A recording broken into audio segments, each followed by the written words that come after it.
It's cool. I'll try to figure it out. I'm pretty sure everybody can hear me right now. I don't think any. If I go, well, here I can go to the more recent stuff.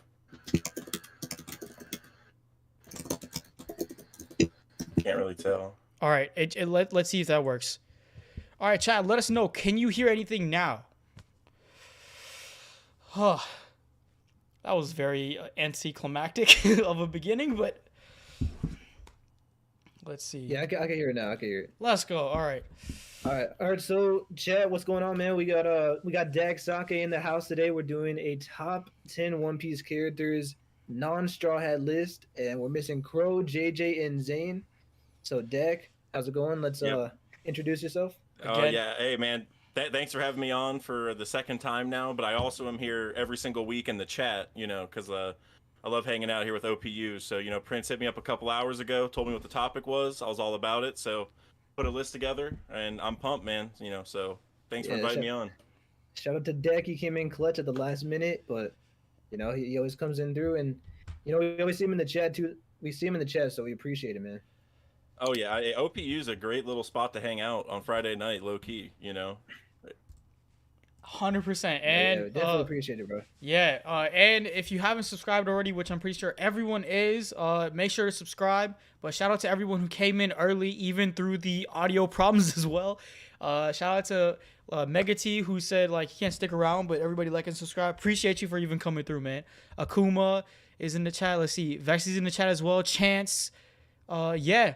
Shout out to everyone who came in early. We'll get straight to it. For this stream, since we don't got Crow, Zane, or JJ, we're going to have Preach be hosting and doing everything. Meanwhile, I'm the stream man, even though I already messed up.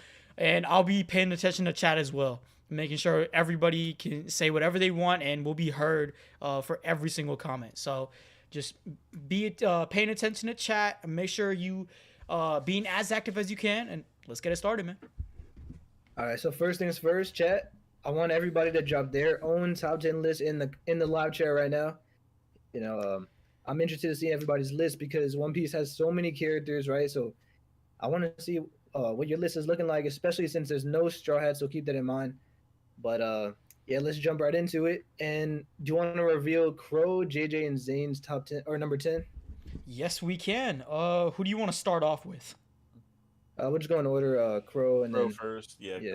All right, ladies and gentlemen, Crow's number 10 spot is the one, the only, drum roll please. Well, I can't do a drum roll effect, but it is Whoop Slap. If you guys don't remember who Whoop Slap is, hey, that's a great pick. Yeah, Whoop Slap's in my honorable mentions. Hey, not even for the memes though. Not even for the memes. It's for the dreams or fate moment, right? Like that alone. That alone. Yeah, but hey, big shout out to Whoop Slap. If you guys don't know, it's the mayor of what you call it, the Goa Kingdom village that Luffy grew up in. Silver Village. Wait, it's Silver Village, right? Bro, I'm like... it's Dawn Island, I think? Yeah. Yeah. Kingdom, yeah. So anyways, that's the whole mayor, the little like short midget one who's always like, oh, Luffy's a pirate. Screw you guys. Everyone's celebrating. Man, like being hella like old manny about it. But still, he's dope. So that's Crow's number 10. That makes me worry for his next 9. It definitely does. But hey, it's Crow's list, man. You can't argue with it. All right, let's go to JJ's number 10. Okay, let's see. JJ's number 10. Hold on, let me scroll through. JJ's number 10 is a surprising one. It is, if you guys can guess, it is Big Mom. Wow. Big Mom, yes. Man. And the reason JJ put a Big Mom, it says here, criminally underappreciated. That's fair enough. You know, I like Big Mom, bro. I honestly I think she is underrated for sure. She's probably in my top like 25, maybe top 20, somewhere in there. But yeah, top 10 is pretty high for Big Mom. Yeah, I mean, I think depending if she comes back, she could vault into my top 10 because like the Elbaf stuff, you know what I mean? Like right now she's in kind of a weird spot where like, I don't know, like I like her as a character as it is. Like she's a very, very good, she's probably one of the deepest of the Yonkos so far that we know. Like we know Shanks and Blackbeard are going to be super deep, but we like, we still have yet to learn a lot about them, but we know Big Mom's past and a lot of like we probably know more about her than anyone at this point. So Mhm. yeah, so like right now she's a very good character, but she has the potential for a lot more. I feel like if she comes back. Yeah. No, I feel you on that because especially with her backstory, I loved her backstory, and then man, her devil fruit is just such a unique devil fruit in One Piece. Like having the three elemental gods and stuff. The I think it's the Hmm. hat homie. What is it called? What is it called? Napoleon. Napoleon. Yeah, yeah. Yep. But I'm yeah. No, calling I him love Big Pat Mom. Yeah. Homie from now on. Bro. Hey, Whole Cake is my favorite arc in the whole story. So I love Big Mom. I mean, Big Mom's not the reason I like that arc, Yeah, I feel but you. yeah. What about you, Prince? You got any thoughts on Big Mom? Honestly, Big Mom for me has always been Big Meme. I love Big Mom, but I like after the whole wedding cake situation, I was like, God damn. I didn't take her that seriously as a Yonko, but then again, that does address JJ's point that a lot of people criminally underappreciate her, which I do see, and it does make sense, bro. Like, and if she like gets somehow like a redemption of her character, like if she comes out alive and like does all these things like in Elbaf or something, and like completely flips her character, then honestly, my spot for her might go way up. For right now, I have no idea why it's in JJ's top 10, but. I'll address the Cameron in the chat. Cameron said, left family dinner for this, which we appreciate, but family dinner is definitely wild. But hey, shout out to Cameron for joining through, man. Got the priorities straight. Priorities is straight, but 100%. But I do want to say about Big Mom, about the man. big meme stuff. Like of all the big meme stuff, like I feel like it's not talked about that much, but for me, like the biggest big meme moment where I was like, man, Oda really did Big Mom dirty there was at the start of the raid when Frankie hit her with the motorcycle and then Robin Oh rolled her down my the stairs. That I That was was like, okay, crazy. bro. Look, like her ship getting knocked off. All right, I get it. I get it. Like that's part of being on the ocean, right? Like whatever. Like even though Prometheus in the anime, Prometheus dove in the water on Onigashima, and I'm like, well, why couldn't someone do that whenever she fell into the whirlpool? But you know, whatever, right? Whatever. But that one in the raid, I was like, bro, that like we're at the raid now. Like we're not at the start of the arc where Oda can like mess around. Like we're, you know, like this is serious. Like we have a raid happening during this big party. Like she just went through this with the tea party, and now she's getting memed on at the start of another raid. Like, bro. So Yeah, that and we was didn't that was even. the worst big meme for Bro, me. in the anime, We, they made her man, we like didn't her even. get run over for 10 seconds. Frankie Bro, literally Yeah. drifted on her nose. I was like, oh it was my so god. funny, bro. That was too It made, funny. and also, I also got to say this: in the anime, they really drew out the Chopper and Usopp tank situation. Like that did not happen in the manga nearly the same that the anime showed it. Where like they're like having like a war with Big Mom like out in this battlefield for a while, and like they fly up in the air and like they shoot a cannon like right in her face point. Like there's like so much stuff. I'm like, bro, she looks so bad. Like dude, she's getting raided on. Like her like the second party in a month that's getting ruined by this crew, and she's just still getting memed on. So, but like other than that, I feel like she's obviously strong. It's just like Oda. I feel like Oda overdid it a little bit there with the memeing. Most definitely. Yeah, I think one thing that I definitely agree with that, especially with we didn't even bring up the amnesia stuff, but it was getting a little bit crazy Mhm. in the beginning of Wano with Big Mom. But I think towards the end, once we saw her fighting against Kid and Law, like when we saw her rip up that I think it was like a magnet tower, the metal Yep. tower, when she just pulled out the ground, it's like, bro, Big Mom is just terrifying. Like you see those panels where she's regenerating and stuff. I think that really redeemed her Mhm. character for me. Did you see the recent anime episodes, or well, episode? I I guess in the saw last I one saw or the one I saw before it. clips. Yeah, I didn't see the full thing, but I saw Okay. clips. Well, they at the end of that, bro, they made Big Mom look so menacing. Like that. I will say there was like a little issue where she's like, whenever she eats her soul, she goes like, "This is the only way I can get stronger," or something to that effect. And it was just like kind of awkward. Like I don't know. It was just if you watch it, Yeah. it kind of stands out as like a weird thing. But the rest of it, like the music they played, how dark it was, and just like everything was brilliant. Like made her look real menacing. So yeah, they're giving her some love for sure. All right. So now you want to go to Zane's number 10? Yes, Zane's number 10 is actually, let me pull it up right here. It is, I swear I had his list right here. Here it is. Oh, it is Oden, which is easily, that's a great Ooh. pick. Great pick. Yeah, that's a good pick for sure. Yep. Yep. No complaints. Couldn't And- blame we're anybody definitely- for doing that. We're definitely going to be speaking about Odin later on because I got him on my list for sure. He's up higher. Okay. All right, Ooh, dope. Just, he's higher. spoiler Okay. for later in the video or later in the He, stream, but yeah, I bro, got Oda pretty high. he joins the long list of Chads that Oda doesn't mind killing off. You know what I mean? Like In my opinion, he's the Whitebeard, greatest Chad. In Yeah. my opinion, because like when you look at like all the things like he did, especially in his youth, at like 5, 6, 7 years old, like all the claims that has been made about his like myth of a character, insane. No, that's facts. Like Yep. the way they built him up was just legendary, man. And he went to Laugh Tale, which is like Did- automatic. Exactly. goat status. Yeah, man, he was on Roger's crew and Whitebeard's crew. And he Like, fought Kaido. like nobody else can say that, right? I mean, Nekomamushi and Inuyasha, I think, right? I can't even remember. But Yeah.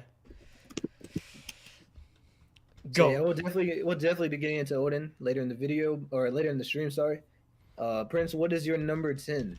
My number 10. It is crazy because I haven't decided yet, but I made a last minute audible. I am going to make my number 10. Wait for it. Give me one sec. Let me just He select clapped my. Toki's cheeks is crazy, bro. Yeah. hey, shout out Vexes in the chat. My number 10 is. Let me make sure I'm finished typing it. It is What's up, Ronnie? Doflamingo. We got Dofi. Oh, Doflamingo. Yep. oh, And great pick. I feel like he would have been a tiny bit higher, but I feel like just like as far as my morals go, I always love good guys over bad guys, which is why I have sort of an anti-hero, like literally like top 5, top 3.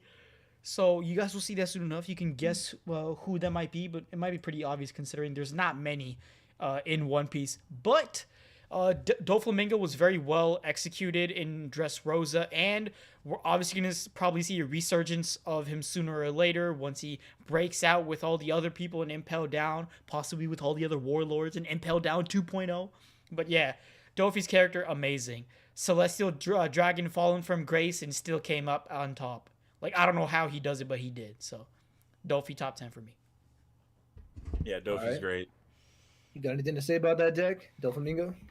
I have no problem putting him in the top 10. I think putting villains in the top 10 is extremely valid. That may be a hint for some of mine, potentially my Ooh. number 1. So, yeah, I mean, Doflamingo's. I mean, if as far as villains go, maybe the GOAT right now is because like he's fully fleshed out and everything. You know, I mean, Kaido's awesome, but I've said it a bunch of times. You know, we didn't get a lot of the backstory and like the true reason he's there and stuff. But like Doflamingo, we got all that. And like for me, one of the hardest to watch moments in One Piece is when Doflamingo is controlling King Riku and he's going through the town killing the people. You know what I mean? Like against his will. Like, bro, I can barely watch that. So, and so you know, since Doflamingo's so terrible, that's what makes him great. So, yeah, It was so crazy, man. Like, cause I remember with I think it was the Law and Corazon flashback, and like right when I was just rereading it, so like it's fresh in my mind. Right when Law brings up that he has the will of D, you can see Corazon was so afraid for him. He was so scared for Law because he knows how crazy Doflamingo is. Like, right. just the way he knows about how evil he is, he was like, man, you better not tell him because he's gonna kill you or he's gonna do something. Because when we saw, I think it was when we saw Dofi kill his own dad, bro, I was like, man, this dude is twisted, bro. And he kills his own brother too. Yeah, that's one of the craziest things, right? I mean, yeah, he's a wild one. But as far as what Prince said about like you choose the good guys over the villains more, I don't know. Like for me, I always was more interested in villains. Like even in other series like Naruto and whatever, like I always thought if it was a good villain, they're probably the most entertaining and the most interesting character in the show at the time. So yeah, I always loved Dofi for sure. He's definitely on my list. I think he's a little higher up, but like we'll get to it though. okay, yeah, we can talk about him more then. Yeah, if maybe we'll try to do that. Like if we say, because it'll also help it go a little quicker, I guess, somewhat. Like if we have like a top pick, we'll just be like, hey, like we'll save that, you know, like we'll just.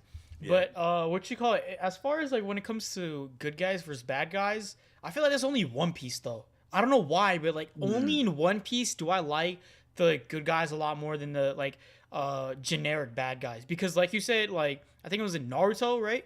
Naruto, I love the villains so much more. Obviously he comes out to be the hero, but Itachi's literally my favorite character. Loved Pain, loved Madara. Literally the only good guy that I like in Naruto is Naruto. Like there's not many. And like also like Might Guy, Rock Lee, I was literally about to say those two people, bro. Yeah, those are my favorite but those are in like Naruto. generic good guys that don't sway good or bad. But like with villains, Naruto is like so much better in that aspect for the whole like good guys bad guys thing. But like for One Piece, I don't know. There's just so many different types of characters, but the ones that always catch my eye are like the ones that are like morally right. Even if they're not seen as like good guys by the government and stuff, because obviously One Piece politics is like a huge theme as well. Like obviously Luffy's considered a pirate, but he has good morals. So I think that's why like my opinions are swayed more or less, because even if they're marine, pirate, a warlord, a celestial dragon, if they have good morals, I'll like them. You know, when it comes to One Piece, how you brought it up, it's not like, because they're pirates, they're all demonized, right? But and I don't want to get into Luffy too much because it's not a Straw Hat stream, but with Luffy, it's interesting how he doesn't want to be a hero, right? But he does the right thing. So like, you know, he's really a good person because he does it out of his true heart, like out of his true morality. So it's not like he's not trying to be a hero. He's not doing it for glory. And I just think it's a cool way to tie it back together, because Roger was the one who said like, if you get the One Piece, you'll have fame, you'll have all the riches. And we don't know what Luffy's dream is yet, but it seems like he's more interested in just the adventure and doing the right thing. Valid. 100%. Valid. Yeah, 100%. 100% agree. All right, so my number 10, I said I'm going to switch it up. I had Boa previously, but here we go, man. This is going to be a wild one. I don't know if anyone will have this on their list, but at number 10, I have Senor Pink. Wow. Ooh. And wow, the reason why, the only reason I have him here is I love Senor Pink, but the main reason is because throughout the whole story, the only character that I ever cried was because of Senor Pink's backstory. Oh shit! So really? So for me, it's like it's a really emotional character for me. I don't know what it was, bro. That scene just hit me. I was so unexpected, and I teared up. Bro, I did a poll a couple days ago about what One Piece moment hit you hardest, and like it has like quite a few votes on it. And I don't think I saw a single person bring up Senor Pink. There probably is someone. There's a lot of comments on it. I didn't look at all of them, but that is such a valid moment. You know what I'm saying, to like say for that, because like that backstory, bro. I think, and also a big factor of that backstory is it hit you out of nowhere. Like that's not what Oda, like Oda does try to give maybe some substance to the villain sometimes, like even these side ones, but bro, Oda went deep in his bag for that one. Like I'm talking all time deep, like Game 6 Jordan for that. So I can't blame you, bro. So off guard, man, because it's like I already like Senor Pink with his fight with Frankie, right? And they're having this like Chad battle, they're just going at it, throwing hands. But the moment when it's like the backstory and everything, you think he's this goofy character, and Oda does a great job of subverting it, where it's like you're just completely caught off guard.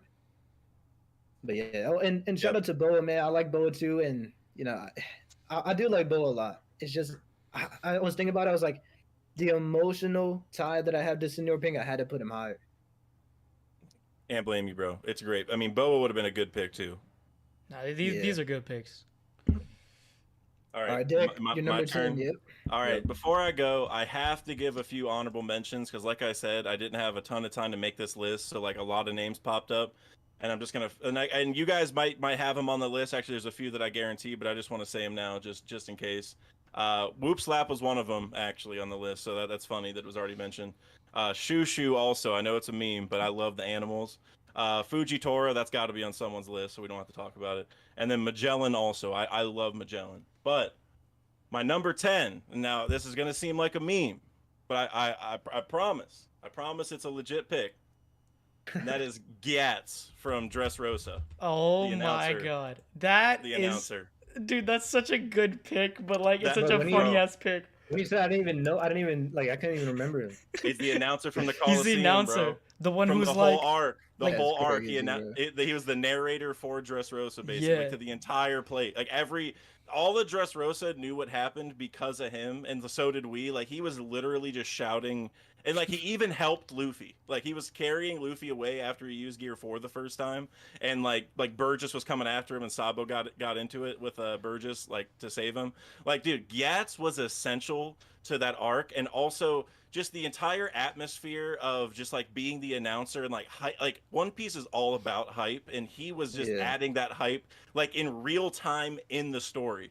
And so there's a theory that I'm kind of working on, and I don't mind sharing it here. I brought it up multiple times before, but my dream for like the final battle of One Piece, or just maybe just Luffy versus Blackbeard, just some massive like world changing battle that's coming up. I want Morgans to be doing what Gatz was doing, but announcing it to the entire world. So like we have big news, you know what I mean? Like with the mic. Streaming it? He's live streaming Luffy versus Blackbeard to the world, bro. That's like my dream scenario. Bro, the DJ of words.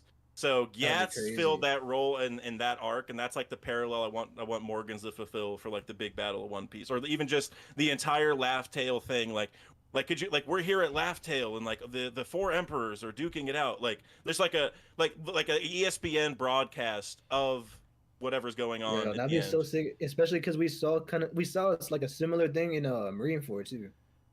Yes, exactly. With Buggy. Buggy, yeah. Yep. So take that cool. to the biggest level, the whole world, right? And that's the thing. Like, you brought up Marineford, bro. It's happened multiple times. And like Sabo Odi was pretty much like people knew what was happening the whole time, right? So. Bro, Dak literally like spoke the words out of my mouth. I was gonna talk about Gatz and like this whole thing, like, because I feel that Dressrosa will definitely parallel or like mirror the final war, and I feel like Morgans or someone would be announcing the entire time. So that is a great theory. I definitely feel the same way. So Gatz is a good pick. Gatz is a Thank you, bro. Thank you, bro. He's always someone who stands out to me. I always gotta. Who is your real quick? Who is your honorable mentions? Oh, Magellan, Whoop Slap, Fujitora, Magellan, Fujitora, Shushu. Okay. Shushu's a good, because I had him in my honorable mentions too. Shushu, go-to character, even from the very beginning. Hey, Shushu is a big hint to the rest of my list. Like, you know, not non-human characters in general, bro. Ooh. I mean, my list is pretty not controversial, but it's definitely gonna be different for sure. All right, so Cameron said Gatz is way too low. Hey, shout out Cameron, bro. Hey.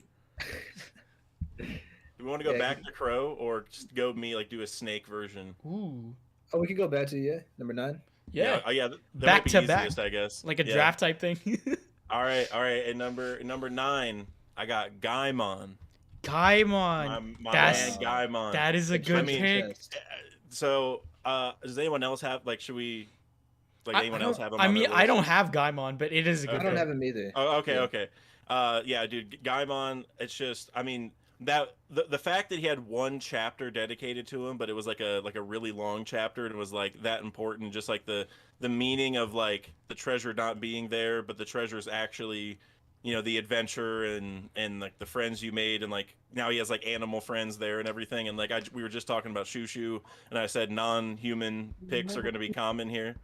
So Gaimon means a lot to me also because of like my theories with the afro stuff, right? I mean, he's literally a dude with an afro and a treasure chest. So like that is automatically, you know, important. So, you know what's so crazy too? I might be misremembering this, but I think it was funny because wasn't it Luffy when he asked I think he asked him to join his crew, right? Yep, and he said no, right? Or like, I'm gonna stay here because like my friends are here, like his animals. I'm pretty sure. Yeah, and I guess to be fair, Luffy just asked anybody. Like, we saw it in Through the Bark, but I don't know. I feel like that was. I feel like it's more. He felt bad for Gaimon, but also like he was like how you said he was impressed that he stuck there the entire time. Mm-hmm. Also, an extremely important factor about Gaimon is he's Oda's favorite character in all of One Piece. Oh. He's got to be important, bro. That I love leveraging that for the Afro theories. Like, bro, like you can't discredit that, man. If that's Oda's favorite, that's Oda's favorite. It's a dude with an afro in a treasure chest, you know, and like there's no other treasure on the island. That was like the whole point of that chapter was, like he and like his friends were the treasure. You know what I'm saying? Like that friendship. So it's like, hey. Yep. All right, Crow's in here. Crow, what's good, man? I just came to spread the gospel of Mayor Whoop Slap. You know? Dak was saying the same thing. It was in Dak's honorable mentions, bro. Yup. Whoop slap, top 10. Love Whoops. Hey, is it his fate or his dream or whatever, right? Whatever that saying is. What's the exact How y'all saying? boys doing? We doing good. We just starting off the stream with some light. We have everyone's top 10 so far. We can review it real quick. So we got Crows number 10, yours Whoop Slap. JJ got Big Mom at number 10, Zane Oden. I have Doflamingo. Preach got Senor Pink, and Dak got Gatz. So that's everyone's number 10. And then we just had Gaimon at number 9 for Dak. We're doing a snake type thing. And honestly, I low-key expected Gaimon on the list, but I didn't expect Gatz. Gatz is a great pick. I mean, he's just some like I don't know if he's actually in the top 10 if I really thought about it, but he's someone where if you like what random characters do you like? He's like my instant go-to pick. I love him. I have some in my top 10 as well that like it really like you need to think about it, but man, I can't get over Gatz, man. This is because I'm looking through all the things he did in Dressrosa, and if you really think about it, every single person in Dressrosa respects him. Even before the Doflamingo like whole reveal of him being a dumbass, and afterwards. Yep. No matter what happened, they stuck with him. Yeah, whatever he said was truth to the people, bro. And that think about that parallel to Big News. You know what I mean? Bro, I'm telling you, that theory about Big News gets deep, bro. It's a deep rabbit hole where like Big News announces the ending like battle with the world or whatever. Like, bro, I'm telling you. One Piece in general is just the biggest of rabbit holes, but oh yeah, dude, the iceberg. Yeah. All right, Preach, you want to do yours? Okay, yeah, so my number 9 is Shanks, red-haired Shanks. Ooh, that's a good one. I know for some people it's like they're gonna be, oh, it's too low. I think because for me, I love Shanks, right? But it's just a matter of we got the last chapter, 1079, or the second to last chapter, and that really boosted up Shanks for me. Like I think before this, he'd probably be in my like top 20. But man, that was one of the coldest scenes I've ever seen in anything, bro. Like the way he took out Kid was that was insane, bro. I had to make a whole video about it. I never even do chapter reviews or nothing, but I was like, man, I have to do a video on this chapter. And like waiting 10 years or waiting 25 years to see Shanks do any kind of attack like that, and Oda delivers so well. I was amazed, man. And so yeah, I love Shanks. I'm excited to see what he's gonna do in the story. You know, he's a mysterious character, and he's an important character to Luffy's story too. So it's gonna be fun to see what happens when Luffy meets Shanks again. Yeah, I mean, he's a big reason why One Piece took off and why it's so popular, right? Like a lot of us watched that it's the 4th episode, but first chapter, but whatever. With Luffy and Shanks back then, and and like you said, just to see him finally in action. I mean, we saw him a little bit, like Marineford and such, but it's I mean, it's just the hype as One Piece has ever been, and a big part of that is because we know Shanks is getting involved, so we know when he moves. Everyone stops. You know what I'm saying? Like that's how it works. So anytime he even shows up for one page, it's already hype. You know what I'm saying? Yep. So love Shanks. He's not on my list, I'll be honest, but not because I don't love him. He probably should be on the list, I'll be honest. But same here. He's not on my list, but like I can see him being on anybody's list. So that's what I'm saying. Like I'm pretty sure we're gonna see Shanks in like number 1 or 2 for some people on this list. So yep. Or like if you did like an average poll, like a regular popularity poll without Straw Hats, he would definitely be up there. I do have a member of his crew on my list, but not him. So. Bro, Billy Bob with the disrespect. I thought y'all were gonna be a little serious. I guess now. I mean, I got some serious characters on mine. Whoop Slap is nowhere near top 30. Come on, Whoop Slap. If we being real, he probably emu. If we being honest, that's why he doesn't want Luffy to like. Further in the One Piece world. But hey, Whoop Slap is a top tier character, man. You can't sleep on him. But all right, Prince, your number 9? Yeah, I'll go with my number 9. My number 9 is I gotta check my list real quick. My number 9 is Koby. I love Koby since day one. Since day one. Bro. He was such a good all right. Here's the thing, man. What? I had to speak up about this. Mm-hmm. I never liked Koby, bro. Like from the first time I saw him, I never liked him. I always thought he was lame. I always thought he was a crybaby. You know what I'm saying? Like, and Luffy was the one who inspired him, so that was, that was cool. but even until like even until the last few chapters, I didn't like him. But this last chapter earned so much respect for Koby for me because like I see him and he's going in there. He didn't expect Garp or anyone to save him, right? Like he's really just doing his thing in the Marines, and he's rising through the ranks. So like when I seen this chapter, it changed my kind of perspective on Koby, and I have a lot more faith in him now. I still think people kind of overhype him, and like I get it, like I get why it is, but like I just because when people compare him to Garp, I'm like, man, I think he's a little bit too overhyped. But yeah, man, like that last chapter, it did change my opinion a little bit. But I guess we'll have to wait and see. Well, I'll say this: I got Koby on my list, and I won't be saying his name Ooh. for a minute now. So I'll just say that much. I love Koby. Fair enough. For me, Koby is pretty much just like the staple of what someone who dreams and achieves is.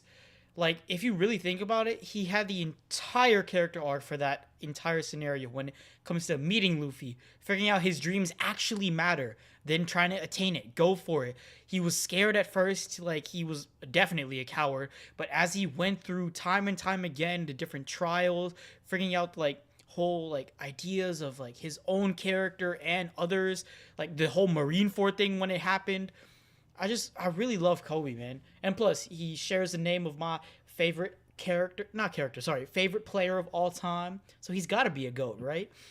So yeah, honestly, I love Koby. Plus, like, I really do think that his hero's journey is a lot more evident and controlled and spread out than Luffy's actually. Because Luffy, if you look at it, it's a bit more circular, but it is definitely there. Whereas Kobe's is straight up linear. You can very distinctly see it. Yeah, I mean, his name is the hero. Yeah, exactly. You know what I'm saying? Yep. New Garp, bro. New Garp. Garp 2.0. Hopefully, but no one can surpass Garp. But still, he could do it. It's. I have high expectations for Koby. That's where I'm like, we gotta slow down a little, chill out, because for me, Garp is like Jordan, bro. Like no one can pass him. You know what I'm saying? So that's how I see Garp. And when I see people saying Koby, it's like I get it because like story wise it makes sense, right? And we're gonna need someone. And even Garp is hyping up Koby now, so I get it. It's just like I don't know. Maybe I'm just biased for Garp, but well, yeah, I don't know, man. Like I just want to know. No, that makes sense. That makes sense. But hey, you gotta respect him, man. He was the hero of Rocky Port. The hero of Rocky Port. There's got to be a reason for it, man. Do you remember when it was Koby and Boa, and like everybody was saying like, "Bro, Koby's gonna beat Boa, bro." Like, I was like, man, y'all need to chill out. I wasn't saying that. I was always the firm believer, and when the chapter came out, 1059, I was convinced of it because there was like the poster of Luffy in the background. Because there's a cover story of like the big ass poster of Luffy in I forgot their name, bro. The kingdom's name, Bo's kingdom's name. What is it? Amazon Lily. Amazon. No, I know it's Amazon Lily, but what's the kingdom's name? Kuja Kingdom. Oh yeah. Yeah. So like when I saw the big ass poster of Luffy in the cover story, I was like, bro, there is no way Koby and Boa are beefing, because as soon as Koby sees the poster of Luffy, he's gonna be like, yo, wait a minute, that's Luffy. Why do you like Luffy? And then Bo's gonna be like, why do you like Luffy? And then they fangirl about Luffy for a good 10 minutes, and then they don't fight each other. And that kind of happened. I mean, they didn't get the time to because Blackbeard just came storming in. But if Blackbeard wasn't there, that would have 100% happened. Easily. So, I definitely thought it was going to be a stalemate. And plus, it was part of my video, too, analysis. Because I made that whole... If you guys know, if you guys watch Key and Peele, there's a whole thing about Key and Peele, like... They're like big ass thugs, but they end up liking Twilight, and they both like Team Edward or some shit like that. So I made this whole meme that Koby and Boa practically do the same thing. So yeah. Yeah, I have a lot to say about Koby, but I'll save it for later, except for one thing, just tying to this Boa stuff. My theory was that he also wouldn't be attracted to Boa, for her attack. You know what I mean? How like Luffy wasn't. Mm-hmm. Like it could be it could be the same thing as Luffy. Or maybe he's just not attracted to women in general. You know what I mean? Like, Oda could have taken it a lot of different ways. But that's what I was hoping for, was just, like, that was going to be a plot line where, like, that's the reason he wins is she can't use her power on him. Yep. All right, so I just want to address the chat real quick. I see Terrible TJ. He's an Ace fan over here. He said Ace got to be in the top 10, but I'd have him around 6. I don't think Ace is in my list, but another one like Koby. Over time, I've come to appreciate Ace a lot more. So definitely like Ace now. But you know, at first it was like I just, it's like for me when I see something, I get mad, bro. Like if I see Ace doing something stupid in Marineford that's gonna cost him his death, I'm like viscerally emotional in that moment. So it's like I was kind of upset at it, but then over time, you know, I learned to appreciate what it was. So yeah, let's move on to number 9 for Zane, JJ, and Crow. All right, let me pull up Zane's number 9. Also regarding the chat, I see some people just beefing with Billy Bob. Guys, it's not that serious. It's really not. Like, I understand like serious characters. Like, there are people who want serious characters, and it does make sense. But like, you gotta like realize that One Piece is goofy. The whole point of One Piece is that it's goofy. Comedy is fun. So if people have serious lists, don't disregard that. If people have not serious lists and pick whoever they want, don't disregard that either. It's just it's a mix of both, man. Hey man, I think Crow just triggered the whole chat, bro. He did. I'm like, they're gonna be pissed off when we get up to my number 5. You feel me? So it's all good. I feel, you know, because with the whole like it's goofy characters and stuff. Because for the longest time, one of my favorite underrated characters was Kaku from Water 7. So I definitely feel you on the goofy characters. Well, I'm gonna go ahead and drop my number 9, and I'm gonna have to get out of here for a little bit because I'm in the car right now. But once I make it to to the house, I'll join back with some stable service, hopefully. So we're going to number 9, the Chad himself, Rouge. You already know the vibes for me, man. Crow, come on, bro. Is this like a troll, bro? Come on. I'm not trolling. I like a Rouge, bro. He's appeared like twice. Bro. No, but come on. You know, I'm the biggest Rouge supporter. I know JJ is too, but it's like, come on, like 9, bro, on a character. Like we haven't seen him do anything. Bro, Cameron said Crow got Queen top 5. What is this? Bro, that's so funny. What has Rouge done since fighting Kuma? Nothing. I mean, he was chilling on Skype, but that's it. Who you know praying in front of Kaido? He literally was about to low diff Kaido and made Kaido want to kill himself. Low diff Kaido. Bro, that shit got me cracking up. All right, bro. Yeah. I'm gonna be in the chat though. I'm gonna be in the chat with y'all. I appreciate y'all. I'm gonna be back in here a little later though. All right, bet. Yeah. So we just got announced Crow's number 9. It is Rouge. What do you guys think? Dak, what do you think? Do you like Rouge or? I mean, bro, we don't know anything. The coolest thing Rouge has done is stand on the Sky Island when Kaido fell. You know what? Like, so I mean, he also got kicked by Kizaru in Sabo, and he said that Blackbeard was the one to pick. Those are literally the things we've seen.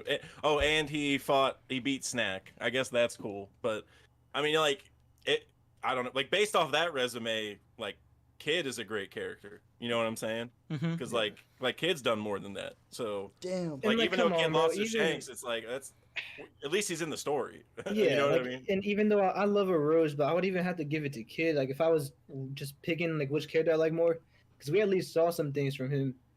And you know, I'm the biggest Rouge supporter, man. Like buy your stocks low while you can, because I'm telling you, like he's gonna have a crazy moment. I don't know what it is, but Oda's definitely saving him for something. And but this is like a troll pick, man. Come on. Bro, yeah. And speaking about Kid, just real quick, Loki, bro. I think that's gonna be the connection. I've been saying it. Like him and Loki are gonna team up or something, or that's how he's gonna learn hockey. Is Loki? But we'll talk about that later. Maybe I don't know. I have a Supernova video coming out soon, and what I want for Rouge's character for his awakening, I think it would be cool if like he could turn into the Hulk. He becomes like a giant Hulk.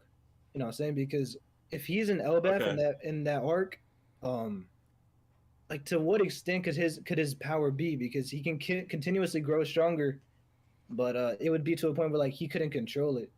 You know what I'm saying? Kind of like Chopper. Or do you think that might be like Burgess, right? It could be that. You know what I mean? They're kind of similar, I guess. Like we don't even really know what his fruit is yet, right? Like it hasn't been actually named. A Rouge's fruit? Yeah, like people have said it's the karma fruit, but it's not actually. It's like named. I forgot what the name. It might have been named, but the whole idea of the fruit is that the more pain he gets, the more powerful he gets. Right. Right. That's like what it appears, but like we don't actually like. I want to see what the actual name is because that's going to tell us. And you can derive more from it, obviously. Exactly. Yeah. Right, so Vexy said, "Rip Kid, he was in the story." Gotta love 1079 callbacks. That's crazy. Oh, wait. Yeah, number 9 for Zane and JJ. All right. So Zane's number 9 is Rayleigh. Excellent pick. It is a great pick. In my opinion, Rayleigh didn't cross my mind because, like, obviously he's just, more of like a sensei type character, but he's still dope. He's still a great character. So yeah, sure. and it's funny because one of the coolest Rayleigh moments for me is when he like swims across the calm belt and like beats a sea king and gets the Amazon Lily. And it's funny because like I didn't really think about the moment that much until I was editing a video for you, Preach, and you actually sent me the clip of him doing that, and I saved it and I've used it a couple times, and that's like one of the first things I always think, like that's like so impressive, just it's so cool, man. Just swim across the calm belt like a beat a sea king. Yeah, it's like the Aokiji thing, but it's like on another level. Yeah, he's just swimming through it. There's sea kings and whatever. Like, man, that's one. And Oda, he has great entrances all around, but that one definitely stands out. Also, like Noland, he did the same thing. Like he jumped off the ship, you know what I mean, and like killed a sea king like in the water. So it's like he just introduces these chads like that, No, yeah, I love Rayleigh too. I always like the right hand mans, and he has to be one of the strongest ones. But even aside from that, it's like he's the right hand man to the Pirate King. So just off of that, he's already a legend on his own. And then it's interesting to see. Like I remember the one scene that I like with Rayleigh is I think it's when Luffy's going back to Fishman, or when he's going to Fishman Island, and he sheds a tear for Roger because it's like he sees Roger and Luffy, and he even says like, I think he said that Luffy even fits the Straw Hat even better than Roger. So he has a lot of faith in Luffy, and it's a cool thing to see, man, because he's kind of just chilling. Roger's died. He died a while ago, but Luffy reminds him of his glory days. So yeah. Mm-hmm. So what's JJ's number 9? JJ's number 9 is, I got it right here. It is. Can y'all guess, or who do y'all think? I'm guessing a Rouge now. Right? A Rouge? Okay. Well, what about you, Dak? Kaido? It is not Kaido, but it's another man with the K. It is Kinemon. Wow. Yep. And no way, bro. No, I'm being serious. And the reason he put Kinemon there, loved everything but the farts. Listen to this. If Kinemon was dead, I would love this pick. But he's not dead. So no, that's what JJ said. He said loved everything but the farts. So I'm assuming when he stayed alive and started farting to Usopp and Nami to figure out who they were. But man, listen, JJ, we're gonna have a conversation about this whenever you return, bro. Because Kinemon in the top 10 is wild. Man. That is very wild. But I mean, I won't disrespect it either because I have a Scabbard in my top 10. Ooh. But yeah. I do like Kinemon. I think I know who it is. Yeah, no, it's my favorite Scabbard too. Yeah, if you know me, if you know the Prince channel, you already know who this is. But if you don't, you guys will see it soon. I ain't gonna spoil it. So that's gonna be even more wild pick, bro. Nah. He definitely better. No, I'll back you up. If it's the one I think, if it's not the one though, you have a 1 out of 8 chance. It depends how high though. How high? Let's see. Too. He's decently high, man. He's decently high. Oh, okay. Man, I'm worried. Top 3 is disrespectful. I'm worried. All right. Crow's number 8. Crow's number 8. What is it? Let's see. Crow's number 8 is indeed here. Let me pull it up real quick. Sorry, my bad, boys. Let's see. I am scrolling through. Okay. It is another drum roll because I'm not there yet. It is Mihawk. Mihawk is at number 8. Valid. Solid pick, like Valid. Decent. Mihawk, God of the Blade. That's gonna be what Crow says. God of the Blade, or the current one. Here, amazing. I'll say it right now because for me, Mihawk is number 8 too.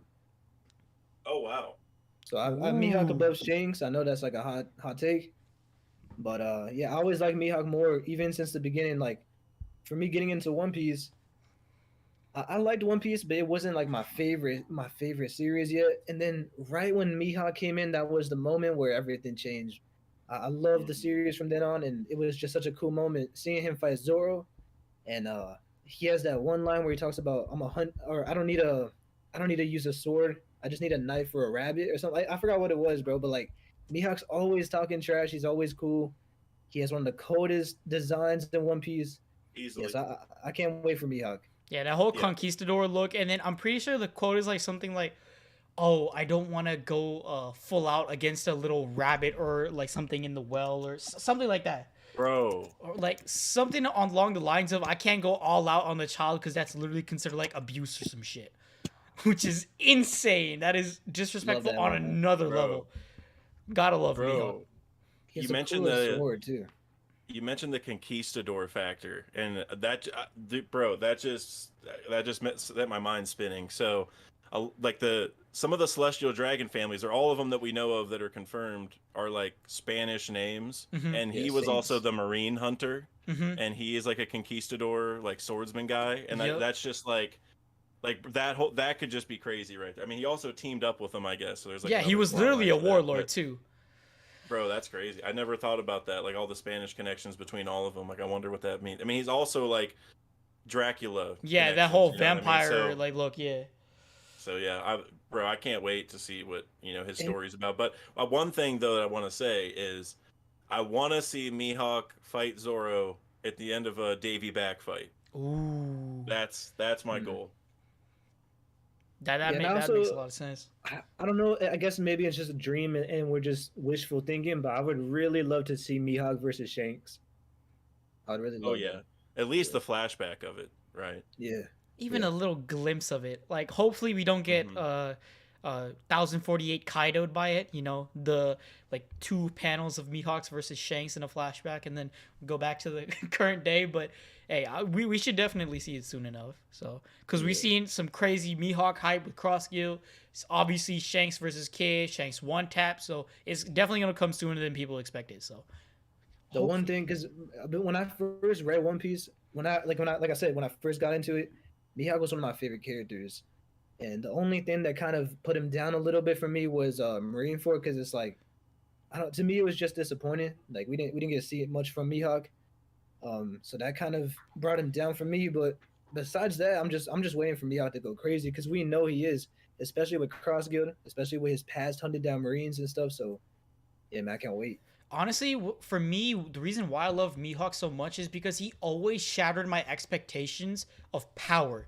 More specifically in One Piece. When I came to scaling and stuff, and I went through the entire One Piece journey, we saw Mihawk obviously in Baratie, and I thought to myself, is every warlord as strong as him? Obviously not, but we know that now. But in hindsight, when I was looking through, and then we went against Crocodile, who was a warlord, I thought to myself, Luffy's not fucking there yet. How in the world he's supposed to get past Crocodile? But then obviously he did, got through. And then we get through all these different moments with the Straw Hats, get through Skypiea, Water 7, we get through Thriller Bark. Then finally we get back to Marineford, right? And we see Mihawk again with all the warlords, admirals, everybody. And then again, I'm thinking to myself, all right, Mihawk is top tier, right? And he's with all these powerful characters. Where does he specifically scale? Because he was my first reference of power. So that's the reason why I've always stuck with Mihawk in terms of power so much. But as a character, he's phenomenal. I just love him for that reason. But so good. Yeah, I could go on and on about Mihawk, but we'll just keep it short for now. Yeah. All right. Moving on to JJ's list. JJ's number 8 is Carrot. And what's funny is that he put that she shouldn't be on this list because she is a Straw Hat. I don't think she's a Straw Hat, and I don't think she should be in the top 10 either. But that is a conversation. Here's the thing.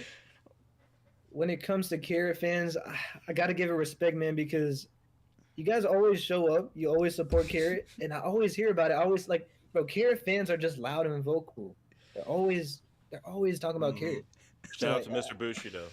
Yeah, Mr. Bushido is a huge Carrot fan. I've seen a lot of people, man. Yeah. I mean, Carrot was like number 5 or something in the popularity poll. That's right? insane. Yeah. I mean, with crazy, the straw man. hats included. I mean, we think 8's high for Carrot here. She was like 5 with the straw hats included in the global. I looked at the votes though, and if you look at the like Oceania votes, bro, they are pretty horny, man. All the girls are on top, and there's got to be a reason for that. So like, I don't know, man. And in the chat, he said not a furry. Ooh. Yeah, I'm kind of concerned. Like, I feel like a lot of Carrot fans are low-key furries. Yeah, but in my opinion, okay, I love Carrot so much when it comes to the fights, character development, everything from Whole Cake Island to Wano, all the different things we had. Loved Carrot. The only reason why I don't like Carrot as much is because of the whole idea of how she could be a Straw Hat, just choking down our throats. That's the only reason why. And also, she was a little bit annoying with, like, saying, like, Pétalo every, like, 2 seconds. But other than that, like, I could get past that because there's other annoying things in One Piece as well, but I love the characters a lot. But, you know, the whole idea of her being a Straw Hat being over and over again just, like, fed to us. And then we finally decided that, oh, she's not going to be a Straw Hat. Yamato is. You know, it found everything quite... It made everything quite peculiar to me. So, I don't know. But Minks are definitely awesome, Rat. That is very true. The whole Mink tribe, goated. Yeah, I don't have too much to say about Carrot, but one thing I'll say, or actually 2 things. I do like her Sulong form, man. Like, that has to be one of the coolest forms in One Piece, transformation-wise. And I think it was in Whole Cake Island when she said she used to call Chopper a nickname. I think it was like Chobro or something like. I always thought that was funny, man. Crow said Sulong's dope. It looks like Gear 5th, kind of. Exactly. Yeah, and if you guys want to reference that, that's why I love Carrot even more. Her transformation, amazing. I made a whole ass theory on the road poneglyphs that Sulong is one of the reasons why Zoe has a road poneglyph, because it mirrors and is literally very similar to Gear 5. We got Fishman Island with the drugs. That's why there's a road poneglyph there. Sulong, the whole red eyes, white transformation, electricity. That's why I have Zoe having a road poneglyph. Then Wano having a road poneglyph because of the sun god, everything, moon symbolism. Said that too. And then I think the last one's at Elbaf for a different reason. But if you want to check the whole video out, it's on my channel. But yeah, Sulong being like a very unique and mystical transformation, very similar to Gear 5, is a huge part of the theory. And I loved it. And I used like the Carrot moment specifically in Whole Cake Island to talk about it. So I thought that was a huge dub. But Carrot, that was such a good moment. Yeah. If especially we didn't have the whole push agenda of Carrot being a Straw Hat, I would have loved her, man. Absolutely loved her. But fair enough. It is what it is. But all right. Number 8 for Zane. Number 8 for Zane is Momonosuke. It is Momo. Excellent pick. Look, man, that's a character that I looked at my list and I was like, I don't know how I didn't put him in the list. So, yeah. Momo's a great pick. Yeah. Definitely one of the better written characters in One Piece. I do like Momonosuke too. That one scene where it's tough for me. Like, same thing with Koby. Like, at first, he's just a little kid. He's kind of like annoying. He's kind of just there in the background. But then we see this full story coming together with Oden and everything he's been through. Yep. And it's crazy to put into context. Like, that just happened for him a few months ago, right? But it's already been 20 years, so it's kind of crazy to think about. And then the one scene that I like was when I think it was Kaido. Kaido was just hitting him with the kanabo. I think they embellished it in the anime, but Kaido was standing up to him and just like yelling in his face. And even though he defeated Oden, I guess not really defeated, but he killed Oden. Even though that happened, Momonosuke stands up to him, man. That was the moment where I was like, Momonosuke is cold, bro. Yeah, Momo could be like the main character of another manga. Oh, most definitely. Like that's his setup. Like, he's even like the heir to the Kazuki family, like which in and of itself is like a kind of like a chosen one thing, because obviously they're extremely important. Like their symbol was with the road poneglyph on Zoe, and everything else, right? They're obviously very important. So it's just like he could be the main character of a whole other story. You know what I mean? But he's just kind of like Preach was saying, like, he's just a child who we've seen the entire character development of, from like the start of him just being a kid who was kind of like thrown into the world, you know, like after all that tragedy and stuff, and then he grew into being, you know, the Shogun of Wano and like actually earning it. You know what I'm saying? Like kind of, like pretty much like he was able to go in front of everyone and, you know, say the speech and like I don't know, man. He great character for sure. His character development is also very eminent, and I feel like with Oda, he was definitely one of the more patient projects. If like you guys get what I'm saying, when it comes to character development, it's not just that he had his whole like one and done of like one arc and then we move on like with the other princesses, because I do consider Momo as a princess, but but like Momo had multiple arcs, and each arc had his own individual like growth, which also was specific to the arc, and then moved on overall with his entire character from Punk Hazard all the way to Wano and even post Wano. So Momo, goated character. He's not in my top 10, but again, like Shanks, I could easily see how he is in every top 10 or in anybody's top 10. So, goated pick. Yeah. And one more thing for Momo, just real quick. Man, that scene coming in, or that scene when Luffy pulled up to Onigashima with the dragon, that was so fire, bro. Such a fire. Anime did it well, bro. And the whole the panel and I think the anime moment too, when there's both the dragons staring at each other, goated. Such a great ass moment. 10 out of 10 easily. All right, so number 8 for Prince. What's your number 8? All right, my number 8 is crazy, and I'm pretty sure the stream can see it already, but it is the greatest pick, even better than Momo. I have the Kung Fu Dugongs. The Kung Fu Dugongs are the greatest characters ever, bro. And I'll tell you why.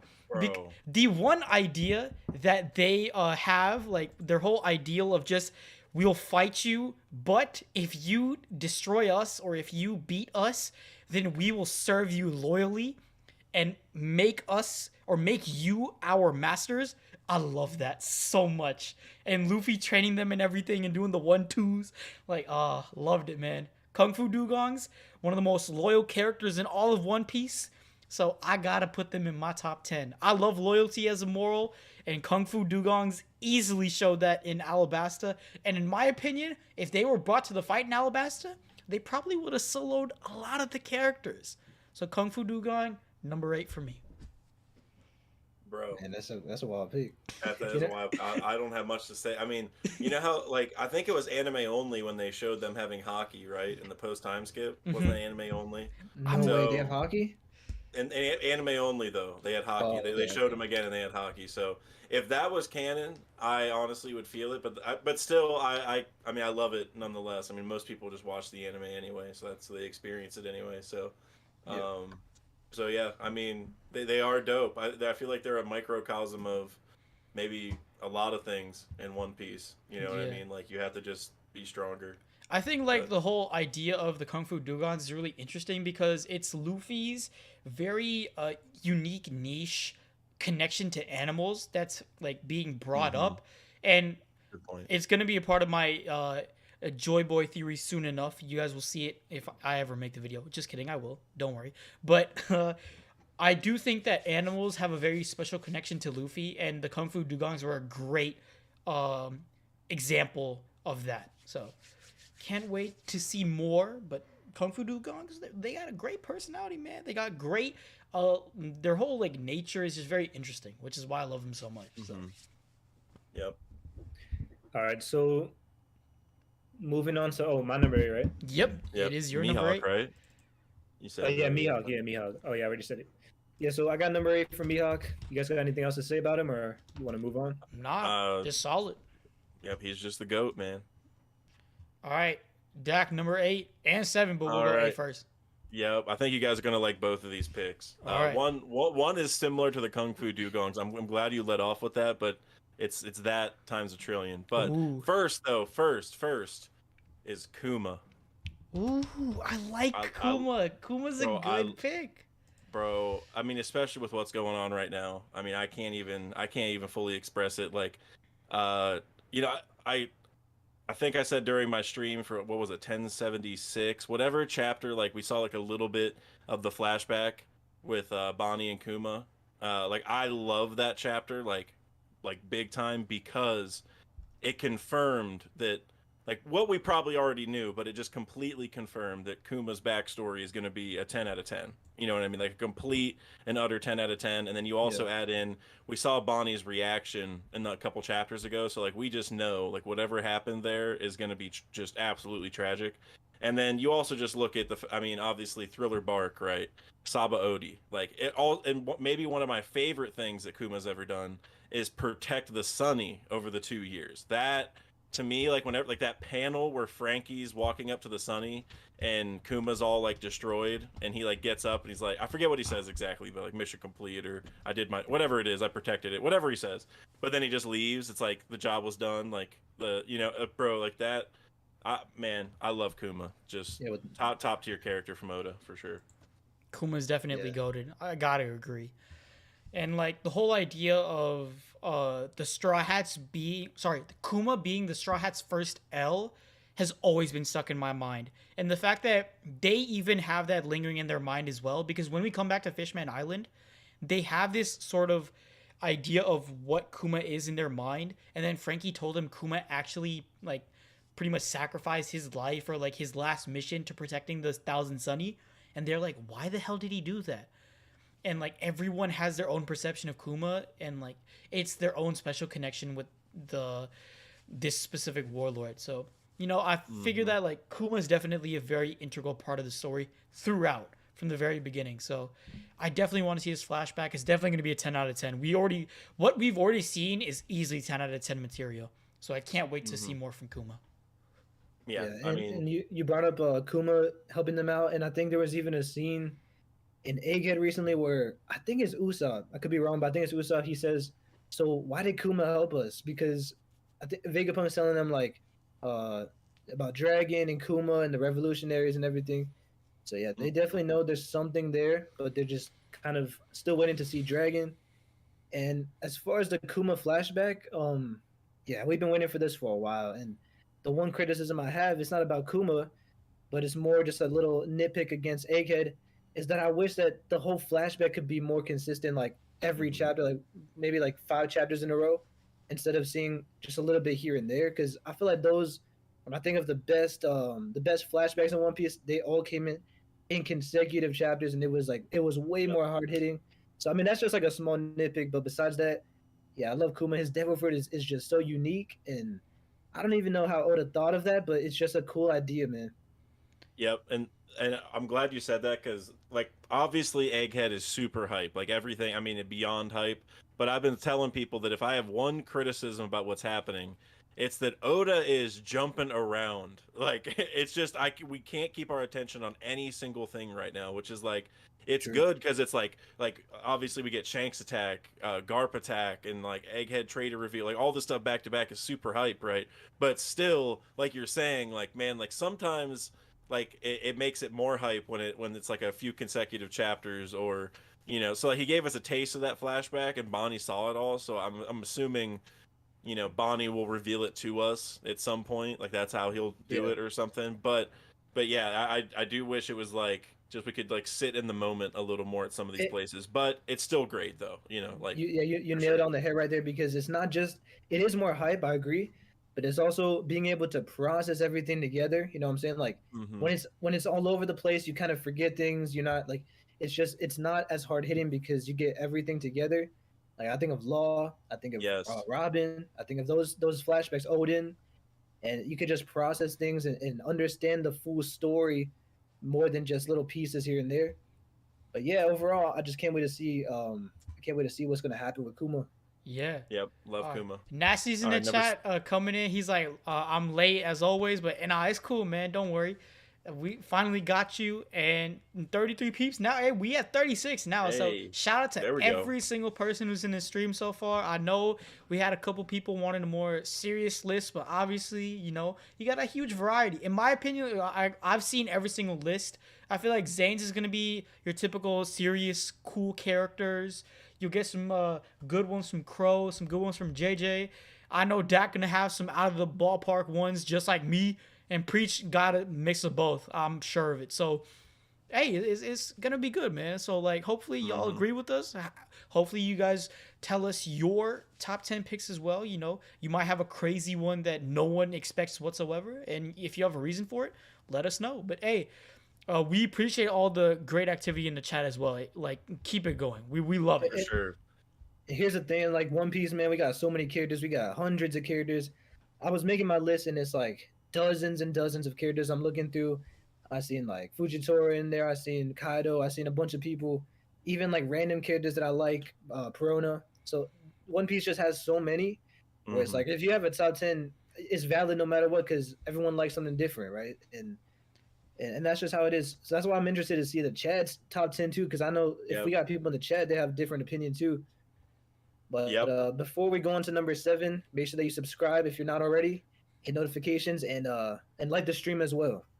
Yes, sir. Yeah, like the stream. And hey, you said it earlier, Prince. Shout out to Nasty Ninja, Vexes, Terrible TJ, everyone that's been in the chat. I mean, I see a lot of these people in my streams too. So like, bro, you know, big time shout out for supporting. TJ is the guy, I'm telling you, because we sharing so many things, and he told me his right now 10 Doflamingo. He's already very similar to my list. Well, he got Blackbeard at 9, but you know, like, hey, I'm telling you, man. Go to that, viewers. Yeah, and like Pre said, like the stream, and also like let us know your top lists, or even just like the top 3 or whatever you want to send, you know, or whatever characters you just really like. But just to start the conversation, because like Preach was saying, I mean, One Piece is known for having this many great characters. Like what manga can have a top 100 popularity list globally, and it's like debate. Like there's like well past 100 that you could legitimately think of and vote for. You know, like no other series really does that to this degree. So. It's just so wild, man. Like Fisher Tiger, you know, like Fisher Tiger, if he was in another series, I think he'd be like in my top 5. You know what I'm saying? Yeah, you're right. Oh yeah, he could be another main character of a story like Momo. Yeah, I can't stop laughing. I'm reading Crow's comment. He said, "I can't imagine being pressed to make a serious ass list in the show where someone talks with their farts." I feel it, bro. Yeah, you're so right, man. But hey, all right. Crow is on a villain arc, bro. Crow is on another level today, bro. But hey, I'm scared to see Crow's list. But all right, number 7 for me. Let's hear it. All right, y'all. So every set of 2, like now they're doing the snake thing, and I go back to back. I was looking at my list. Every set of 2 has at least one like surprising pick, so this will be fun. But this is the surprising one. So all right, let's hear it. All right, it's kind of like the Kung Fu Dugongs, but to a whole other degree. It's the Sea Kings. Ooh. The Sea Kings are a lot like Gatz for me, where they set the tone. They're literally announcing stuff in the ocean, like to Shirahoshi, to Roger, right? Like whenever they talk, it's like Morgan's. Like whenever Morgan's is talking, you're like, oh, okay, this is huge. We gotta listen. You know, like this is big time stuff. Same thing with the Sea Kings. Like whenever they start talking, you know. It's big time. Like they don't talk otherwise. And there's so many things that they've said that we're still waiting for the answer for. Like when the sovereigns meet and like stuff like we don't know why our leader is reborn every so often as a mermaid, and like all these other like little things. And like that clan built the Noah, and like well who is that? And like there's just they know everything. Like they've been around this entire time, right? So like I said, they're a lot like Gatz to me, where it's just like whenever they're around, like they set the tone for everything. Everyone listens to them. If they say something, it's just the truth, period, to tons of people. And the thing is like they don't like interact very often, you know, like with people, like other than the ones that are like near the surface attacking ships and stuff. But like the main ones, like which are mainly what I'm talking about, the like know stuff that like grabbed the Noah. Bro, it's just if they get involved at all, like people are like, bro, these people like these Sea Kings don't normally do this. Like if they start moving, something's happening. You know what I mean? So the way you just explained it. I know this is like gonna be a weird comparison, but to me, it feels like they're kind of like the good version of the Gorosei. You see what I'm saying? Like they're discussing crazy events and prophecies and whatever. Like. It's kind of like the Gorosei, they're discussing these big events and things that no one knows what it is, but it's so important to the world and the history and everything.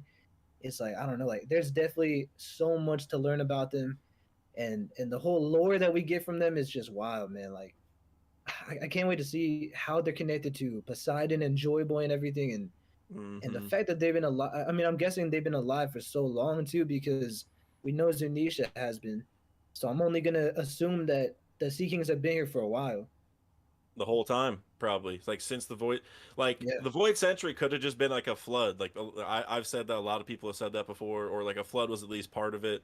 And I mean, we're in a story where like sailing on a ship is everything, so it's like having these giant legendary fish be around the whole time just makes so much sense, right? Like so, and also Kaido was like a dragon, but he was still like a fish. You know what I'm saying? So, and also there's like a dragon on Ryugu Palace, like for the fishmen. So there's just so much important stuff going on with like the Sea Kings and the Fishmen in general. So, yeah.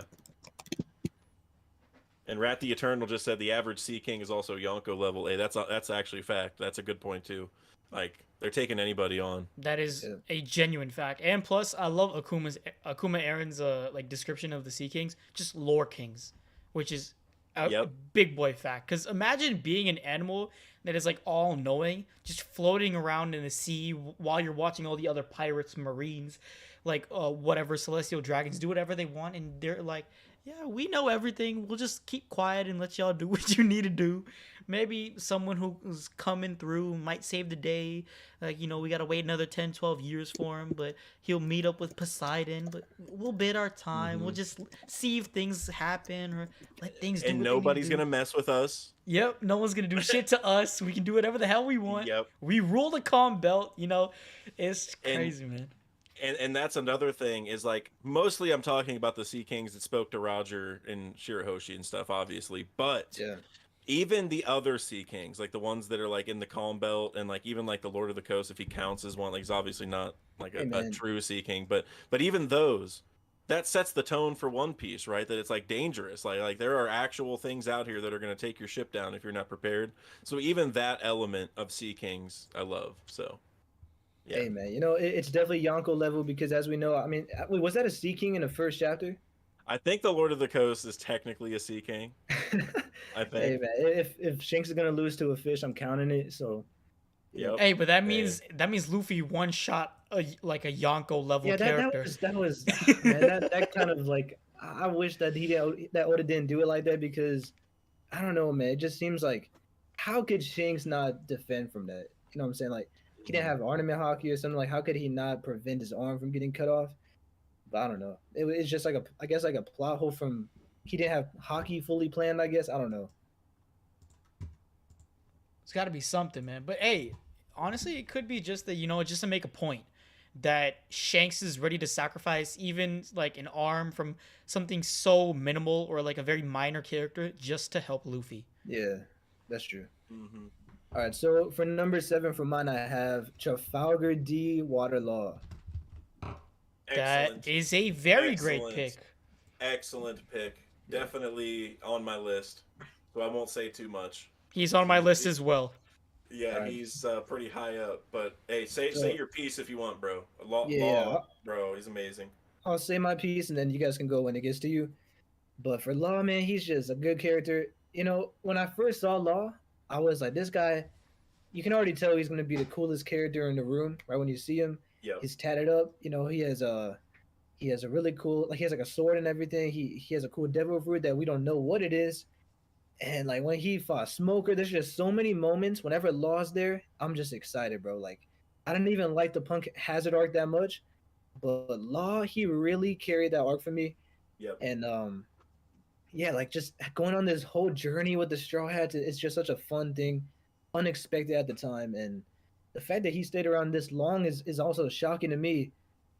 But man, I was researching for a video on supernovas, and I didn't realize like how crazy his devil fruit really is, and it's just wild, man. Like his devil fruit is so versatile, has so many different things.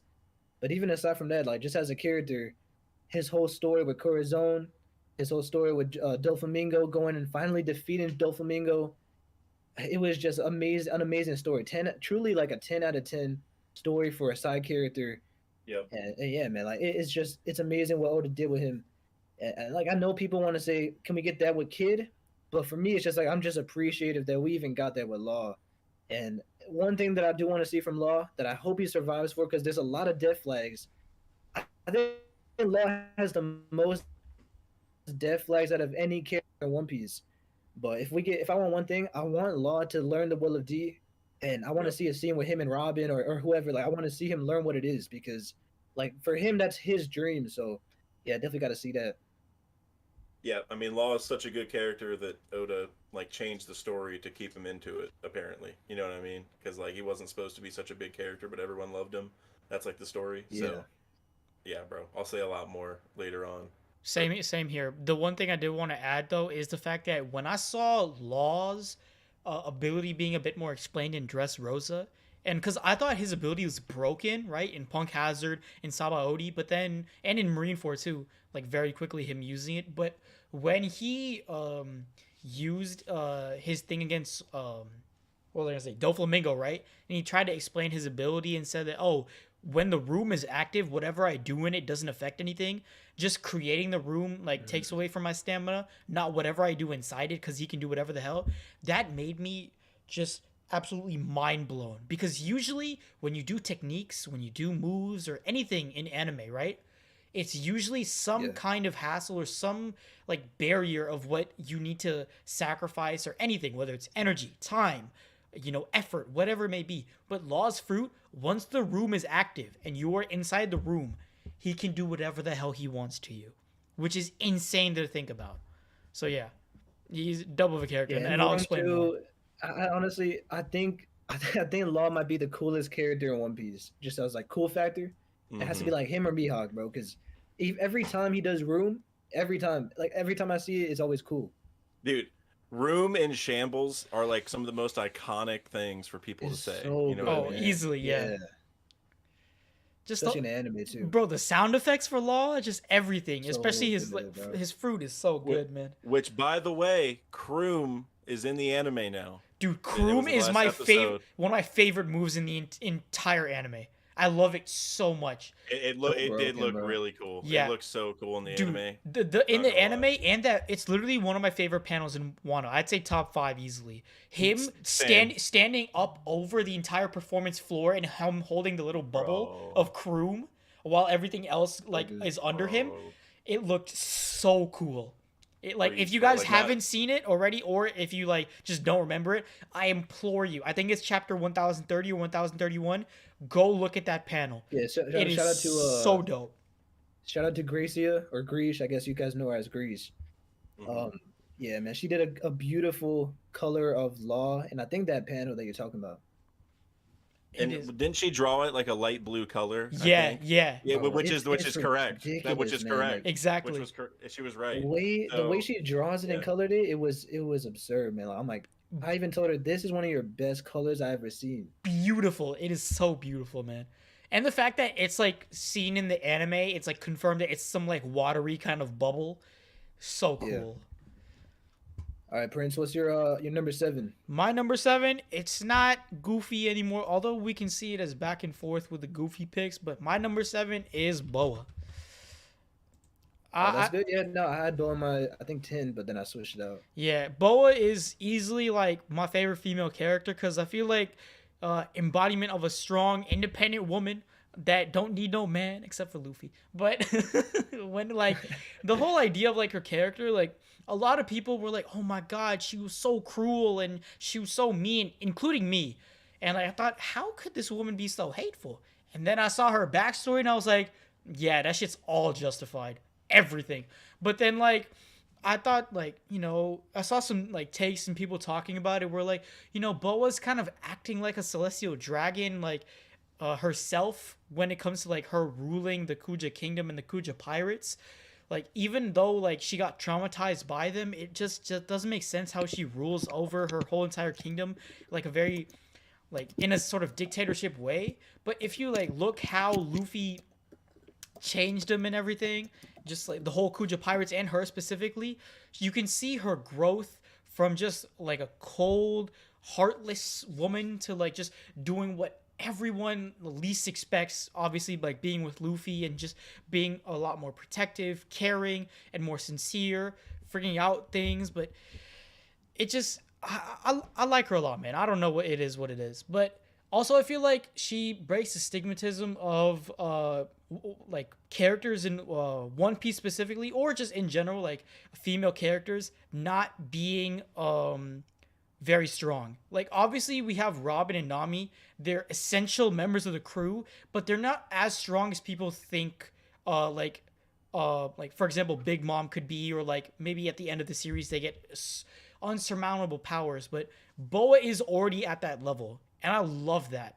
And the fact that she doesn't need some kind of broken fruit, because in my opinion, her fruit is decent, but it's not too broken like a Big Mom's fruit. But she's also very powerful in her own right. She has Conqueror's Haki too, which we haven't seen her use coding or stuff like that. But still, all 3 types of Haki, amazing. And Nasty put it too. She's beautiful. So, easy number 7 pick for me. Yeah, man. Besides Robin, she's my second favorite female character. Yeah. Also, TJ said Boa abuses animals, bro. Honestly, she kicked a cat, right? Was it a cute cat? Or a puppy or something. Puppy or a seal. That's why she doesn't fly with me, bro. Yeah, in my opinion, I would have booted it too. But all right, let's move on. No, quickly though, I got too many animals, bro. I just want to say, like, for Boa, because I had her in my list before I changed it. I just love Boa because every time she shows up, it's just always fun, man. It's always a funny time, even in like movies and stuff. And anytime she's on screen, I know I'm gonna laugh. I know it's gonna be a fun, classic One Piece feeling, and that's why I love Boa, man. But yeah. So number 7 for Zane. Number 7 for Zane. Let me pull it up real quick. Because Zane has definitely a more like just general list of characters that are just either strong, or the general idea of who you think would be a top 10. Honestly, his 10 could be a top 10 strongest characters, if we're being real. But his number 7 is Kaido. That's a solid pick. Kaido. I was thinking about Kaido, but I don't think he didn't make my list though. But I was thinking about it. I was thinking about using having Kaido as well, but I feel like Kaido easy S tier. He could be someone who's like a top 5, depending on how Oda fleshes him out, if he does. You know what I mean? Because he didn't do it in Wano. That's like the main reason why. Like, it's not even that like I don't have him ranked anywhere. It's like he's ineligible for ranking for me almost, because Oda just hit the pause button. You know what I mean? Yeah, I mean, from me, from when we started with Kaido, I already love Kaido because I know some people would say like this is a hot take, but actually not even a hot take. I think most people agree. Kaido and Luffy is my favorite fight. For Luffy, actually, no, this is the best fight in One Piece, man. Like, you got Kaido facing Joy Boy transformation, Kaido with his devil fruit. Like, to me, that's the best devil fruit in One Piece as well. So that's my favorite fight, man. The Conquerors clashing, splitting the skies. Luffy's first time splitting the skies. You got some crazy moments. Luffy flying around in Bowman. You got, I think Kaido when he like swallowed Luffy, spit him out, and the dialogue is just insane. Like, Kaido has the best dialogue in One Piece when he's talking to Yamato, when he's saying, "Oh, you couldn't be Joy Boy either," like stuff like that. It's just like, and there's no one better to turn Luffy into Joy Boy against than Kaido, because when he's like jump roping a dragon, that's absurd, man. Like, we never saw anything like that. And I don't know, man. That's my favorite fight for me in One Piece. In my opinion, if Kaido had different morals, right? If he was like a good person, or just had like a different idea of how to become a pirate, in my opinion, Kaido and Luffy could have easily been best friends. Easily. Like, and that might happen. You know, and that could make Kaido a top 5 depending on how that pans out. Exactly. He's still alive. Because if you really look at it, like how they fought, especially afterwards when Luffy got to that tier, they really just fought like older and younger brother. They were having fun. Yeah. And the interaction that sealed this exact idea for me was when Kaido offered a drink to Luffy, like an older brother would to a younger brother. Like, hey, you want a drink, bro? Hey, that's cool. I won't tell mom and dad. Don't trip. Like, you want it? And Luffy's like, no, what the hell are you talking about? We fighting, bro. But he's like, it's a festival, bro. Come on. You got to have a little bit of a good time. And the other thing, too, with Kaido in Wano, we forget about the first time we seen him in Wano. The craziest entrance, man. Like, he one-shot Luffy, and Luffy starts, like, seizing out and seizing out Haki and stuff. It's like, bro, how did he hit him that hard where he's, like... having a whole-ass Conqueror's Haki Caesar? Yeah, bro. Like, and then even when he jumped off the island, like, Kaido is just... Oda knows how to present Kaido. There's a few times where it was a little bit off with, like, I think it was, like, he didn't kill Kinemon, like, stuff like that. He caught 0 bodies. Yeah, like there's stuff we could wish that was better, but I think for the most part, when Kaido is on screen, it's the most entertaining. His laugh is like just so funny to me, and it's just, man, his devil fruit. I think if Kaido didn't have that devil fruit, I would hate on him more. But because he has the best devil fruit in One Piece, I think I'll just always be a Kaido fan. Yeah, I'm glad you brought up his laugh. He might have my favorite or second favorite laugh in the whole series. Honestly, I love it, man. Yeah. I love because he just screams it like it's just. Yep. Yeah, like I almost want to say it like in real life sometimes. Like it's just like such like a catchy little laugh. It is a catchy laugh because at first, like when he was in what you call it, Zoe, his appearance in Zoe or after Dressrosa, and then in Whole Cake a little bit when he used the laugh or whatever, I thought to myself, what an annoying ass laugh. But then I got into it more and more when he started using it, and now every day, like occasionally, like maybe once or twice, I'll be like or something like just it's too funny, man. Yeah, it's and the laugh itself kind of sounds smug a little bit. Yeah, it does. Like if you say something and then say like "wororo" afterward, whatever, it's immediately gonna. It sounds like you're talking shit to them. You know what I'm saying? Exactly. Like you're laughing at them. So. And this is honestly peak alignment because JJ's number 7 is also Kaido. So, oh wow. Yeah. And then Crow said we should wait for him to announce his pick for number 7. So we'll just move on to. We'll come back to him. Yeah, we'll just move to JJ's number 6, which is. Let me look at it real quick. All right, it is in fact Garp. Garp at number 6. Honestly, that's a great pick. You know, I think because I'm guessing we all have Garp somewhere in the top like 5. I'm guessing. I know I do. So I mean, I don't, but like I love Garp. I don't have him because like I don't want to because I feel like we've already seen him enough, and I feel like when it comes to Garp, it's like a already assumed top 10, like for every single person of the One Piece community. Like if you ask someone like, hey, do you have Garp in your top 10? And even though they have a distinct top 10 characters, they'll be like, yeah, sure, I have Garp in my top 10. He goated. So like, I feel like it's assumed already that everybody likes Garp, which is why I didn't have him in there. But I could easily fit him in fair there. Enough. Yeah, we'll save him for later because I definitely got him higher, so we can move on from that. Hey, shout out Brandon King who just got here. Yeah, Brandon King's in here. Was good. Yeah, love Brandon King. Yes, sir. Also, I feel like we're literally, it probably is because One Piece just is so great and we love all the characters, but I just love how we're literally being like Giannis right now. Every single pick. That's a good pick. That's a good pick, you know, like. Yeah, they're all good picks. The only one I don't like is Boa just because of the dog kicking. The dog thing, yeah. It is. But like literally every single one is just, that's a good pick, man. Oh, Crow's here. Crow's in here. What's good? What is good? All right, Crow. Do you wanna? We'll head straight to you. You're number 7 and 6. You wanna tell us? Oh, I gotta do the back to back. Okay, the back to back, man. Snake draft. Yep. Yeah. Okay, bet. Number 7 is the GOAT himself. Ooh, let's hear it. Green Bull. Oh my god! I was.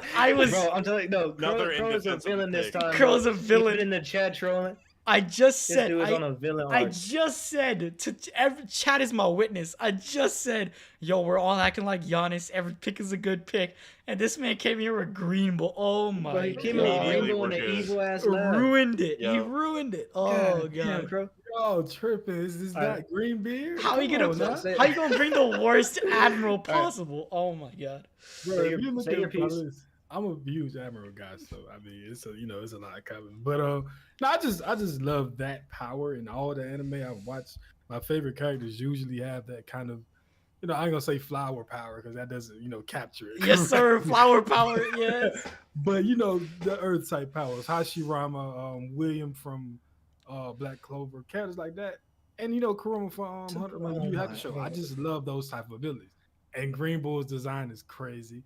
He gets a lot of flack for making a smart decision. I wouldn't have fought Shanks. No, bro.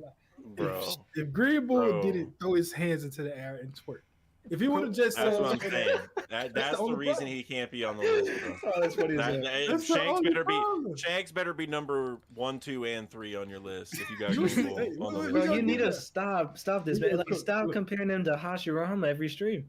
Bro, it's every stream. Bro, you're turning me into a Naruto stan. Yeah. Bro, I'm just saying. Hey, TJ spinning, bro. Green Bull, for real. Like, come on, man. You seen Green Bull after that? I mean, So Green Bull's got 2 L's in his name already, bro. Exactly. Yeah, I just like the type of powers, and I love his design.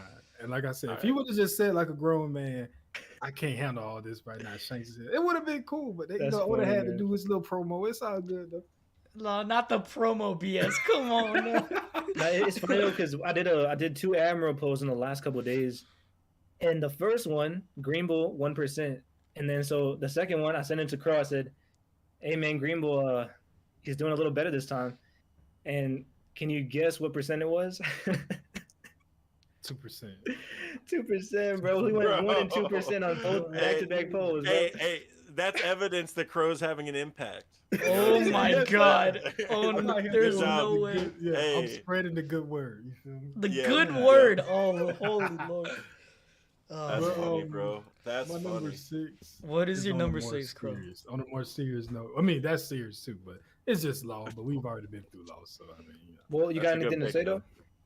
I just think that his backstory is so captivating from start to finish. My favorite scene, or at least top 3 in One Piece in general, is when he was when he was inside the treasure chest, and Corazon was talking to him, but no one else could hear, and he's crying, and his eyes out. Yeah. Because I rewatched that with my girlfriend, even she started crying. Like, it was. Yeah. She's not even like caught up. Like she's just like watches bits and pieces. But that part was so good to her that it made her tear up too. And it's just he's such an amazing written character, and I just love him.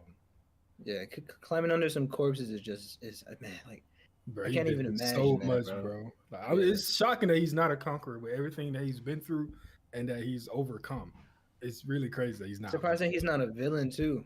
Like that's like a villain story. I mean, he might be if he pull up on Garp. Well, he might be part of the 𝚘𝚙𝚑 captain. We'll see. Bro, he was about to be one. Like, if you saw his whole backstory with Doflamingo, he was the exact same. And even Rocinante figured out that whole similar connection between Doflamingo and Law. They are both people who just want destruction. Well, not Law now is a bit of a different story, but when he was a kid, most definitely. Yeah, I gotta shout out Vexus in the chat. Green Bull fans don't be eating just like him. Bro, I love that. Yo, that is such a good. Oh, that is such a good answer. Okay. All right, let's move on. Yeah, I'm gonna remember that, Vexus. I'm gonna remember that. Vex has been cooking the night. He has been. Number 6 for Zane. Number 6 for Zane is Aokiji. Aokiji. Extremely respectable pick. Yep. He's another one like Kaido. I had him. I was contemplating it, but it couldn't make the cut. Yeah, Aokiji, I had him on my list too, but it was just too much competition, man. I couldn't put him on. You got Green Bull on the list, but not Aokiji? Come on. That's wild. Yeah, bro. that's wild. Have we ever variety? Come on now.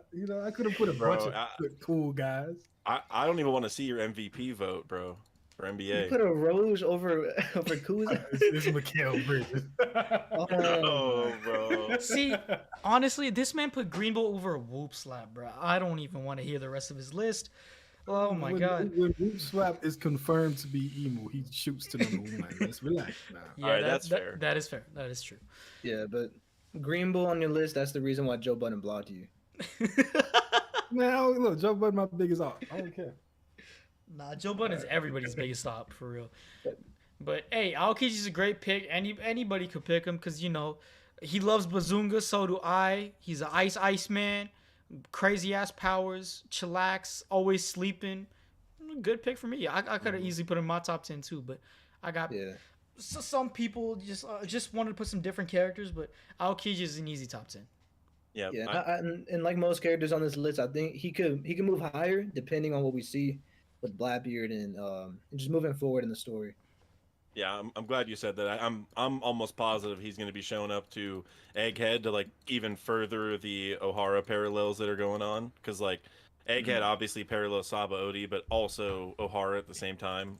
So I think 100% we're about to see Aokiji, and it's gonna really be important because now that he's with Blackbeard, the government are a common enemy, so he could still help the Straw Hats here and tell them some important stuff and whatever. So For sure. So yeah, I'm looking forward to it. Yeah, we might get Aokiji versus Kizaru instead of Yes. no Straw Hats. That'd be cool. And then we can see Gotta two see Loki Zoro clash with him awakenings. though. Yeah, with, I gotta see. Yeah, Kizaru. I gotta see it, bro. For the Yeah. Rayleigh, yeah, but I agree. Aokiji's got to talk to him at some point. All right, Prince, what's your number 6? All right, so some people in the chat actually did foreshadow this pick, and I think it was Vexes and one more person. I think it was Akuma Aaron as well. But my next pick for number 6 is Kiros. Wow. I bro, absolutely bro. love Kiros. Honestly, a lot, like, before I was looking at my list, there was a lot of Dressrosa characters, like Leo, Bartolomeo, Kiros. Like, I loved a lot of characters in Dressrosa, but Kiros is an absolute double fit character. Honestly, in my opinion, like, top 3, like, father in One Piece, easily. And Yeah, for sure. this man has done so many crazy things. Like, his willingness to, like, go above and beyond for Dressrosa is peak to me. And the fact that he thought he could beat Doflamingo, and for a second I did too, when he sliced off Doflamingo's clone's head. Because I thought, I didn't like think Doflamingo was over with. I thought he would easily just come back or do something different, kind of like he did in the arc. But when he first initially did it in the first 5 seconds, I was like, God damn, the arc's over. It's actually over. Like, this man is so great. His relationship with his daughter, him never giving up when he became a toy soldier, that didn't stop him for nothing. He kept going, pushing through everything. Literally, the one-man army to make sure that Dressrosa would one day come back and beat Doflamingo out of that throne. Massive respect. Love Kiros. I feel like it's an easy pick for me. Nah, That's that's solid, Kiros. that's He's solid. dope. He's dope. You know, Yeah. when we talk about One Piece, the storytelling with this character is like it's another level because he was like a kind of a side character, but when we saw him at first, we saw him as a toy, but then we get the full story like with his wife and everything, with Rebecca. Yeah, 10 out of 10 character for sure. Yeah, I don't know if anyone can ban Crow from the chat, but he put El Lyros in the chat, so I don't know what he's talking about. I could ban Have his I been burners, hacked? but they gave us views, so. Have I Yeah, been and- hacked? That's true. That's true. Even if we banned him, he has like 20 burners. so- Yeah, exactly. But no, man, Kiros. I mean, we've said a lot of really good Dressrosa characters. Like I said, Gatz, but also Preach brought up Senor Pink. I mean, Prince, you had Doflamingo earlier. I mean, there are so many great characters from Dressrosa, and you know, I think there's even like a story where like Oda was late turning in the chapter where Kiros beats Rebecca, or I forget exactly what it was, but he was like late turning it into his editor, and the editor was mad, but he was like, dude, I was crying like writing it because it was like so impactful, or something like that. I know there's some interview where they talked about that. So so yeah, great character. Yeah, Dressrosa. There's a lot of misses, a lot of weird characters, like the booger guy from Doflamingo's crew. But then you got a lot of stacked characters too. Fujitora. We're gonna talk about Sabo, I'm guessing. Yeah, a lot of good characters in Dressrosa. Crow, don't do that. Don't do that. Don't. I heard it. Don't do that. Come on. This man trying to slide it. Nah, don't even try it. Nah, come on. All right. Oh, so it's number 6 for me. Yep. I got. Let's see. Yeah, number 6. I got Doflamingo. We talked about it a little bit earlier, but I go back and forth between the best villain for me. I want to say Dofi because we've seen his whole story. For the most part, he could maybe come back, but we've seen his entire backstory, and he was like a true menace to me because at the first time we saw him, he already looked cool, or he looked kind of goofy, honestly, at the first time, but over time he looked cool with the glasses on, and but over time, man, it's just like the way we talked about it. He killed his father, his brother, and I was like, this dude is evil, man. And then you know, there's stuff too, like just like stuff with Viola that I don't want to get into it here, but for the stream specifically, but little insinuations, implications with Doflamingo. It's just like this dude just makes everyone's life a living hell, man. And going against Luffy and Law, I think he was the perfect villain. And I want to say this: the birdcage has to be one of the craziest feats I've ever seen in One Piece. Agreed. Oh, for sure. Yeah, like that's ridiculous, Oda. I don't know what he was thinking with that I mean, the that fact time, that like but- all those characters that couldn't beat it, like Fujitora, you know what I mean? Yeah, Like, yeah. bro, Fujitora like, Zoro, yeah.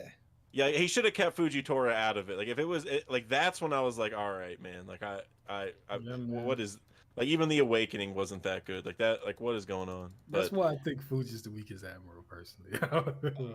Or maybe Dofi's admiral level. Okay. All right. Bro, No, Green no, Bull- wait. To be Green fair, Bull- I could bro. low key, Oh my I could God, low key bro. see it because of the fact that the birdcage without it. I mean, we don't know Dofi's like strongest level of like power because of the Yeah, birdcage. the birdcage is a better feat than anything Green Bull did. Oh yeah, I mean Green Bull had the opposite of feats whenever he Did showed Green up. Bull not beat King and Queen at once? Bro, Oh oh no, my don't God. Hey, let me tell you don't this. even. Let me tell you this. I'm King curious. and Queen, they're not getting through the birdcage, bro. Yes, They're they are. dying. Yeah, dude, there's sliced meat, bro. There's like Yeah. dinosaur meat everywhere. They said Lil Jack after Doflamingo. He don't even need to see King and Queen. They was confident Jack was bringing him home too. And that's Alright. crazy because Dofi is my next guy, so we can just go ahead and throw him up there. All right, I'll put Alright, it for Crow. You guys, If you All got anything to say, Crow, about Dofi, you could just say it then. Yeah, well, when it comes to Doflamingo, man, you know, it's a pretty common idea for some reason that One Piece doesn't have good villains. I don't know why people say that, but Doflamingo is like him. Like he's the most complete villain I think in the series, in my opinion, from backstory to his Yeah. actions in the current story Yep. and his fight, the way it was written. And Oda didn't miss at any point with neither of those. Because like I was just talking about the Law backstory, that all is a part of Doflamingo's story. And him having to kill his brother was like crazy. I mean, you know, he's not a stranger to killing family, but that still hurt him, you feel me? And Dofi's just that guy. His design is crazy. You know, I had Dofi as my wallpaper for like a year. He's him. Yeah. certified drip. For sure. Especially with the red suit. Sanjay had to steal his whole fit when he got the Crazy. one on you. Bro, so dripped out. Yes, sir. All right, Deck, what's your number 6? All right, man. So like I said, every set of 2 is gonna have at least one kind of surprising one. So here's the surprising one this time, and it is Lucky Roo. Bro, right. oh my Hey, I God. was debating it, bro. I swear Dak. I was debating it. Dak, I swear on everything, when I was deciding my top 10, Lucky Roo was my number 6. I Bro, kid, no, I kid you not. Is he on the list now? He's not is he on on list your now, list? but like he Okay, dead ass okay. was. I being gotta made on my list. I gotta genuinely ask both of you, actually all 3 of you, like, why is he so high for you? He's just that Bro. guy, bro. Bro. He's so Chapter cool. He is, 1. bro. He's raw. Don't It's get me wrong, Chapter but 1. I'm gonna let y'all Chapter go 1. first. Chapter 1, bro. He set the tone for the entire story of One Piece, bro. Because like Shanks showed how he saw like the world or pirating or whatever whenever Higuma like came into the bar and you know Shanks just let him do whatever because he didn't want to start a fight. But then the second he pointed a gun, which we saw Kid learn exactly what that means too from Dorian Broggy and Shanks, right? As soon as they pointed a gun, Lucky Roo immediately got into action and popped the dude immediately. Like dude, he caught more bodies in the first chapter than Kaido got in the entire arc of Wano. Like that alone, you know what I mean? So, and that's chapter 1. Like that, because like a lot of the messaging for Shanks in general, like in chapter 1 and just in general throughout all the times we've seen him for the most part, is like pirating is fun but also dangerous, right? Like a pirate's life is Yeah. fun because you're free, you get to do whatever, but it's also very dangerous and like you can die in an instant, whether it's the storm, you know, a sea king, someone shoots you, whatever it is, right? Like it's very dangerous. And like Oda showed us that by showing us the juxtaposition of Shanks and Lucky Roo to a degree, and Ben Beckman a little bit, but he used the back of his gun to beat up Yeah. people. But Lucky Roo was like, nah, bro, you point a gun, you're done. You know what I'm saying? Like it's over for you. And Dorian Broggy said the same thing. Like they echoed that, but showed it times a million, right? And then you can also add some other stuff for Lucky Roo, like from Volume 4 Billion. There's a lot of cool things. Like he attacks like a cannonball. He has really strong and flexible legs, which is like super specific. He's bad with women. He's the cook of the crew, so he's definitely like a Sanji parallel. And also just his design in general, like he just looks dope. There's like the goggles and everything. So bro, and he's just a character just for me that like with that chapter 1 moment, it's just like I identify him with One Piece so much, you know. So for me, Wow. Lucky Roo is just one of my all-time favorite characters for sure. It's crazy because Shanks, you mentioned him, and he was trying to teach Luffy that lesson before in that chapter, right? And then Lucky Roo shows it to us. Exactly. Yeah. He's the other side of that coin where it's like, yeah, like you chill. You know, like if somebody's hurting you, like if they're not going to actually mess with you, don't do anything. You know, who cares? Like it's not worth the trouble. But when you point a gun, like Shanks said, hey, dude, these aren't for pointing at people. And literally next panel, you know, he's popped by Lucky Roo. And Lucky Roo's taking a bite of meat at the same time, which is just, you know, super dope. So cold. Yeah, bro. Yeah, Lucky Roo is amazing, bro. And in my opinion, bro, when the whole agenda came that he might be extremely fast, I just found it such an Oda thing to do. That he makes the fastest character in the One Piece world. It doesn't matter. There's people that are literal speeds, like the embodiment of light, like Kizaru, and like all these fast characters. You got Kaido, the Yonkos. Everybody's fast when they're fighting. But nah, the fastest character in the entire One Piece world is just some fat ass eating a piece of meat. Like that's crazy. So Lucky Roo, ever since that idea could even be possible, he's been the GOAT for me, bro. Crazy. Yeah, and I kind of I put him. He didn't make my list because of Wu Slap, really. But the reason why I was putting him up there because he kind of like, you know, when I describe One Piece to a lot of people, you know, you gotta like a lot of people hate the designs, but the appeal to me is you see somebody that's like Lucky Roo, that's this big fat round guy, always eating, joking around, eating, funny looking guy, yeah. But he flips the switch so quick, and he's the first person to kill somebody on the screen. And that's kind of like what One Piece is to me. Like, it's crazy. Yeah, sure. I love it. He's kind of like the embodiment of that. Don't take the designs too serious because when you see what these characters are really about, that's when you know the truth. Yep. Man, I can wait for Elbaf, man.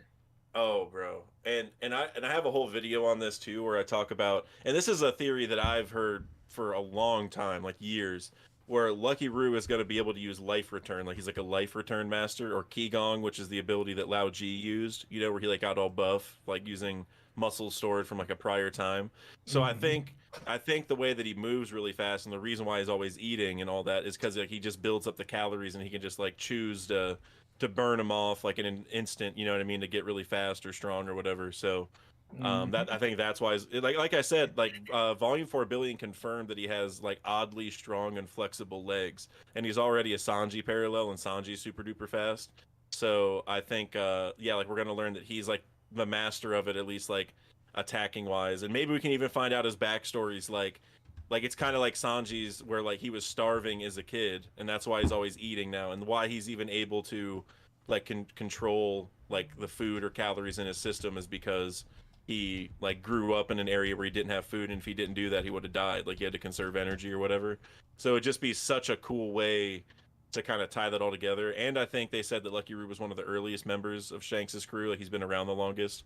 So just overall, man, Lucky Roo is just awesome for sure. Yeah. They had him and originally in the first data book they had him listed as one of the combatants too. So I definitely think he's the Sanji guy, and you know, Zoro been back, if not Mihawk. But yeah, it's gonna be dope, basically. So. 100%. All right. So before we move into the top 5, I want to shout out Deck because I know he has a Lucky Roo video, so go check that out.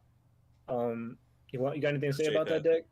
Yeah, appreciate that. Definitely go check it out. I mean, I gave you guys most of the info, but there's some other stuff for Lucky Roo. Like he's based off of like an old cartoon or old comic book, but also a cartoon called Lucky Luke, where it's a cowboy that can shoot faster than his own shadow, which is really hype. And I talk about that in the video, and like what Sanji could potentially learn from Lucky Roo if they do, like if there's like a Whitebeard versus Roger situation, like that kind of like fight, if the Shanks and Straw Hat crew end up doing that, or any chance, any altercation they can ever have, like he could learn some stuff. So definitely go check that video out. I'll try to put a link in the chat here in a minute, but I know I got to go to my number 5 here in a second. But video is definitely worth watching still, for sure. And one thing I want to throw before your number 5, with him being able to shoot faster than his shadow, he could have been the predetermined matchup for Sanji.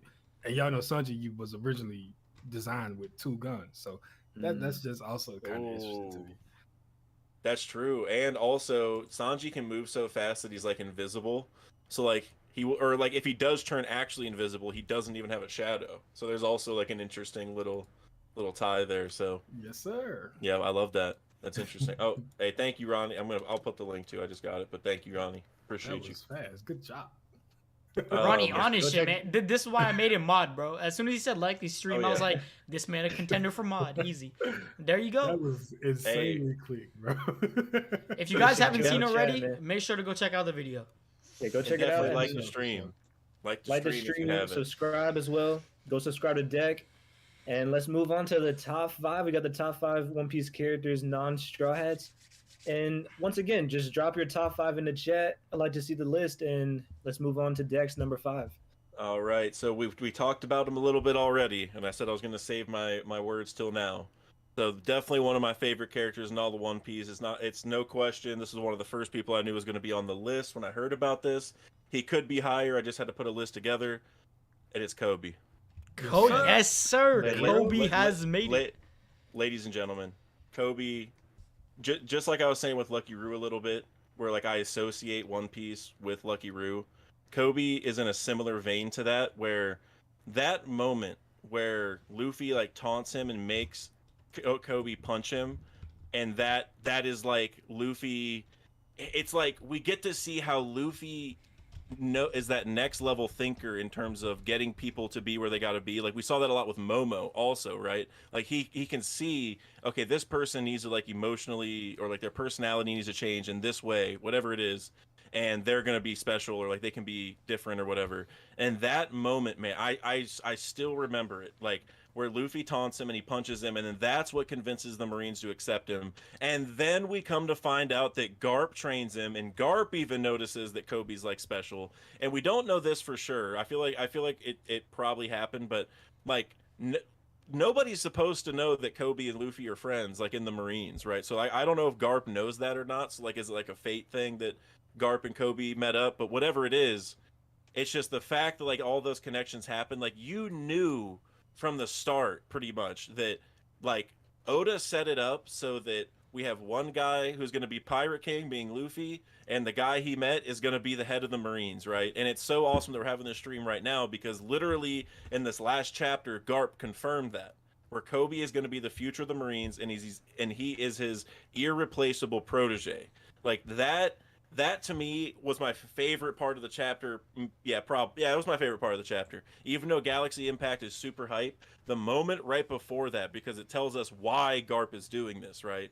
And obviously this is all coming to a head now, where like Koby is going to be very important. And one of my favorite theories that like has come up from several people at this point, I also brought it up in my last video, I think, or on stream, whatever, is Koby and Luffy are going to be the Garp and Roger for a God Valley 2, basically, right? Now, how that all works out, you know, who knows? We'll see. I doubt Oda's going to have Blackbeard get taken down by both. It'll probably be something else, whatever it is, right? But that setup where like we're going to culminate back into that moment maybe, and tie back into it where Koby can fill that void. He's obviously not the same level as Garp or anything, but I think that's where we're headed. And it's like just the new faces of like the pirates and the Marines, and just, man, Koby, just like I said, I associate One Piece with him, and just he's obviously here to stay now because Garp is protecting him. So love Koby. Yeah, man. No, definitely for Koby, like I said earlier, we've earned some respect for him over time. And I think about it, when he's going up against guys like Blackbeard, or even just in the same room or in the same situation with Blackbeard, it just shows that he's now fearless. He's now grown up a lot.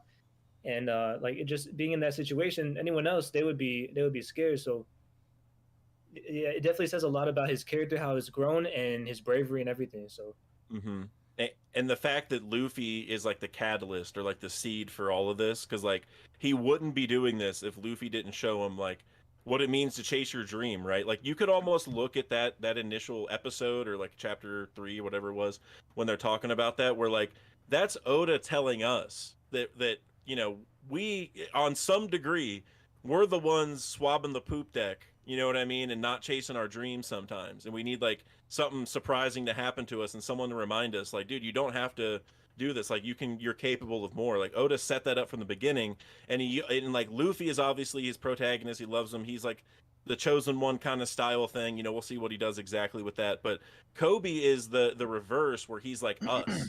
you know, and I think Usopp is also that, where he's us because he's like just a normal person pretty much, but like Kobe's a different version of that, where it's like that was the message we're supposed to get from the beginning. So I love Kobe, bro, for sure.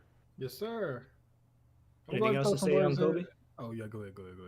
Oh no, I was gonna say anything else on Kobe or. Oh well, yeah, he's like actually next for me, so I'm gonna go ahead and throw some words in too. I love Kobe a lot. I can't even, just put it in the real words. But when I first watched One Piece and seeing this loser guy, this pudgy, pig-haired fella, it was alright. I was like, okay, Luffy got him a homeboy. But this is one of the few things that my brother didn't spoil me about One Piece. So at the end of Enies Lobby, when he pulled up, and I was like, bro, is that Kobe? I was so happy, bro, because we had already seen, I think that's one of the rare cover stories that the anime kind of adopted, the Kobe and what was it? Kobe Meppo stuff? Kobe and Hell Meppo, right? Yeah, where Axe Hand Morgan hurt Garp. Yeah. Right. I think that's one of the few that they actually adopted, because I guess, it actually is pretty important in the grand scheme. But I still just never expected that. It was Garp was like, I got somebody that want to see you, that meet you. I was like, who is he talking about? And Kobe pulled up with the shave, and Luffy still low diffed him. But it was just so dope to see how far he had come so quick. And we talk about growth rate in One Piece. Everybody talk about how fast Luffy is growing.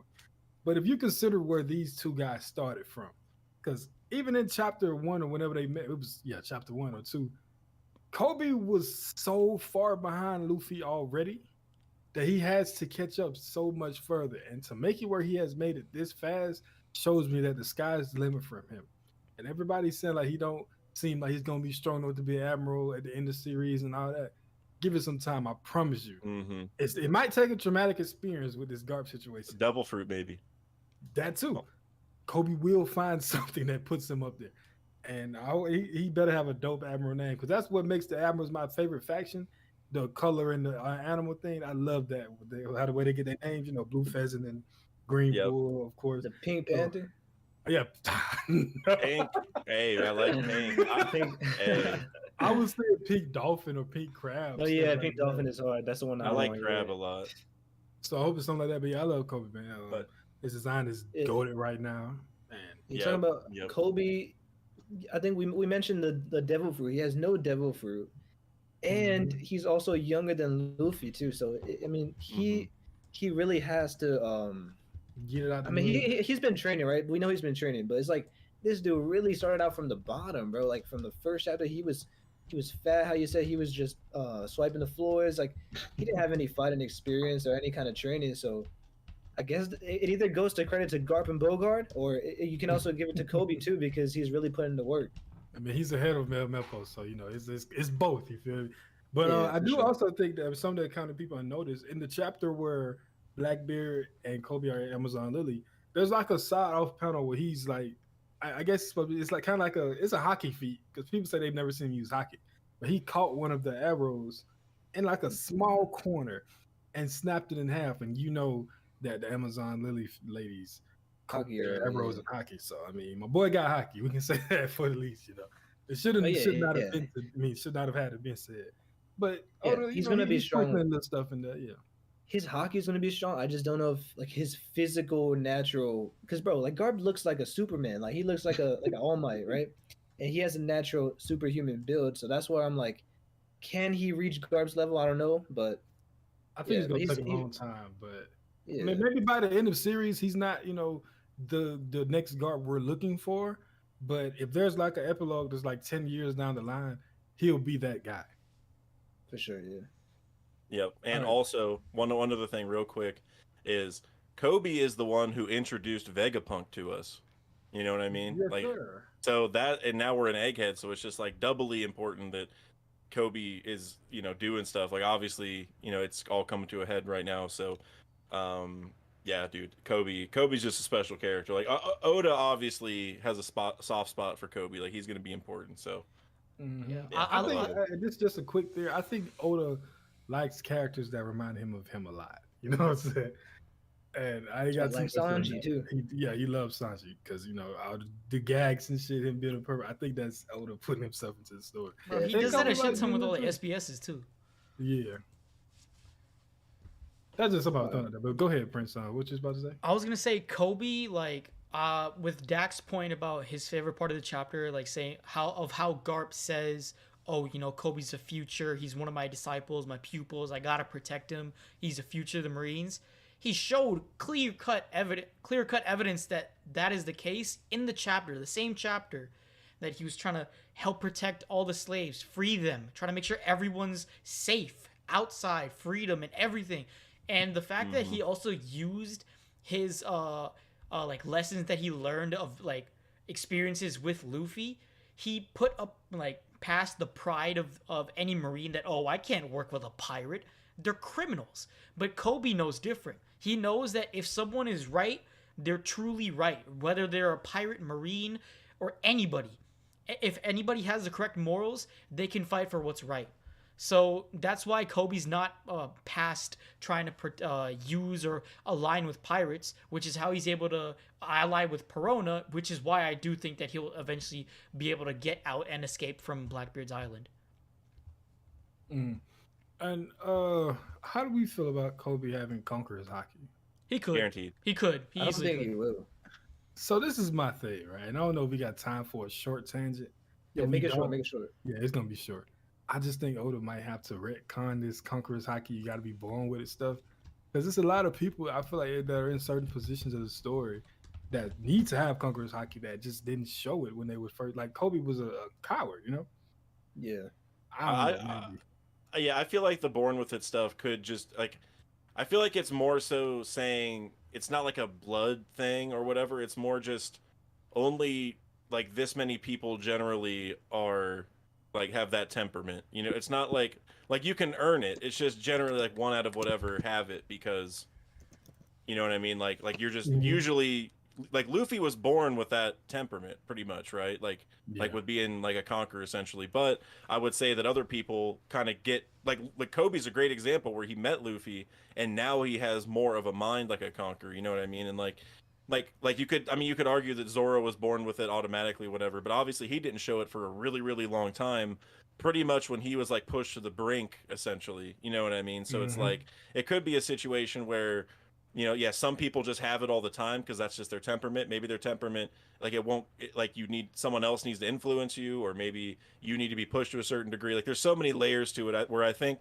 generally all what they're saying is just not many people are going to achieve it just generally. Like it's just, that's not like people don't do that. They're not conquerors. But I think, you know, because like if Zoro can have it and Rayleigh, as you know, presumably, and ever like a lot of other non-captain top tiers, you know, I think that shows like, well, if you're not a captain and you're a conqueror, that's, you know, like that tells me like a lot of people can have conquerors right there, because it's like that would be kind of weird like if you're subservient but you can still have it. But obviously we've seen that a lot now, so I feel like we're going to start seeing a lot of people have it. And if Kobe's going to be then like the new face of the Marines, you know what I mean? He's the future, like the top one. He's got to have it. So yeah, exactly, and I agree. I think it's going to definitely be something along that line, yeah, because that's just kind of wow.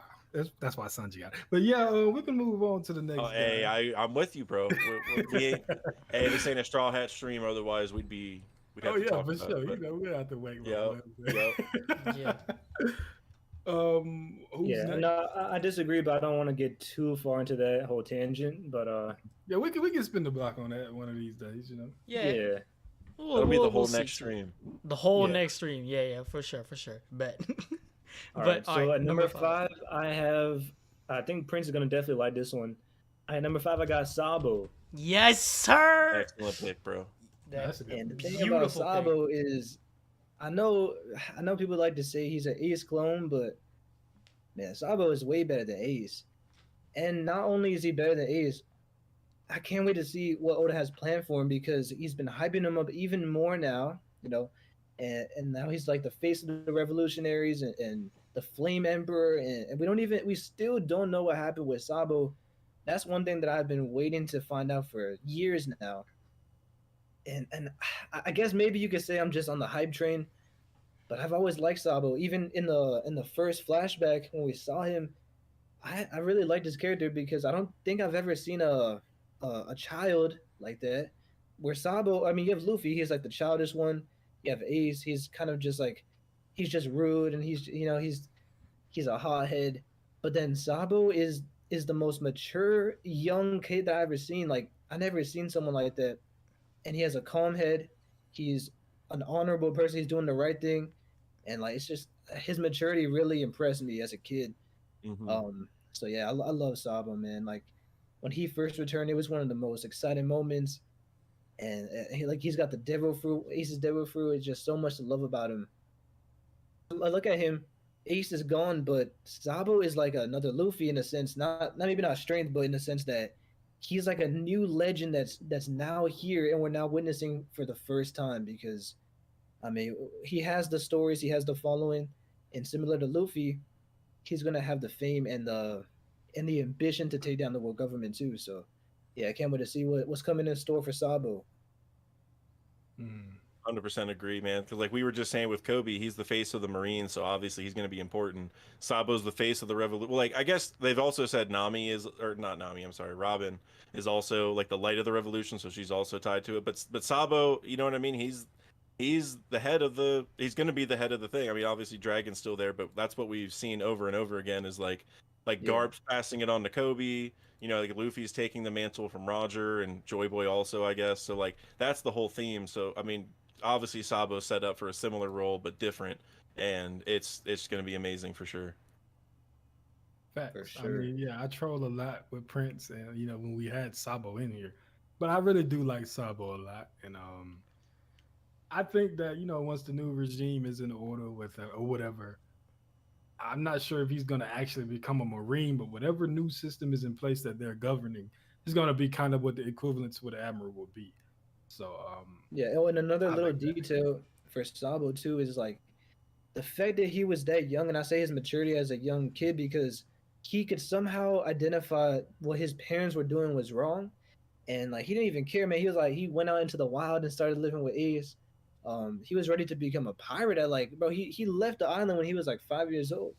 So it's just like this dude was on a different mindset, a different level mentally from everyone else.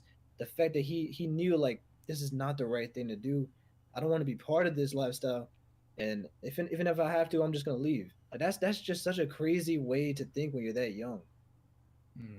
I agree. He's like the Ronnie, do not support my YouTube. I'm not gonna upload anything ever. Yeah, I was gonna say, Ronnie, hey, you taking big dubs, man, with that wrench work, but that man's channel's dead. So like, you don't need to worry about it.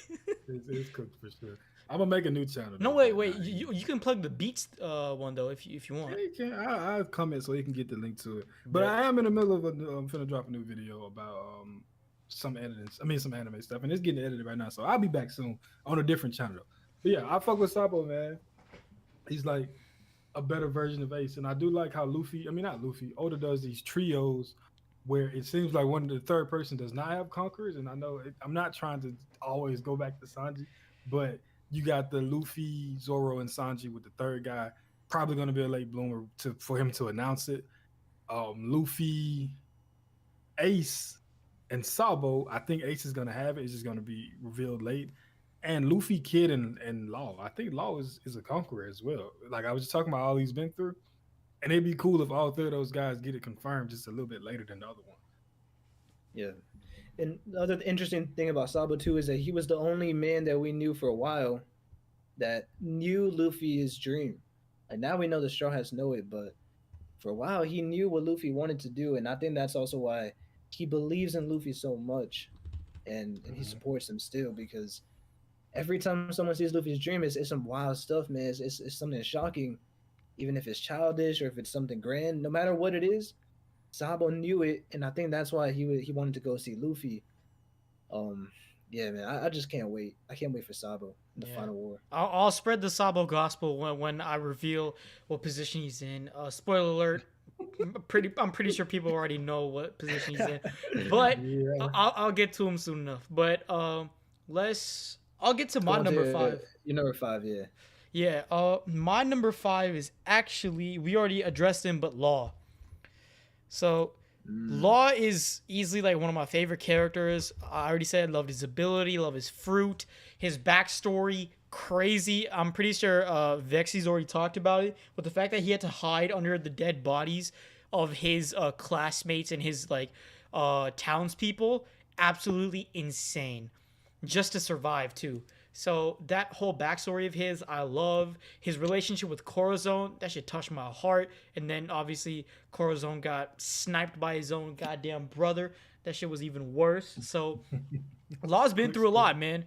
And honestly, the way he overcame everything, his like character development in Dressrosa, and even afterwards, him allying with the Straw Hats in Punk Hazard. Then we see it in Zoe. Then we see it in Wano.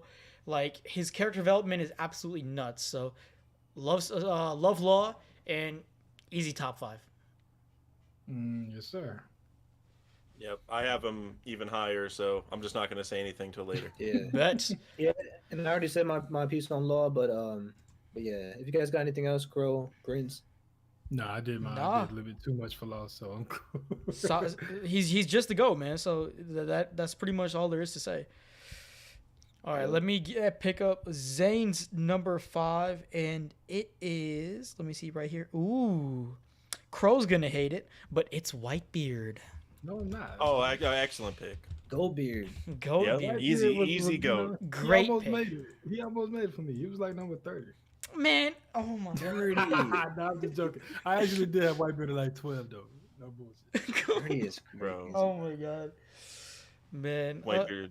Yeah, nothing to say about him. He's just absolute GOAT, Chad, no scars on his back, all of that.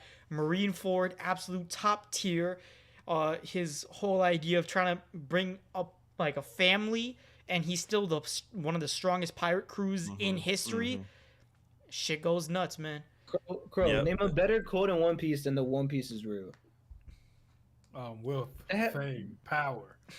Nah. Oh bro. man, It's not better, bro. There's so many you could have picked, and that one isn't one. Whitebeard of them. yelling the One Piece is real when he died was the coldest scene, bro. Like It's that's definitely one of my number favorite 2. scenes. When does a man die? Is When he's forgotten. one of Exactly. yeah that's like, come on, maybe that's not my number 1, but it's Bro. it's That in the not a Whitebeard quote, one. quote. But when we talk about this, the situation and like what he was doing, I got that at like number 1 or 2 for sure. Which one? Whitebeard. Oh yeah, that's Yeah, what I'm top saying. tier. Yeah, dude. Whitebeard is like the epitome, like the extreme version of found family, which is like such a it's the whole theme of One Piece, really. Like, you get a crew, like you go find your people, you know what I mean? Like, think about like Robin's story, for example, where like she was looking for friends, anyone really, you know what I mean? Then she found her people, and she's even said like, I have strong friends now, I'm good, I don't have to worry about getting caught, I can chase my dream and I'm good. And it's like Whitebeard is the extreme version of that, where he's like finding everyone who needs that family, you know what I mean? Like, he's taking everyone in that is like willing to be his son, essentially, because he also always like yearned for that kind of family. So Yeah. bro, Whitebeard, man, I mean, it's just, you know, he's just like the epitome of, you know, like taking in like the broken and lonely people, you know what I'm saying, like that kind of thing. Like, bro, just GOAT, easy GOAT, no question. Yes, sir. Yeah, no, I have Whitebeard higher up, so I'm gonna just save my thing sure for you Whitebeard do. later on. Yeah. Good choice. All right, then we'll get to JJ's number 5, which is, give me one sec. Let me find it real quick. JJ's number 5 is, drumroll please, because I still haven't scrolled yet. It is Smoker. What? Smoker. That's dope. Wow. I did not expect to That- see him, bro. All right, and the reasoning Yeah, for that's okay. reasoning for Smoker. Oh, I forgot the reasoning for Garp as well. JJ put, but for Garp, he said hate that he'll die soon. I'm pretty sure he won't. But number 5, Smoker, amazing character. What do you guys think about Smoker? Well, real quick, I just want to say Garp is definitely getting cooked, but Oh man. Yeah, for Smoker, sure. Smoker, bro. Like, I shout out to Randy Troy, who did a Smoker video recently, and I watched it before, and then Hidden Island did a theory review stream today, and then watched it again, so I saw it a second time, so it's very fresh in my mind. Which also, I had to leave that stream because I was getting prepped for this one because I was watching it, but apparently I won the theory contest, so shout out to Hidden Island for that stream. Big shout out.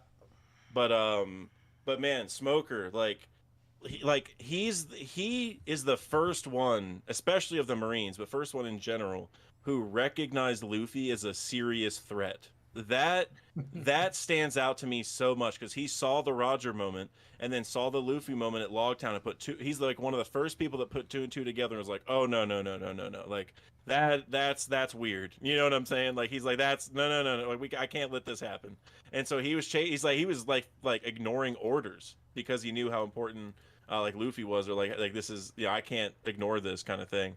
So yeah, dudes. I mean, and then we talk about his future role. Like I mean, he obviously kind of fell off like low key, but he's gonna come back at some point. He's not gonna be the future of the Marines quite like Koby, but I could see him like right now, how like the world government has CP0, which is like Aegis 0, like Aegis is a shield. So like the world government has them helping them, and then Sword seems to be like something they don't like, you know what I mean? Because like they're not really affiliated with the Marines anymore, like they're very loosely correlated. So maybe that flips on its head in the future, where then Sword becomes like the main tool of the Marines in a way. You know what I'm saying? Like where that's like instead of CP0 being the main government forces, it's Sword becomes the main government forces under Koby, and then Smoker maybe leads those forces because like those are like almost like, hey, you go out and do whatever's right. Like that's like you know what I'm saying? Like they're like the main forces now who like keep everything right in the world. And I could see Smoker being the lead of that under Koby, so I like that. I like that idea.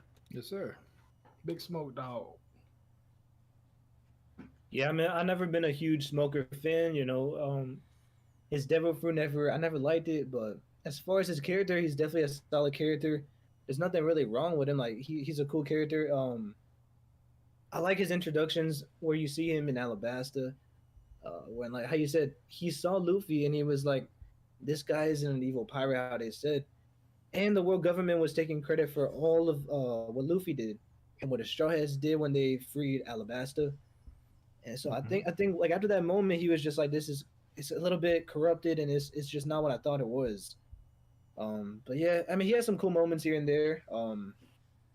I think ever since he got bodied by Law, I was just like, yeah, Smoker, he's just not that guy for me, but he's a dope character though. Honestly, me neither, because he took so many damn L's. But what I do like though, one of my favorite pre-time skip One Piece moments is of Smoker when he ran into a little girl with like an ice cream cone, right? And he absolutely terrified the girl, and the girl was almost about to cry. Then all of a sudden, Smoker just turns out to be some nice guy. And he's like, "Oh shit, sorry, little girl. My pants ate your ice cream. My bad. Let me get you another one." And she's like, "Huh?" But like, I just found that really funny. So it just shows that even though Smoker is like an antagonist towards Luffy, he's still a good guy as a Marine, like someone with good morals and everything. Yeah. So I like that. So it's like a cool like different thing, a different viewpoint of even though he's an antagonist, in reality he's actually a good person. Yeah, I think about Smoker was clashing equally with Whitebeard's Yonko commander. Bro, oh my god. In Alabama. No, I'm talking about with Ace. He's talking about Ace. And like, oh my god. Yeah, bro. Please. I'm just saying. Bro, let's talk about Vista. Let's swiftly move on. Oh my god. I can't even go because my 4 and 5 already was like Sabo and Koby and Doflamingo. All right, so we'll go to JJ's number 4 actually. And JJ's number 4 is someone we've already talked about a little bit, but it is Rayleigh. Yeah, big Ray, man. I don't think I was in here when y'all did that. I love Rayleigh, like I was saying in the chat, when he was like, when he was having the flashback to Roger telling him, "I'm not gonna die." I shed a tear because it was such a crazy feeling. Him watching Luffy taking on his captain's wheel and having those thoughts about what his captain last said to him. And it's like a YouTube video that put together the first moment he met him and the last moment, and I go back and watch it so much because it's just one of those things that One Piece makes you feel that not too many series can pull off. Yeah. Even from such a minor character. I love that scene, man. And it's crazy too with Rayleigh and Roger. The fact that Roger came up to Rayleigh and said, "This is a destined meeting. We're gonna turn the world upside down." That's like who does that, bro? Roger had main character. Bro, who even says that, man? This dude knew he was a main character. No ship, nothing. He literally had to get on his ship, bro. and Rayleigh's just laughing at him, but like Roger was for real. He's like, "You crazy, bro? Let me see what he's talking about, because this is wild." Yeah, no, Rayleigh is a dope character for sure. I love that because I love that he trained Luffy too. Because there's a scene when Law, I think that is Law, he sees Rayleigh come up to Amazon Lily and he says like, the will of D, they always cause a storm, and it's like kind of implying that he can see like Rayleigh's going there to get Luffy because he has the will of D, because he sees the potential in him. But then when you see Luffy training with Rayleigh, he would have never been even close to what he is right now without him. And like, that's why, so I don't give Kid a hard time because he didn't have that. You feel me? Hey, Vexy's. Everyone else figured it out, bro. Everyone else figured it out, bro. I don't even want to. No, we can't. This is about favorite. This is about favorite characters, bro. We can't. Hey, Rose is sitting on a skyline and Kid's getting bodied every arc. Hey, Vexy's is probably like in contention now for top tier commenters who are out of pocket on OPU streams. But he said Dofi sat on Logia, therefore he had to have put hockey on his cheeks. Yeah, that is true. Oh my God, that is too funny. But that's hey, really the always talk about the cheeks, bro. Always talk about the cheeks. That's crazy. But hey, we'll move on to Zane's number 4, which is Shanks. I know we already talked about him, but Shanks is what you call it, Zane's number 4, which is honestly good pick. He can easily be number. I knew he was gonna be higher on some lists. I'm gonna assume that a lot of us have Shanks a bit higher. I don't have Shanks on my list. No, I don't have Shanks on my list. That's what I thought too. I thought everybody would have him like top 5. Oh, I was. See, the thing is, like, when it comes to these top 10 lists, I just wanted to put characters like that I absolutely love, that I know other people are not going to talk about, just to spread the base, you know. I mean, yeah, I feel that. I know, Green Bull. I understand for sure. Yeah, but you got Wolfslat. I know, bro. Crow, is that not a popular thing? Bro, Crow, if you look at my number 8, I have the Kung Fu Dugongs. The Kung Fu Dugongs. But they're goated too. Exactly. They are goats, man. Easily. Yeah, for sure. I guess I'll go and speak on Shanks because I got him up here in that same area. What position? Huh? What position? He's number 2 for me. 2. All right. Well, God King Shanks. God King Shanks, God man. King. And like, you know what I'm saying? I just think King Lightning's reaction to that chapter 1079 is all I need to say, because I think that kind of captures how the community as a whole felt finally seeing Shanks do something. I've been reading and watching One Piece since I was like 14, 15, and I'm in my middle 20s now. And after 10 years, this guy who was so mysterious and cool, he had all these theories about him not actually being a strong guy. He was just, a diplomat or whatever. Comes through and one-shots Kid after he just beat Big Mom with Law. That was one of the hypest moments I've had reading anything in my life. It just hit different, bro. I love Shanks. That scene, the one thing I've doubted Oda on was, could Shanks live up to the hype? Because he has been hyping him for so long, bro. And for 20 years, man. I always thought, like, can Oda really pull it off? Like, the first time we see him fight, what is it gonna be? Because we never saw him fight, even at Marineford, we never saw him do anything. No attacks. We never knew, like, what his hockey was. We knew he was strong. But it's like, the fact that he saved him for so long, I was worried, bro. I was like, how can he top Kaido? How can he top Big Mom and all these other characters? And he somehow over-delivered with that one scene, bro. It blew my mind. People said Shanks broke scaling for One Piece, bro. Yeah, like, that's how crazy that scene was. I would never dabble it again, bro. Like you know what Mihawk was to the pre-time skip? That's pretty much what Shanks just was to the post-time skip in a way. You know what I'm saying? Big facts. Like it's like wow, okay. There's another level to this. All right. I just want to put it out there that what Mihawk did to Zoro, even though it was the whole I can't go all out on a rabbit, right? The whole one shot, if you technically do think about it, Mihawk took more hits to a pre-time skip Baratier Zoro than Shanks did to the potential Emperor of the Sea in Kid. Just want to put that out there. Yeah, and another thing about Shanks too that I like to bring up is this man is like a pure hype machine, because I feel like without Shanks, there's people that have been reading One Piece for like 20 years, 15 years, even you guys said like 10 years. I feel like a lot of people would have dropped One Piece just at some point, just from their own life being busy or whatever. But I think Shanks is one main reason why people always come back, because we need to know how strong is Shanks going to be. We need to know the mysteries of Shanks. What's his importance? Everyone is so excited for him. I feel like One Piece longevity would have never even been even near what it was without Shanks. And you gotta think about it, like he's just like, like you said, he literally over delivered on the hype. But bro, he does it every time, bro. The what is it? The Mary Joa scene, like no one was expecting that, and then he just walks into the castle, like in Marineford. He did it again.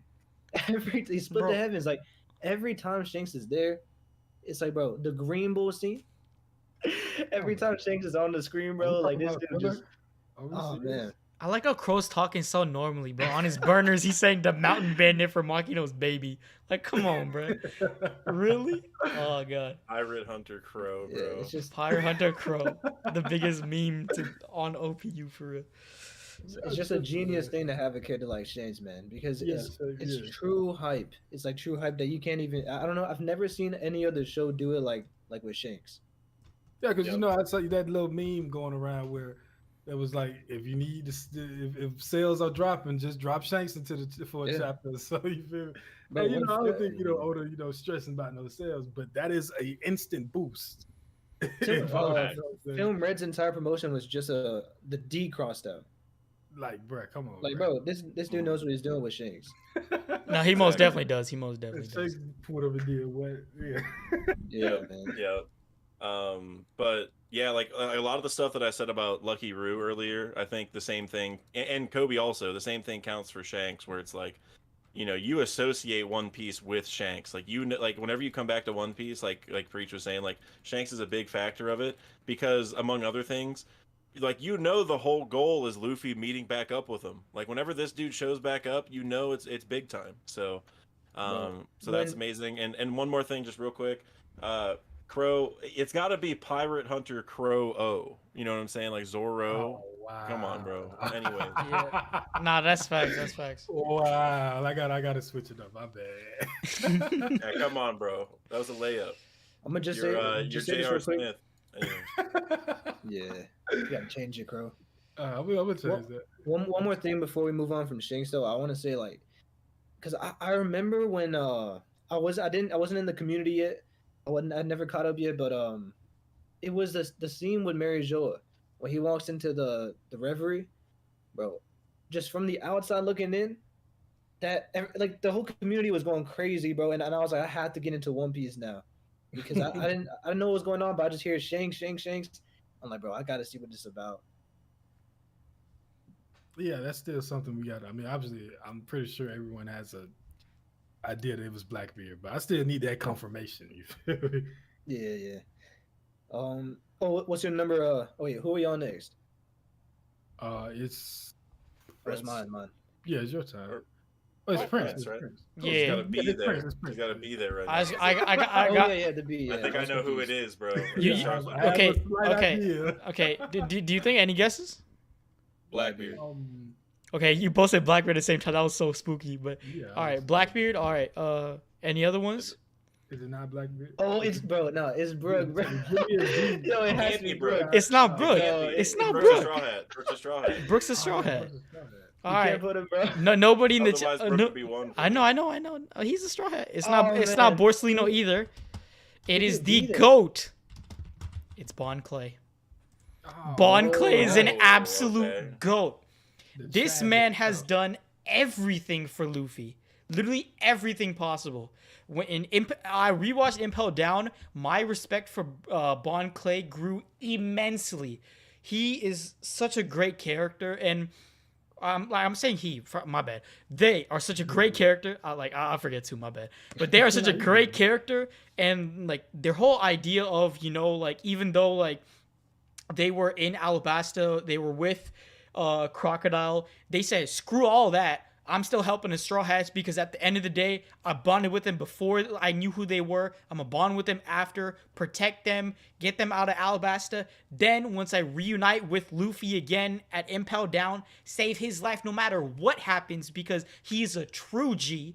Got him all the way to Ivankov, risked his life to get there, and then risked his life once again so that Luffy could escape Impel Down with everyone else to get the chance to save Ace at Marineford. Absolute dub, 10 out of 10 character. If there is one person who is deserving to be a Straw Hat over everyone, and in my opinion, even over Yamato, it has to be Blonde Clay. Blonde. It has to be Blonde Clay. Man. That's my dog. Exactly. I agree, bro. No, yeah. When I see like care for Straw Hat, I'm always thinking people forget about Bon Clay. Honestly, it's never too late. Easy dub. And because like obviously I have some characters over them, like it was really hard. But if it wasn't because of one character, Bon Clay's top 3 for me. So one of my favorites. No, I feel you. He's another person among many people we've talked about tonight that embodies the core elements of One Piece, right? Like if you think about friendship, which is like Whitebeard did it in the opposite way, where he was like literal family, right? Like where he's like, I'm literally gonna call you my son. And obviously Bon Clay is not near that same vibe, but it's just he's like that extreme friendship. Like I don't care what the situation is, like I'll go to the extreme to protect you kind of thing. Like that's a core element of One Piece as well. Like whenever you make your crew, yes, part of it is like being almost like a family, but you're also friends, and you do like you go to the whatever lengths to protect each other kind of thing. And Bon Clay is that to the top degree, you know what I'm saying? So much love for Bon Clay for sure. Exactly. Yes, sir. I ain't gonna lie, that scene with him when he had just like fuck, what did he do? But they was showing him after the Straw Hats were able to get away. Well, not Straw Hats, but Luffy was able to get away. And he was there knowing that he has to get captured. He basically sacrificed himself. That shit was crazy to me, bro. Also, I might make an entire video on this about like breaking down One Piece myths or One Piece like general consensus that people just don't know. Misconceptions, yeah. But so, like half of the community still doesn't know that Bon Clay is still alive. Bon Clay is not dead. Bon Clay is alive. It was on a cover page. It wasn't in the anime. Doing very well, in Impel Down level 5.5. In fact, the ruler of 5.5. Which by the way, GOAT storytelling. Like, come on, bro. Like, are you? I mean, here's the thing, bro. Like, it was first built by Morley, who's Okama, and then Ivankov was leading it, and now you have Bon Clay leading it. Like, bro, come on. Like, that's just crazy. Oh man, I like that. That was dope. I do think that Toei should like, if you're gonna do the Diary of Koby and Hell Meppo, you should get a couple more in there too. You feel me? Oh yeah, I think my favorite scene. It's not really, I guess, his scene, but in Impel Down when they're cheering for Luffy, he's taking I think it's the drugs, or I don't know what it was, where he's like coming back to full health, and you see Bonchin and all the other revolutionaries, and they're just cheering on Luffy, giving him some support. I feel like that scene was really powerful, man, because Luffy was going through it, and it's just like it's a perfect example of this, like where Bonchin is always there, always showing him support, and even when he really needed it the most too. I mean, I feel like that really got Luffy through it. It was just constant support, constant reminder that he has to stay awake and he has to get through it. They didn't give up no matter what, and that's what I love about Bon Clay the most. Loyal and supporting Luffy no matter what. Which is also why I love Boa too, because Boa, like, even though she's a much different character, we love her because she loves Luffy. Same thing with Bon Clay. They love Luffy so much that they'll die for Luffy. So, honestly, love them as a character. Fenrir, this is a non-Straw Hat list, and didn't Luffy use Conqueror's Haki to save Bonchan from the wolves, right? I think so, yeah. Yeah, that was a dope scene. I was just putting that out there. But yeah, we can move on. All right, it's all preach. Number 4. All right, so at number 4, I have Blackbeard. Ooh. I know, because a lot of people think that Blackbeard is my favorite character just because of the channel name. Yeah. But I do, like, he's not my favorite, but I always loved Blackbeard. It was tough putting it, like, either between Blackbeard and Doflamingo as the best villain. I just feel like Blackbeard is one of the best written characters in One Piece as well. And there's just so much to him. Like, the way he's written, to me, is the most important for One Piece because he's actually like a true pirate. Like, when I think of the most piratey characters, I think of Luffy, Roger, and Blackbeard is in that list too. And to have more of an evil side to Luffy, he's similar. Like, he's like a perfect foil. He's similar in many ways, but he's the opposite in the way he goes about things, man. And it's just a perfect character for Luffy coming towards the end of the series, and I can't wait to see what's gonna happen. But just his ambition is wow, man. Like the way he killed Thatch to get what the fruit that he wanted, and he describes it as a twisted fate of destiny, and it's like that's just such a sick and twisted way to think about it because it's not really destiny, but he's forcing his own destiny and claiming it as oh it was there and I had to take the opportunity because it was right in front of me, and the fact that he has to do these evil things and he doesn't have remorse and like it's just I see him and I love how Oda has done this with a pirate because in in reality pirates are not always good like Luffy, and I feel like they're more similar to Blackbeard in a lot of times. Um, so yeah, just everything about Blackbeard is so dope, man. Everything like with Shanks and with Luffy, the way he killed Whitebeard and just the way he wants to become a pirate king. Everything about Blackbeard is spot on, and I think once One Piece ends, he might be the best written character. Yep. All I can say is I'm definitely going to be talking a lot about Blackbeard towards the end and maybe towards the very, very end because I have the last selection. So I'll leave it at that.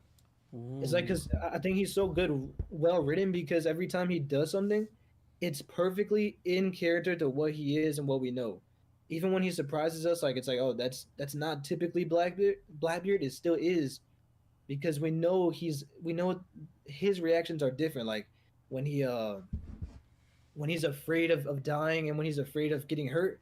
Well, if you look at his devil fruit, it gives him extra pain and stuff. So everything makes sense and everything always comes back to the way he was written from the very beginning, and that's why I really love Blackbeard. Okay, dope. I agree. He didn't make my list because of Whoop Slap, but I really do like Blackbeard a lot, and I think he's one of them guys that you have to hate because of what they're doing. Like, but the fact that you have to hate him is what makes you like him because he's like the Weasel Luffy. You know what I'm saying? And he's doing it amazingly. But yeah, we can. If anybody's got, we can go ahead and go to deck number 4. All right, guys. So this is definitely one of my all-time favorite characters. Another one that immediately came to mind whenever this topic came up. This person could maybe be all the way up at number 2. I'm not gonna lie. This person probably has the highest ranking per chapter in the story. Like they weren't shown very much. Mm-hmm. And it is my boy Mont Blanc Noland, bro. Noland. That's a crazy pick. Noland is my boy. I can't even fully explain all the things I love about this man, but I mean we can start with the introduction. I mentioned it earlier. Bro jumps into the water and like all his crew's hungry or whatever and they're worried and he just jumps into the water, beats a Sea King, pulls it on the ship, is like, here guys, let's cook it up. And also the tidbit that I love so much about it is that he folded his clothes first. Like you see all of his clothes neatly folded, like his shoes organized. Like it's just, bro, I don't even know, man. And then you get to the fact that like, it's hard to power scale him because we only saw him a little bit. But if we use that Sea King thing, like maybe Rayleigh level, I know that's like crazy, but he's obviously like with the Shandora connections, he's obviously like an important figure, like maybe like another Roger or Joy Boy type figure because he also lived 400 years ago, which is halfway between the Void Century and now, so that's also crazy important. But my favorite thing probably, I mean there's a lot of things, but one of the absolute favorite things is that not only is he super strong, he's super intelligent, right? He's a botanist, he's a scholar, like a well-respected one. And like he gets to that island, and not only is he super strong to be able to fight Calgara, not only is he smart enough to be able to like make the cure for everybody, but he also just has that like leadership mentality, like that ability to change people's minds and get people on his team like Luffy, to where he's able to change this whole village that has lived the same way for hundreds of years. They literally came from the moon and lived in this place, right? And been defending this golden place for so long, and offering people to these gods, and he comes in and he's able to change their mind, and in the single day, even though he gets caught in the earthquake and stuff, he's able to convince Calgara to like let him out and like Like Calgary kills the other snake, and he's like, "Did I just kill a god, or is it a snake?" Like that's the whole thing. It's Oda showing us like that faith versus science thing that we've seen in tons of different formats, but this was like the ultimate form. And then you get to the execution, which I have a theory coming out about this that I've kind of talked about before. Where it's very odd that as soon as he gets there, it gets sent into the sky, right? Like as soon as he leaves, it goes to the sky and they can't find it. So there's that whole layer there where he gets executed, not knowing anything. Like he wasn't one of the people that smiled when he died because he had no idea what was happening to his friends. Like when Roger died, he was able to smile partially because he knew everything from Laugh Tale, among other things, and he's just a D and all sorts of other stuff, right? But then Oden, same thing. He knew what was going on at Laugh Tale, so like he knew that. Like, he even said someone's going to come and save Wano in the future and stuff.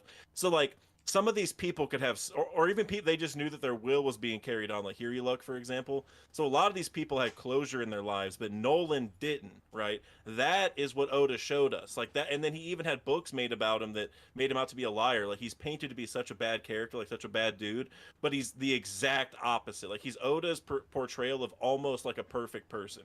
You know what I'm saying? He's super smart. He's super strong. He has leadership qualities to change people's minds. I mean, he's an explorer that like he was able to take a crew of like people that never sailed before, like weren't good at sailing because they made him not take his normal crew on the second expedition, and he was still able to get there. You know what I'm saying? Like he is a boss.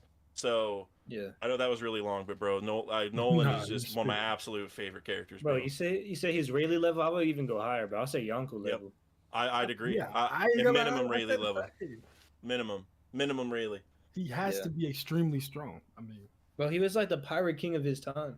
He's like a conqueror for sure. Like, there's no doubt about it in my mind. And you got to think too, like, because I guess you could say he's not technically a pirate, but he basically is one. Because even in the, I don't know where it was. I don't know what country did it, but I know that people would send like, there's a pirate called Drake in the real world, and they would like send him off and go explore and stuff. But yeah, so like there were still pirates that were sent by like the kingdoms and by the governments to go explore and find things. Mm-hmm. Yeah, I hate how they did, my boy. Honestly, that was one of the redeeming qualities of Scott Peterby. Bird was dope, man. I agree with you, Dag. Like, I always thought that maybe the government had Whitebeard's fruit and they just sent it up because it's way too much of a coincidence that this dude just told you where Shandor is, and then the next day it's like gone, bro. Like, come on. It's not an accident. Exactly, bro. And I mean, I'll leak part of the theories. I won't go in the whole thing, but the timing makes me think it's the actual ancient kingdom that did it. Like they had some kind of fail safe, because think about it. Noland was about to tell the world government where the land of gold was. Like that's the worst case scenario. That poneglyph told people where Poseidon was. That worst case scenario is letting the world government find Shandora, because they would have eliminated everybody at Shandora. Like the world government, if they found it, you know what I'm saying? They're cooked. Yeah.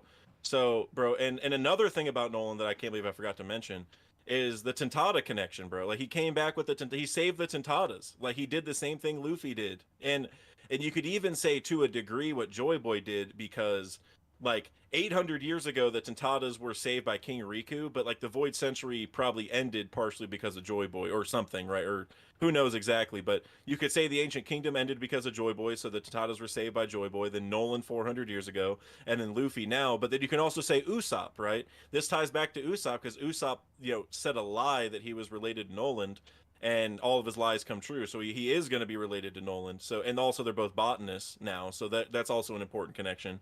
So, bro, like Noland, like I said, he's like Oda's showing of a perfect person almost. And like you're saying, like Yonko level, like he's probably the Roger of that time, because he found the land of gold, which honestly 400 years ago, like they probably didn't know what the One Piece was. Like I'm pretty sure Roger and maybe Rocks are the ones who figured that out originally. Like we don't know that for sure, but that seems to be the case, maybe. But 400 years ago, bro, if somebody was like, bro, I found a land of gold, that's like what Roger did, right? Where Roger's like, hey, I found a legendary treasure, go find it.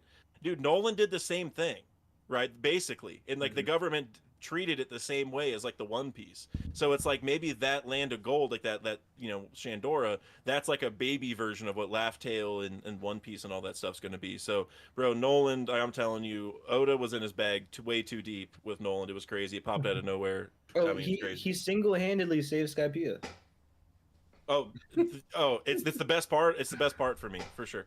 Maybe the NL face because it's so legendary. But if we're talking like emotional, NL, if we're talking emotional stuff, bro, like when the Nolan flashback ends, I'm like, bro, I want to see more of the Nolan stuff. You know, like it was so good that I wish that Oda put it more in the beginning, because after that you really can kind of appreciate now the Shandian conflicts and everything going on.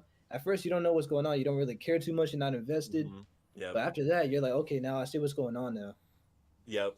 And like in the knockup stream, that's how we got up there, and you get to see kind of the origins of that. It's like, bro, that holy shit, you know, like, so yeah, bro, Noland, I've sung his praises a million times. Shout out to 𝙲𝚘𝚙𝚅 Animation on Twitter, who made me a Nolan thumbnail like 3 months ago, and I keep adding little things to the video, or you know, whatever. So that's gonna come out eventually. But yeah, bro, So love Nolan. what's your number 3? What's the number 3? Number 3, Law, my boy Law. So I've been staying silent till now, but and I know we've all talked about it, so I'll say my piece, and then we can move pretty quick because I know I've been talking a lot. I mean, Nolan deserved it, but Nolan might even be 3 now that I said all that. But Law, man, I mean, you guys talked a lot about the main points, but like the flashback, right? I mean, so Nolan is an entire flashback. So I would Nolan's my favorite flashback in the story, but Law obviously has a lot of other layers, but he's a top 3, top 5 for sure flashback in the story. I mean, just the whole thing where like he's also training to be a doctor, and then he gets the fruit, and like he's looking for a doctor to help him, and no one will, even though it's not contagious. Like all of that, bro. Like there's so many real world, you know, elements to that too, right? I mean, it's like where people can't get care in general, or you know, certain sicknesses, like people see it and think they don't want to go near them, when it's like, no, like they're normal people, you know what I mean? They just have a condition, but they're still normal, you know what I mean? So there's like so many, you know, things you can connect to with that. And then yeah, I would say the like one moment that I don't think we talked about at all was after Dressrosa with Sengoku, right? That stuff, man, like that connection to Corazon. And I've said it before, like if Law gets packed up by Blackbeard, which he definitely is, Sengoku could have a role somewhere, because like he's not like how Garp doesn't want Koby to die. If Law dies, that's like Corazon's will dying, right? In a way, because Law definitely is carrying that. We even saw that like with our room recently, where he has a whole move based off of Corazon's powers. So it's like, man, like Law is just such an important character. And like and Preach, you mentioned how he carried Punk Hazard. Bro, the scene where Law and Luffy are like on like the little mountain in the snow, and they're talking, like, and you don't get to hear what they said at first, right? You just get to see Nami and Frankie's body be surprised, which is like such a One Piece thing, like such like a random, like we have Nami in Frankie's bodies. It's the one, like, what a random. That was so funny, bro. But and then just the way that you don't hear it, but then later you get to hear it and like see what they said, and then Luffy's like, well, I want to beat all 4, but Shanks is last, so like I'm down. And it's just like holy smokes, Law is teaming up with Luffy now. Like Law, and yeah, I mean, he's just a special character, bro. You know, showed out in Wano, carried Kid to the finish line. So big shout out. Has infinite health bar too. Infinite stamina for sure. It's crazy. It's not his fault, so I can't pin it against him. But Oda, bro, what were we doing, bro? Like, don't. The thing for me is, bro, Kaido hit him with a Thunder Bagua before he fought Big Mom. Bro, that's my biggest issue with everything. I'm not gonna lie. Is like, bro, that knocked out Luffy. So you're telling me somehow between Dressrosa and now he got like surpassed Luffy's toughness. You know what I mean? That's what I always say. Luffy, I know like it's like a hot take, but Luffy does not have the same durability like Law and Kid. I think it's just that was just apparently tripping. No, but he got one shot even before though. Yeah, and, you know, it's weird. Got one shot, but nah, I definitely think Oda just forgot that he had more in stock for Law right after that, because he got hit by a Thunder Bagua and then was watching like they not touching. I'm like, bro, is he not supposed to be asleep? And bro, right after he roomed himself and Zoro down, and he was sitting on Sanji's shoulder, like chilling with his legs crossed. Exactly. Like that I was like, all right, man, like Law, I love you, bro, but how? Like, but here's something I've been thinking about that could save it. It would be a stupendous reveal. All right, now I haven't heard this before, so hopefully I'm the first one. Maybe someone else has said it, but what if the reason that was happening is because he was healing himself the whole time because he learned that from Doflamingo? Like he was internally healing himself with his fruit somehow. That would be so cool. Oh my god. If that's it, I mean, he's already number 3. I can't move him up much higher, but I feel like that's already implied because he's a doctor. He can try to heal himself, but like that's just so. Oh my god, bro! I've been thinking about it for so long. I'm like, bro, this just doesn't make sense. Or has like, he needs a reason, bro. Yeah, like, I've been thinking about it so much. Like shout out to King of Lightning, by the way, because I mean, he's just a great creator in general. But during his streams, whenever that was going on, like every reaction, he would say the same thing. Like, bro, he would stop everything. Like, bro, how? He should have been done 8 attacks ago, bro. Like he sliced Misery in half at the end. I'm like, bro, we didn't need it. We just don't need all that, bro. Like he was so done. Like he said Awakening's gonna kill him, and then he does I forget what it's called, but against Misery after all of it. Yeah, he did our room and then that. And I'm like, bro, okay. And then he's still standing even afterwards. Bro, he put a crater into the end of Wano from the top Onigashima. Yep. How ridiculous that is! After everything that all the damage, you know. Buried Big Mom. Yeah, that's why, like, I'm not and I'm not trying to get too far into power scaling. I just think he's right after Luffy to me, bro. It's crazy, bro. I don't know what Oda was cooking, but he from going to Dressrosa where Law was literally saying my ability taxes my stamina so much, to the next 2 arcs later, he out here moving like Tupac for real. Like it's crazy. Bro, he had to been doing them like 4 a.m. Kobe like sprints, bro. I'm telling you, there's no way he didn't get his stamina that high without doing that. There's no way.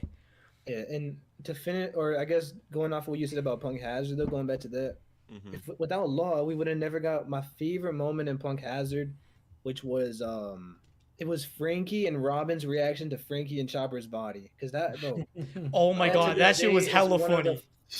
That shit was hella funny. That's one of the funniest things I ever seen, bro. I actually started just like laughing so hard when I first read that. Bro, I also think that one underrated power feat, like he cut not Dressrosa. He cut Punk Hazard's entire mountain range in half. In one slice. I broke the gear, bro. Oh, I love that line. He's just, and also speaking about like the funny moments, like when everyone swapped in different bodies too. I love when Frankie's in Chopper's body and he like does like a funny laugh and Robin's like, "Don't you dare ever do that again." That's what I'm saying, bro. That's my favorite moment in Punk Hazard.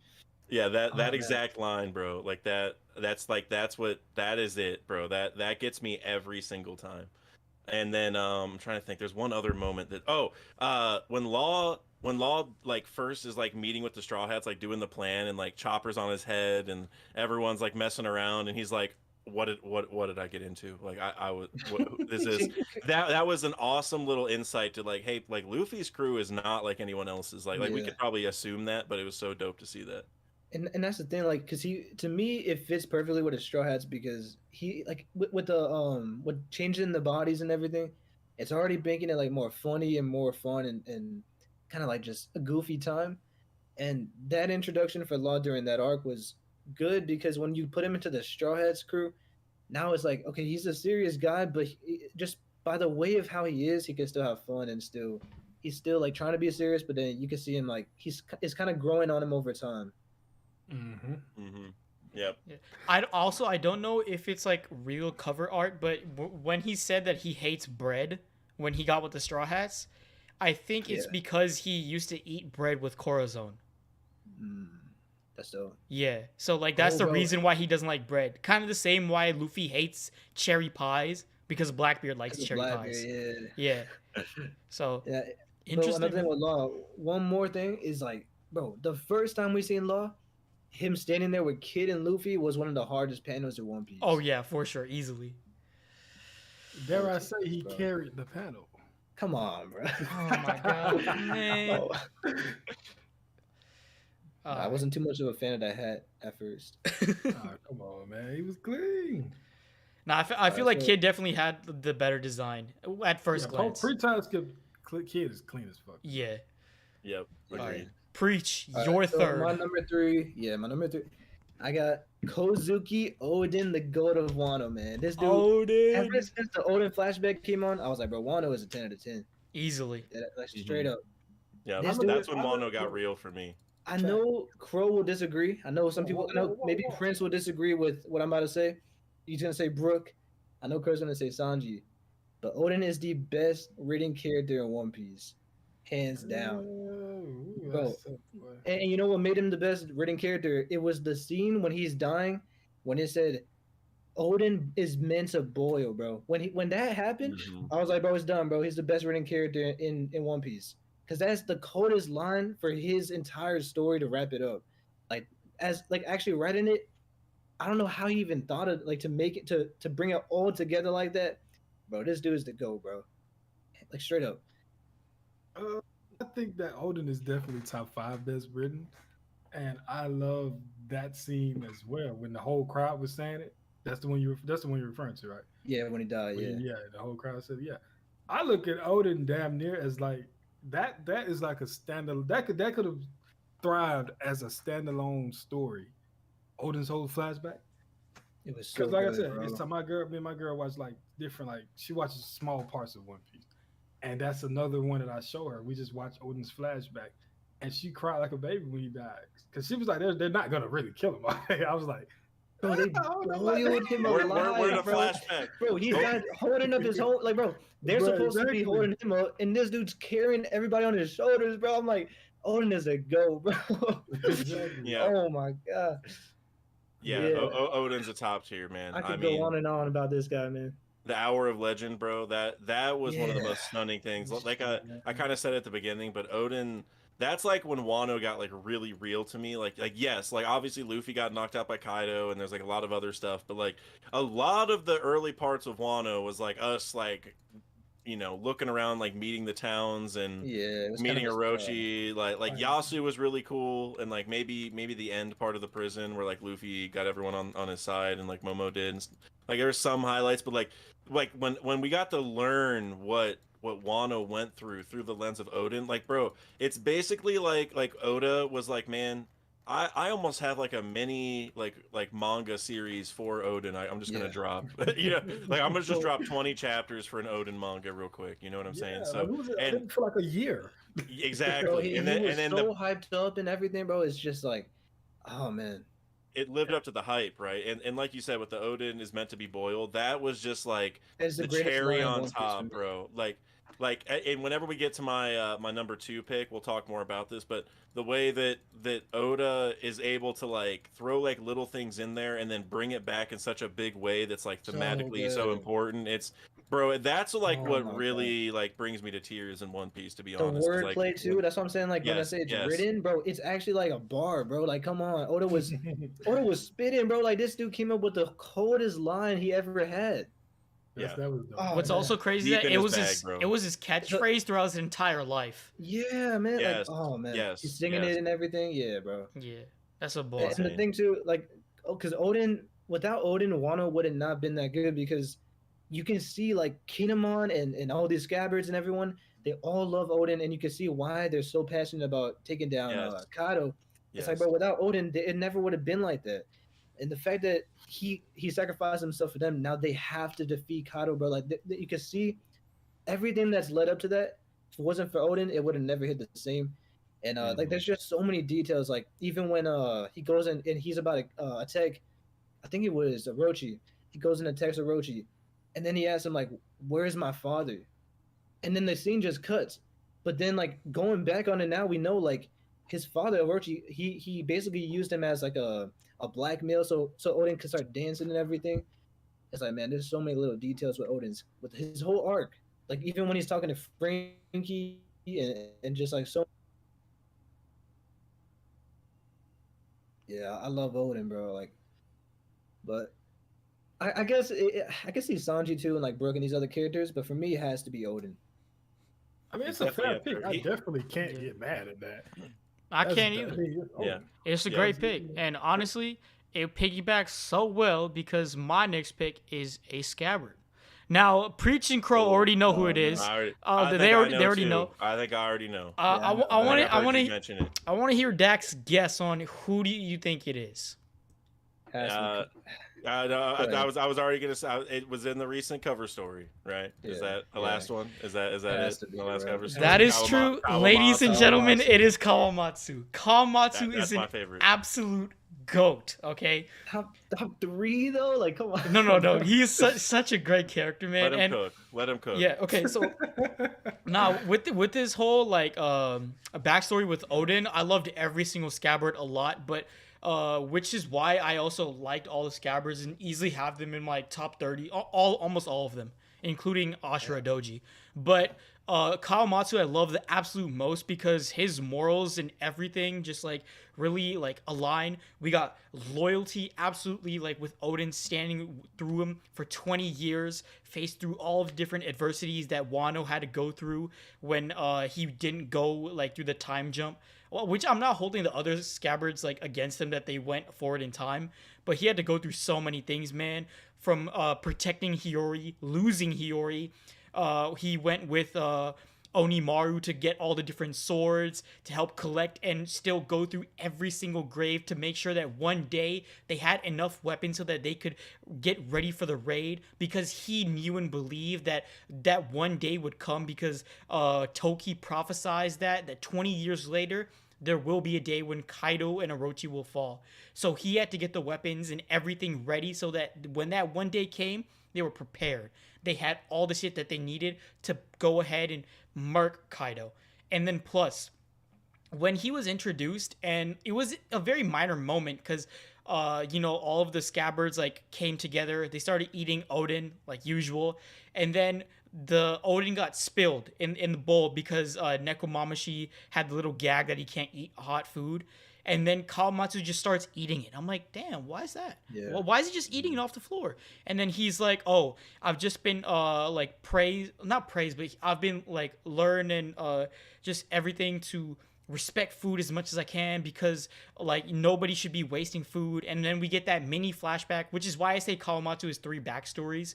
He has one with Hiyori, one with Oden, and then Onimaru and stuff, and then this mini one that he has of him being a fishman and him experiencing that fishman racism, and the fact that his mom literally protected him to save him from like fishman racism, and just said, you're a kappa from now on, don't consider yourself a fishman because you will experience fishman racism because of it.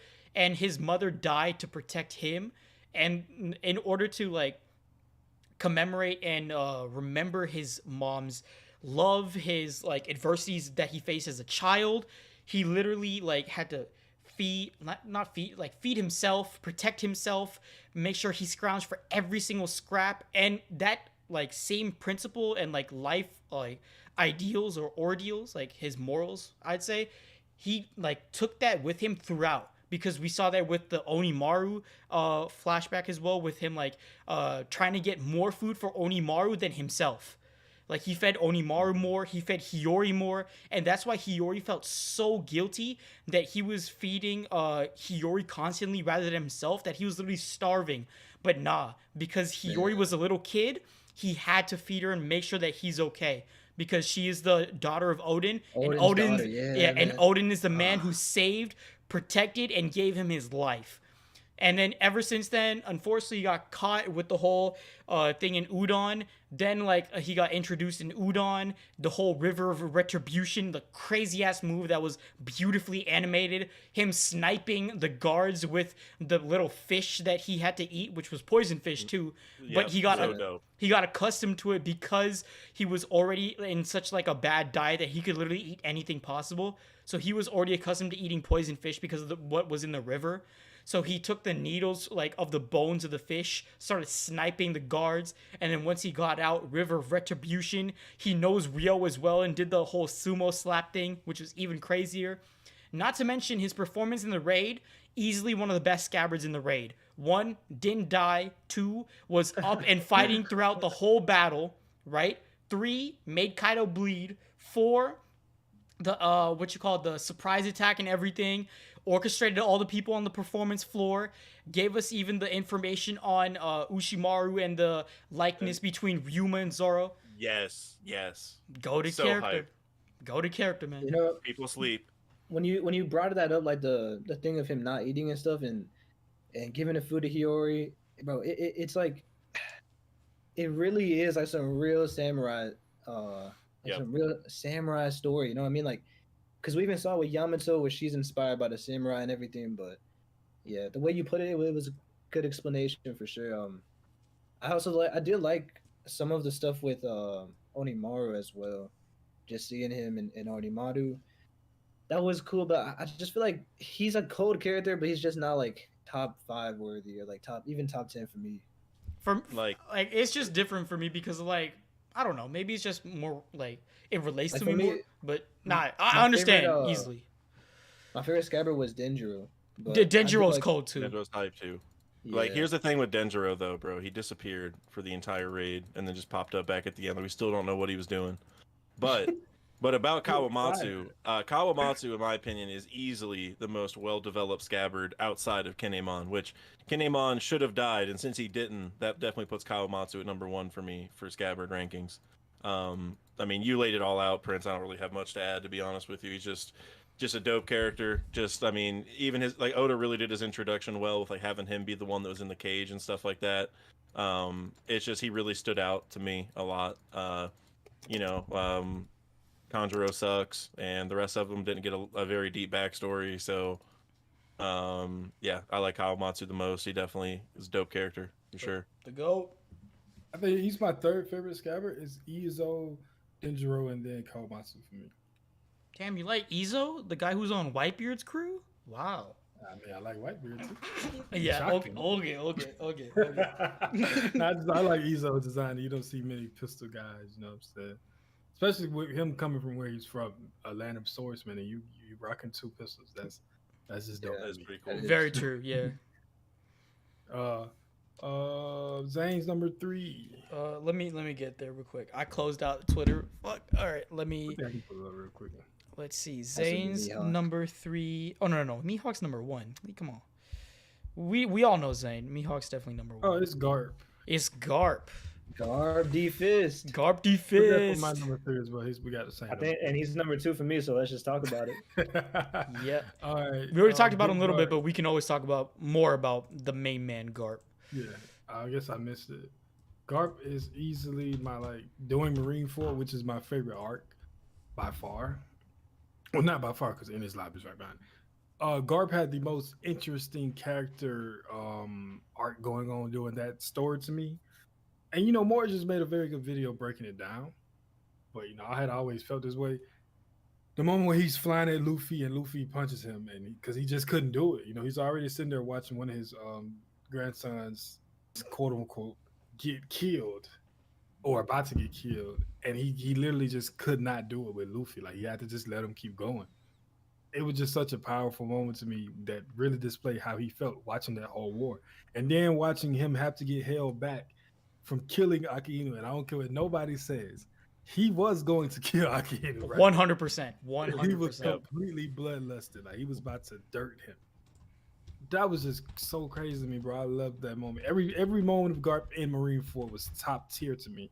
And this Galaxy Impact, come on, dog. What is we even talking about, man? You think it's recency bias, or you think, what do you think? I feel like for Divine Departure, bro. I'm not gonna lie to you. No, I don't think it's recency bias. I think it's finally bias. Finally, we got something from this man that can show he's the 3rd and Zane and number 2 in Monster. I'm like, oh no, is it recency bias or number top 3 for me? He was always gonna be that, no doubt. Yeah, I knew he would eventually get there, but I'm just saying, like, this chapter was really Marineford was enough to have him top 3 to me, because like I said, that was one of my favorite character, like, over the course of an arc, what he was going through, all that we got from him, that was like some of my favorite shit in One Piece ever. So he would have always been top 3 favorite for me. Yeah, I mean, he's always been in my top 5. Like, even Straw Hats included, he's always been in my top 5. So, and like, the thing with Garp is we're just waiting to see. Like, bro, we know, man. Like, he fought Roger, he was fighting with Whitebeard and all these guys, God Valley. It's just a matter of seeing what he was like, and that Galaxy Impact was so wild. Yo, that has to be my favorite introduction. Yeah, no. And the thing with Garp too is, like, it's so he's such a simple character, but then like how you say, he becomes more complex when you really look into it. And my favorite scene for that type of stuff is when he goes back to Dadon's place, and then she's like yelling at him and everything, and then you see Makino, and she says, like, can you tell like he's really like going through it right now? You know what I'm saying? So like you could feel like he just witnessed Ace's death, but not only that, like he couldn't even like he had to watch it right there, and he was on the opposing side too. And even though he tried to get Ace to become a Marine, it's like, bro, this dude was heartbroken, man. Like that scene just hit so much harder. Fact, bro. Like that's that comes off of the Marine Force stuff. That's kind of like the crescendo of it to me, because that was heartbreaking, bro. Yeah, man. She like, and I can't blame her for feeling that way either. Yeah, of course. He literally was there watching it. Yeah. But she didn't understand like how it's much decision, restraint and willpower it took for him to sit back during that. And when he has that one line where he said like, even though I go after pirates, I'll always put my family first.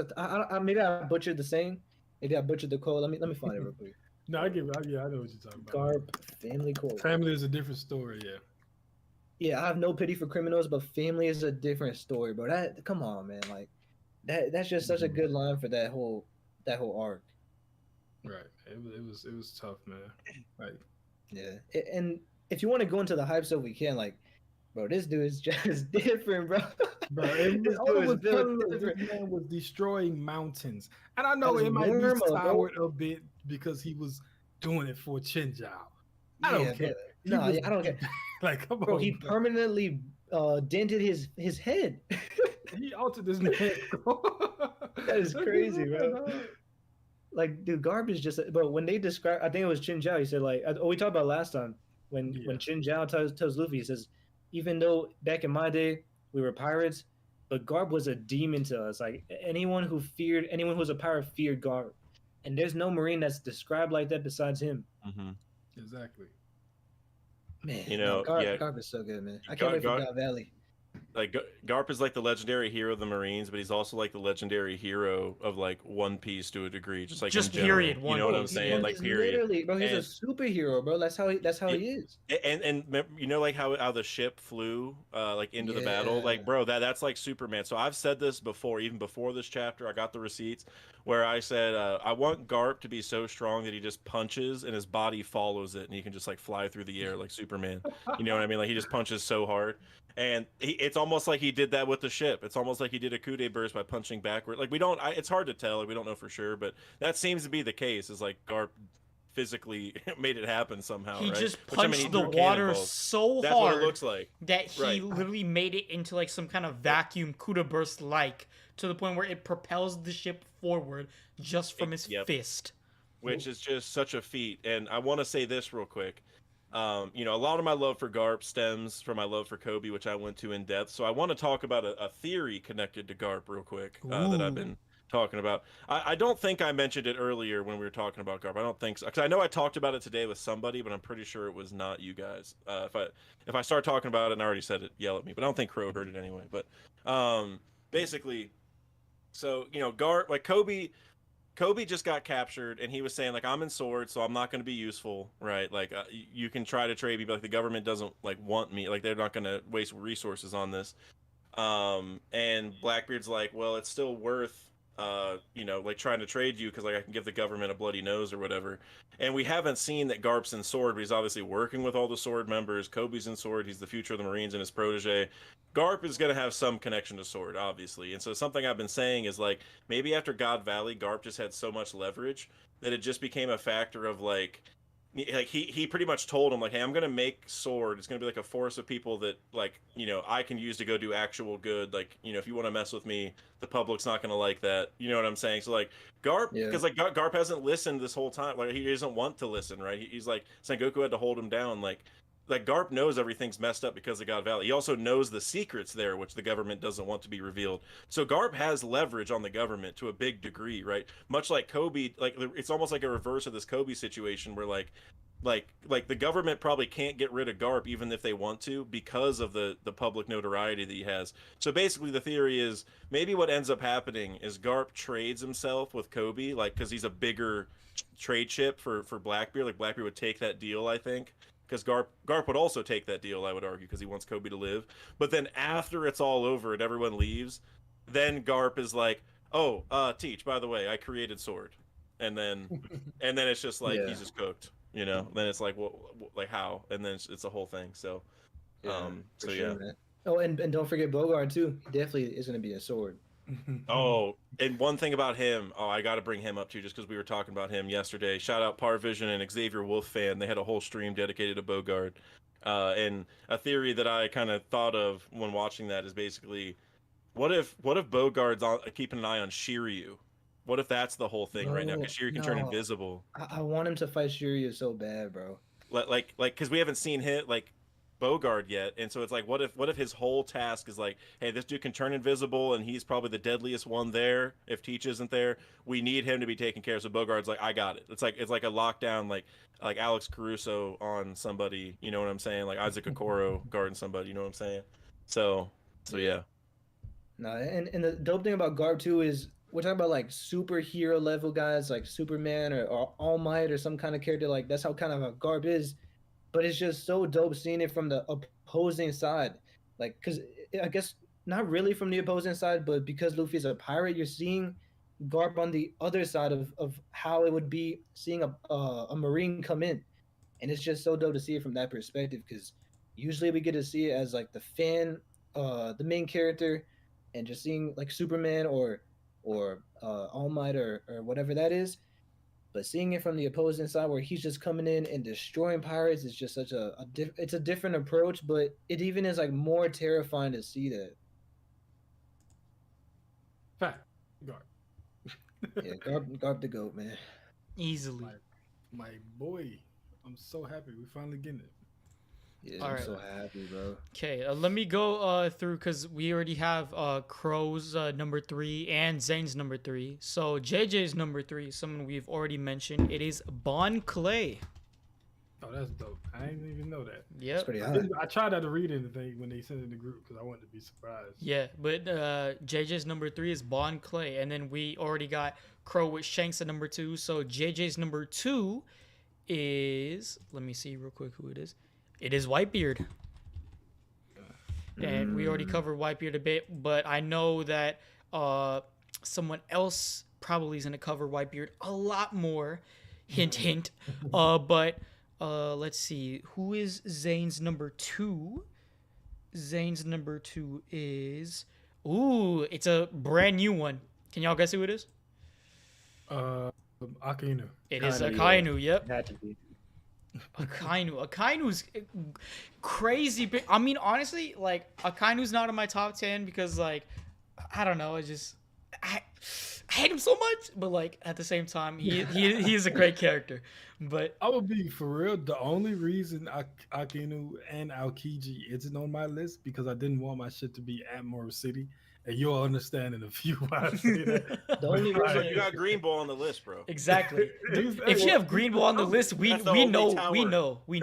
It's the only tower at Admiral City, bro. Green Ball. That's the only tower you built. Skyscraper on the way. Don't. Oh, bro, I don't know. No, the skyscraper's down on its knees after Shanks showed up. like, if we get like an Akainu chapter soon, like how we get with Garp, he's gonna skyrocket through everyone's Yeah, list. you know, that's the thing I was thinking the other day. Everyone is expecting a Mihawk. I mean, we very well might get a Mihawk in a Dragon chapter.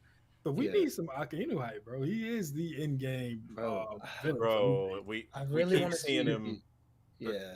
We just real quick, 2 seconds. We keep seeing him like debating what to do. Like, oh, I can't do anything. Oh, it sucks to be the Marine Admiral or the Fleet Admiral. I can't do anything. Bro, go do something. You're the boss, bro. Like, shut up. Like, what the fuck? Anyways, yeah. No, I completely agree with you, Dak. I completely agree. Because, like, everything in post time skip, other than going to Blackbeard, he's literally been like, oh, I wish I could do something. Screw these pirates. But, like, he's just sitting at the damn desk. Like, he's not doing anything. Bro, and he was like, He's such a funny guy. Bonnie, my blood boiled hearing you escaped, and then she just was free again, and like, Yeah, was in and the then she reverie, just- bro. She's stuck in the reverie, bro. Bro, Akainu's taking L's, bro.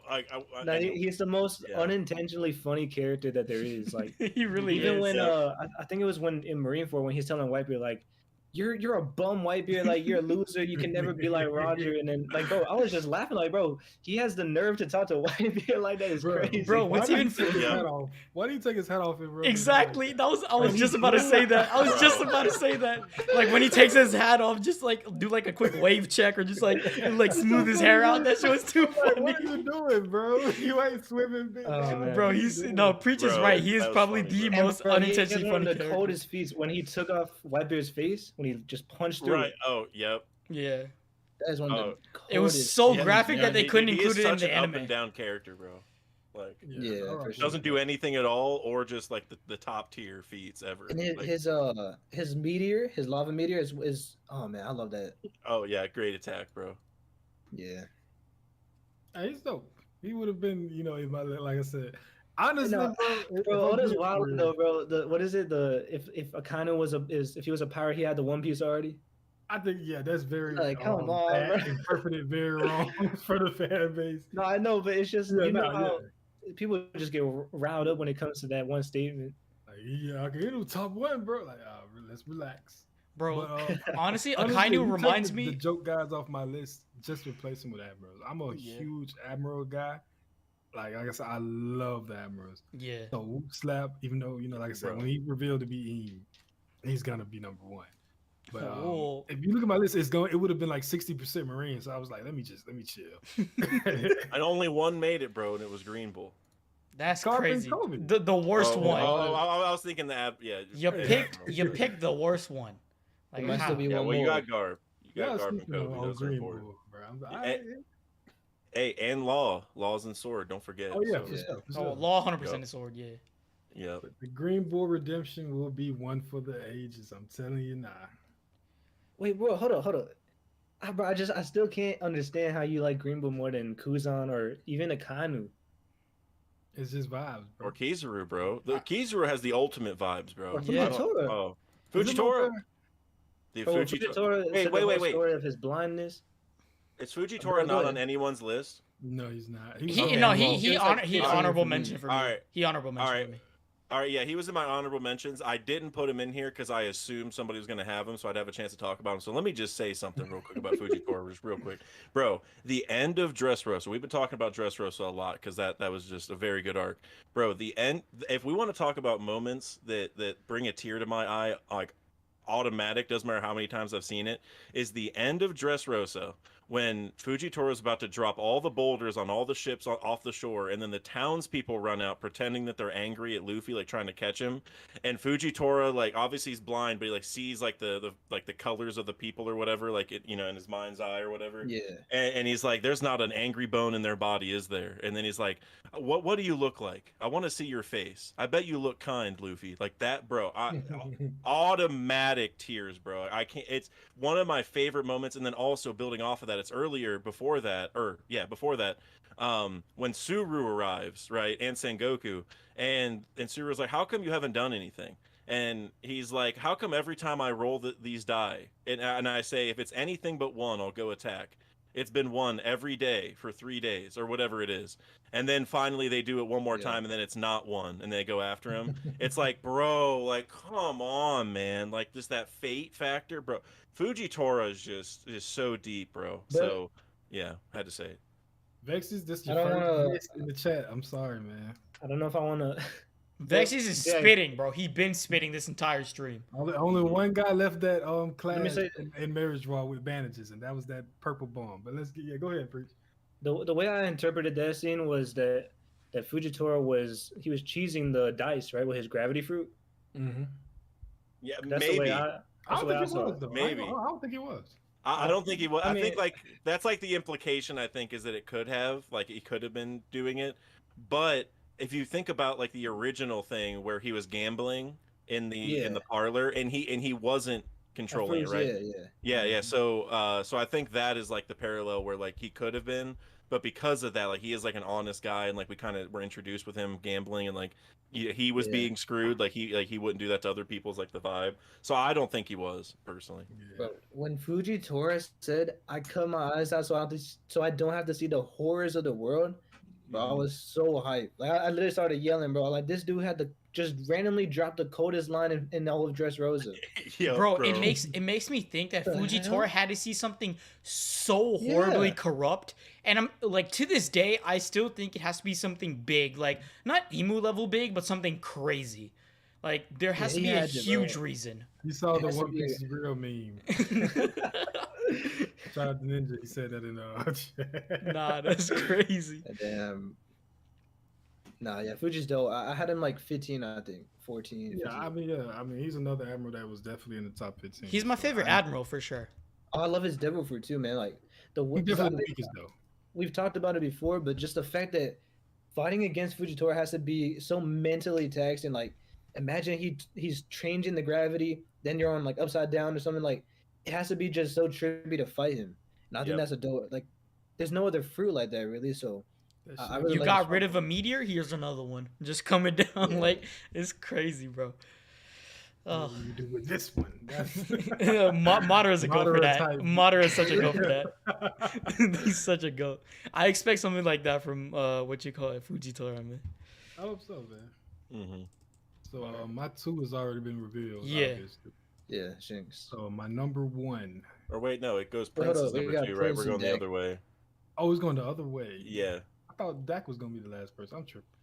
So, actually, you got the very last number 1. We just did. That scares me. It scares me. Because it's Snake. But all right, my number 2.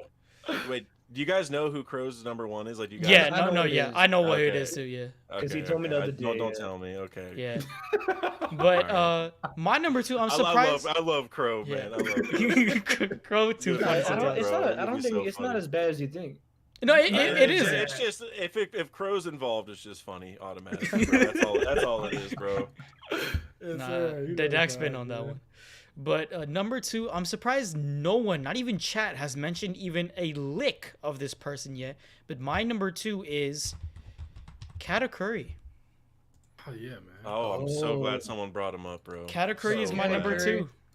He should be in everyone's at least top 15, 20 just for his theme song. Oh yeah, 100%. In there, bro, which is the hardest theme song, bro. Like Frankie has a pretty tough one too. I'm not gonna lie, I love Frankie's theme song. Yeah, Frankie's good. Yeah, but Katakuri, bro, came out of nowhere too. Katakuri, I love so much.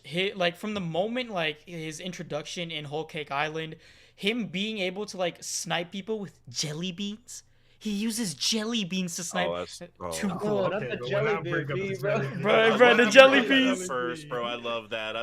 Yeah, no one's even thinking about that, bro. Yeah, but Katakuri, like, so dope, man. And like the whole idea of him fighting with Luffy, him like warming up to Luffy as he's fighting him, like just insane peak. And honestly, Katakuri was in my top like 10, 15 before all of that was even introduced. The minute he got into my top 10, 15 was when he used his future sight, like the future sight sound. I was like, he's already too cold. He's already like too great, man.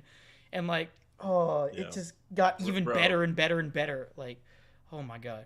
Bro, building off that real quick, like when he opened the door, when the door was gonna open, he's like, and the guy's like, I'll go make sure the door opens for you. Like he's like worrying because he's like his servant or whatever, and he's like, no, the door will open. Yeah, like that was like his intro. I was like, oh, this dude's automatically cold, automatically, bro. Yeah, automatically. There's a couple moments that are like my favorites from all of Whole Cake Island. Is one when obviously he spears himself, and then starts to go conquers hockey with the like the whole moment with Luffy, and then them being like, oh, the sidelines are too fucking annoying, and then just knocks them all out. And then when Luffy says he's going to become king of the pirates, and then when Katakuri asks, like, oh, is he going to come for Big Mom in the future? And then Luffy says, of course, I'm going to be king of the pirates. This man, Katakuri, like, put aside his entire, like, affiliates with Big Mom. lineage, even though that's his mom, his siblings, everything it protects for the past 55 years. This man just straight up said, I guess you're seeing too far into the future. Because he knew. He fucking knew it. Bro. Yeah, exactly. Katakuri, S tier. S tier character. For sure, S tier. And dude, like like with that seeing the future thing right after that just really is the icing on the cake for me that I still talk about a lot is Luffy puts the hat over his face so they can't see the teeth, bro. The respect, the mutual respect, bro. It hits so hard. And I just want to say also, so I got caught up on the manga or just One Piece in general during Whole Cake. So like the Katakuri fight, like I saw like that was basically like right when that started. Around that is when I got caught up on the manga. So that was like reading that week to week was like one of my first experiences of like hype stuff happening where like we're theorizing as it's going. And bro, it was just so dope. Like everyone was like, you know, like obviously Luffy's gonna win, but like how? You know, like in the moment it was so daunting. Like how does it, like what is gonna happen? Yeah, exactly. So and then Katakuri also brought through my favorite transformation in Snake Man, other than Gear 5. He brought in Snake Man. Snake Man's theme, it's like speed, formation, crazy. And also it has a technique named after a black mamba, which is crazy too. But Katakuri also is, if you really think about it, before his trauma with Brule and like him trying to figure out what he has to do to protect his siblings, which Luffy like had the liberty of not having. Like he's more carefree. If you really look at it, he was literally just another Luffy. Literally was. He ate his donuts, did not give a single shit about anyone else. And if anytime someone was like, hey, like you look weird, or your mouth is like an eel, or why you eating so many donuts, man? Like every time it's just shut up, I'll beat your ass. Like don't even trip. Yep. Just like Luffy.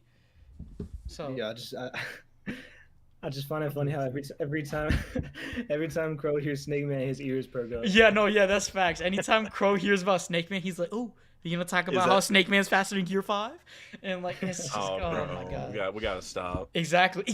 Thank you. We can't talk. We can't. No, we can't. That's not. That's next stream. That's next stream. Bro, we had a whole 25-minute debate on that. Not 25. Debate should have been 25 milliseconds, bro. No, I literally said that like when Gear 5 says it's Luffy's peak, that's the debate. It's over. It's done. Like it's his peak. And I don't know why we kept talking about it for 25 minutes. I mean, also like Kaido recognized like Luffy's just constantly coded and conquers hockey and stuff. Also when he's in Gear 5th, and obviously like Luffy was using Future Sight the whole time because Kaido's like I can do that too. So for me, it's just like, you know, Kaido is using Future Sight probably also the entire time. So like for Luffy to be hitting him no problem the whole time, it's just for me, bro. Like the speed and everything. I mean, I don't know, man. You know. I don't know. Yeah, I understand where you're coming from. I just, you know, I got the script from Oden. We don't gotta get into it, man. Yeah. Well, yeah. We can't. We got bigger fish to fry tonight. Actually, we before we do, just take a quick moment to say thank you for everyone who's still in the chat so far. We love all the appreciation we've gotten. Before we get to all the number ones as well, we'll get to Dax number 2 too, but he's gonna get the double obviously. But just want to address everyone. Thank you so much for popping by. We love and appreciate all the support. If you haven't already, please subscribe not only to this channel, to Dax's channel as well. Even though I'm pretty sure 99% of you already subscribed, but if you haven't, please do subscribe to Dak. He's an amazing creator. Hey. But yeah. Appreciate it. And shout out to everyone here. I want to echo that real quick, especially if you came from my Discord or channel. I appreciate y'all, and I see a lot of familiar faces, so I appreciate the support for sure. Even just for OPU, definitely subscribe. These are my boys.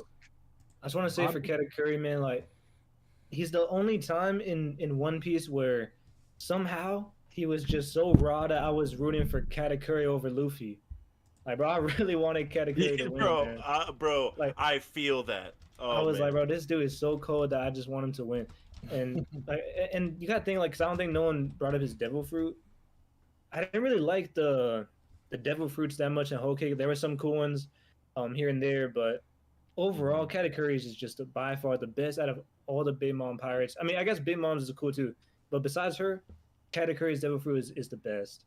Dude, And I think one of the coolest things about it is that obviously it's very similar to Luffy's, and that was like the whole debate, which obviously Luffy's is better than his now, by the way. The debate's done after Gear 5th. But anyway, that they fought in the mirror world, right? Like they're mirrors of each other. Peak and writing, they fought bro. in the mirror.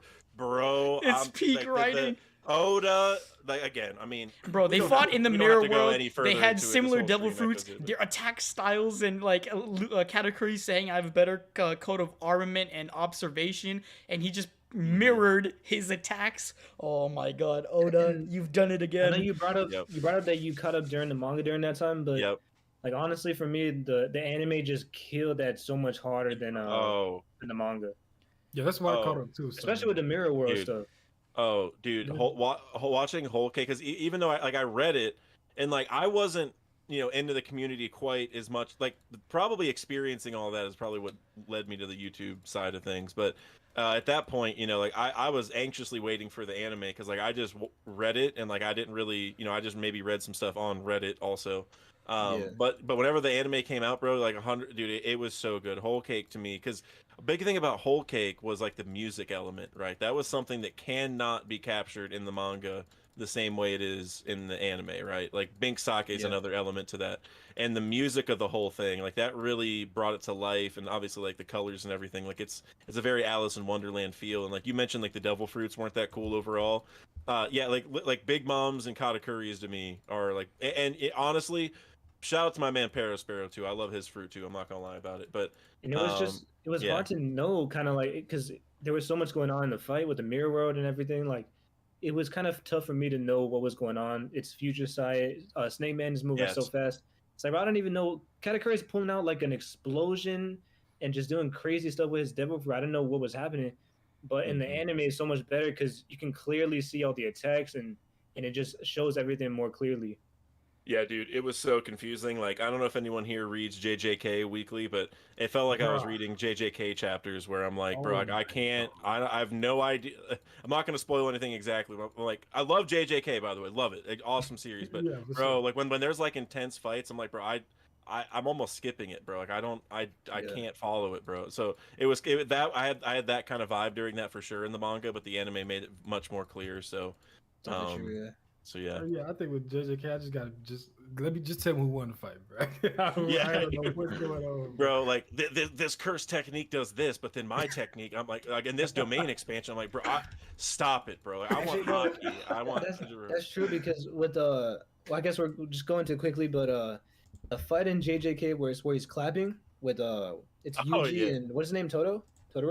Yeah. But Toto's one of my favorite characters. That is one of the coldest fights, bro. And I can only imagine that it wasn't as good in the manga because like when you're hearing the claps, when it's like moving around so fast and the way that they animated it was just a different level. And, dude, that is the fight that really got me into JJK. Like Toto, bro. I don't want to spoil anything, but I mean, I'm not even gonna say nothing. But he, I can't wait till I see his face again. That's all I'm saying. But that's my dog, man. Catch up to it. Yeah. All right, so let's get to Dax number 2, and then he starts off with the ones. So all right, let's hear it, Dax. All right, so before I say my number 2, I do want to clear some things up about the number ones, just to kind of set this up.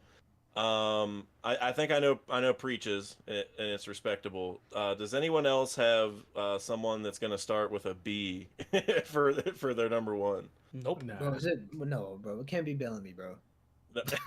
No, not Bellamy. I'm just curious because like, we might be talking about a lot of them at the same time. That's all I'm saying. That's all I'm saying. Watch Dak pull out a Bogard. I'm telling you, if Dak pulls out a Bogard, it's Buggy, bro. No, no. I just all I'm saying is I think there's a good chance we're gonna talk about a lot. Some of us might have the same number 1. That's all. But I know nobody. I don't think we do actually because I think I know everyone's number 1 except for Prince and Dak. And I know the other ones are all different. Well, I was just curious. The fact I said it and no one knew exactly what I was talking about means probably it's not the truth. That's what I was banking on. But it's cool. I'm hopefully I'm the only one. But all right, for number 2 though, nobody's got my number 2. That's guaranteed. So I'll admit, guys, I'm kind of cheating the system with number 2 a little bit. All right. Let's hear it. So when I was looking at my list, one person that I consider enough of a character for this was like the Sunny or the Mary, but they're crew members, right? And I thought that's so true that I can't put them in this list because they are Straw Hats, right? Yes. Like I can't put the ships, but I am circumventing the system a little bit in a similar way here, where my number 2 is Laboon. All right, Oh. Laboon. Bro, that's such a Dak Sake pick, bro. That is such a Dak Sake pick. That is very true. God. Bro, Laboon. I put a poll up a couple days ago. I mentioned this earlier, I think, where I said, what moment hit you the hardest in One Piece? And my number 1 is the Mary burning. So that's why I said like I wanted to put the Mary or / Sunny, like both of, because like they carry the same role, whatever. But they're crew members. I can't do that, right? So but my number 2 moment, and I had that as in the poll even before you invited me on here, and so I love being able to talk about this, was bro, when we saw that Brook knows Laboon, like when Frankie revealed that, and the way that it was revealed, where Frankie stopped Brook and was like, hey, I have a question, like, you know, if you go out in the world after this and you're successful from here and everything, like people are just gonna laugh at you, like you're gonna be a skeleton, you're not gonna be accepted in society. And Brook, he's like, what are you doing, like what are you trying to do in life? And he's like, you know, I made a promise to a friend, you know, 50 years ago that I'm gonna meet him. And then Frankie's like, he's not gonna be there, blah blah blah. And Brook like yells at him like, if there's even the tiniest chance that he's still there, like what man would I be for not going back there, like bro. And for us who, you know, like Frankie doesn't know that they know Laboon at that moment. So just that, the whole way that Oda built that situation where we're just sitting there like, oh my God, like the crew is about to put 2 and 2 together. Like, because they're all on the ship, like reconvening, like figuring out what to do because all their shadows got taken and stuff. And obviously Brooks is gone. And then they talk about it and they're like, we know Laboon. And it's like, what? And everyone's freaking out.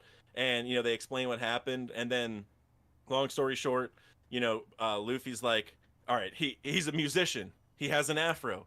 He's a skeleton. And he knows Laboon. All right, he's got to join the crew. And then everyone's like, all right, we got an extra shadow to save. Like, it was just like everyone was sold. And like, just from like a storytelling perspective, to bring the, you know, Laboon back in that way, where like, you know, we met someone who was on that crew and actually knew him, you know, and we also find out Crocus was important too, and he's connected to Laboon and stuff, so that's also interesting. But it's just like to bring him back in this way where we know we're gonna go see him, and it's gonna be like that moment, bro. It's gonna be a waterfall of tears. I'm gonna have a hard time even reading the page whenever they meet up again.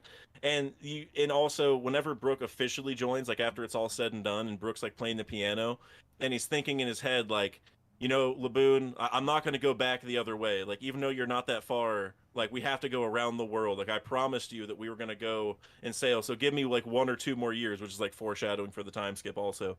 But, like, give me a couple more years, and we're going to make it around, and I'm going to see you again. It's like that, like, bro, like, man, like, I don't know, I'm cheating the system because it's like Brook here, but it's like Laboon is the catalyst for all this. Like, bro, it, like, a lot of my favorite things are like animals or like inanimate objects because it's all based on like loyalty. Like, I have 4 pets, and so it's like the dog that, like, you know, you're gone on vacation for a few days and he's like freaking out because like you're gone, you know what I'm saying? Like, he's worried you're not coming back because he doesn't know better, right? Even though Laboon can understand human speech, it's like the same thing.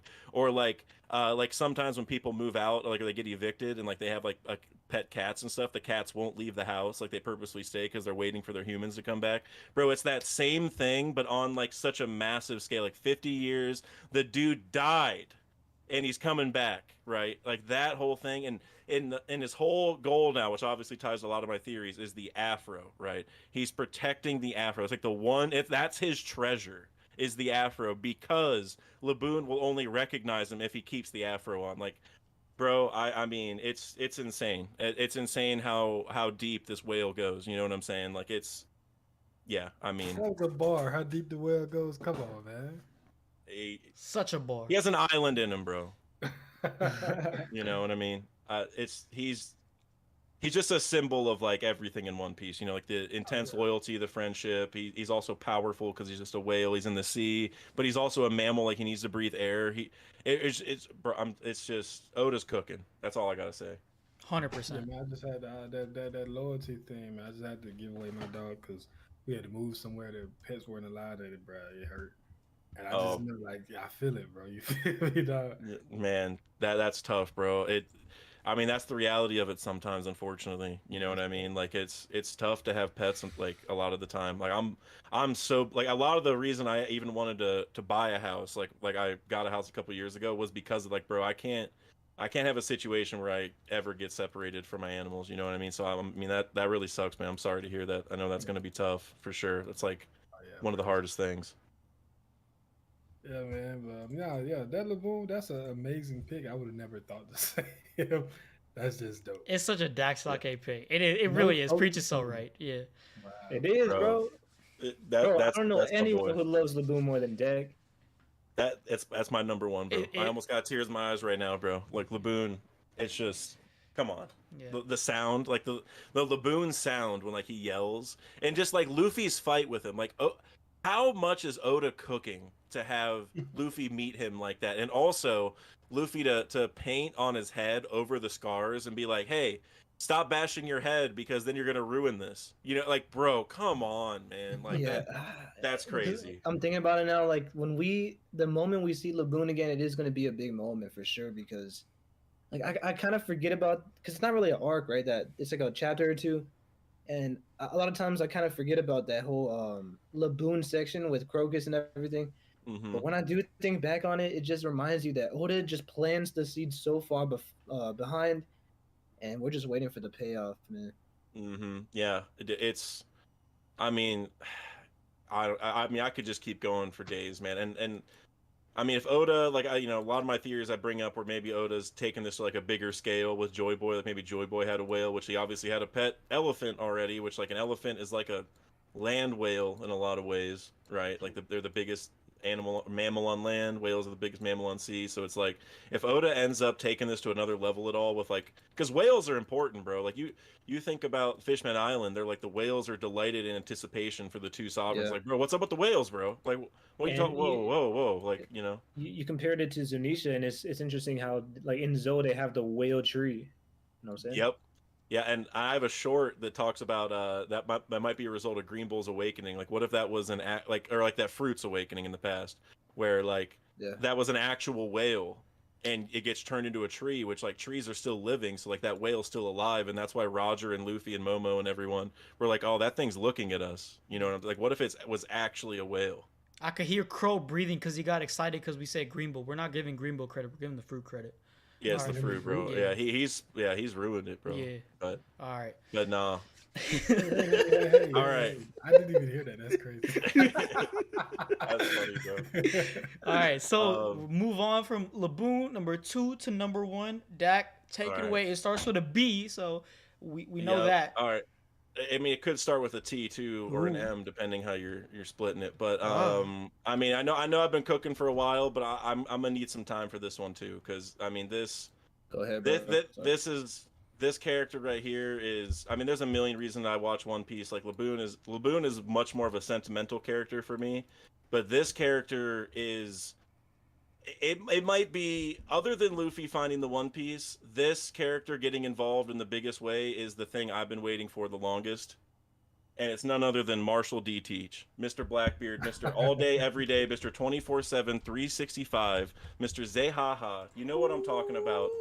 The Emperor himself, you know, I mean, bro, I mean, you look back at Jaya, right? You look at A Man's Dreams Never End, right? It's almost like I almost look at it as like Dr. Hiryuck, but like to another degree in a way. Like obviously they're different messages, but it's still the same, where like the dream is always going to live on, like whatever the goal is or whatever, you know what I mean? Like you're going to pursue that to the end, and you know, like with like inherited will and everything, like sometimes people pick up that mantle and everything. It's just that the way that Oda set that up too, with the pies and everything, like, I mean, bro, he's the epitome of piracy, but the opposite end of Luffy, right? Like everyone's probably heard it a million times, but they're two sides of the same coin, right?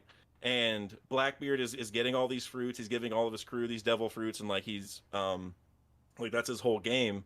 And it's just like it's like everything is such the opposite to Luffy.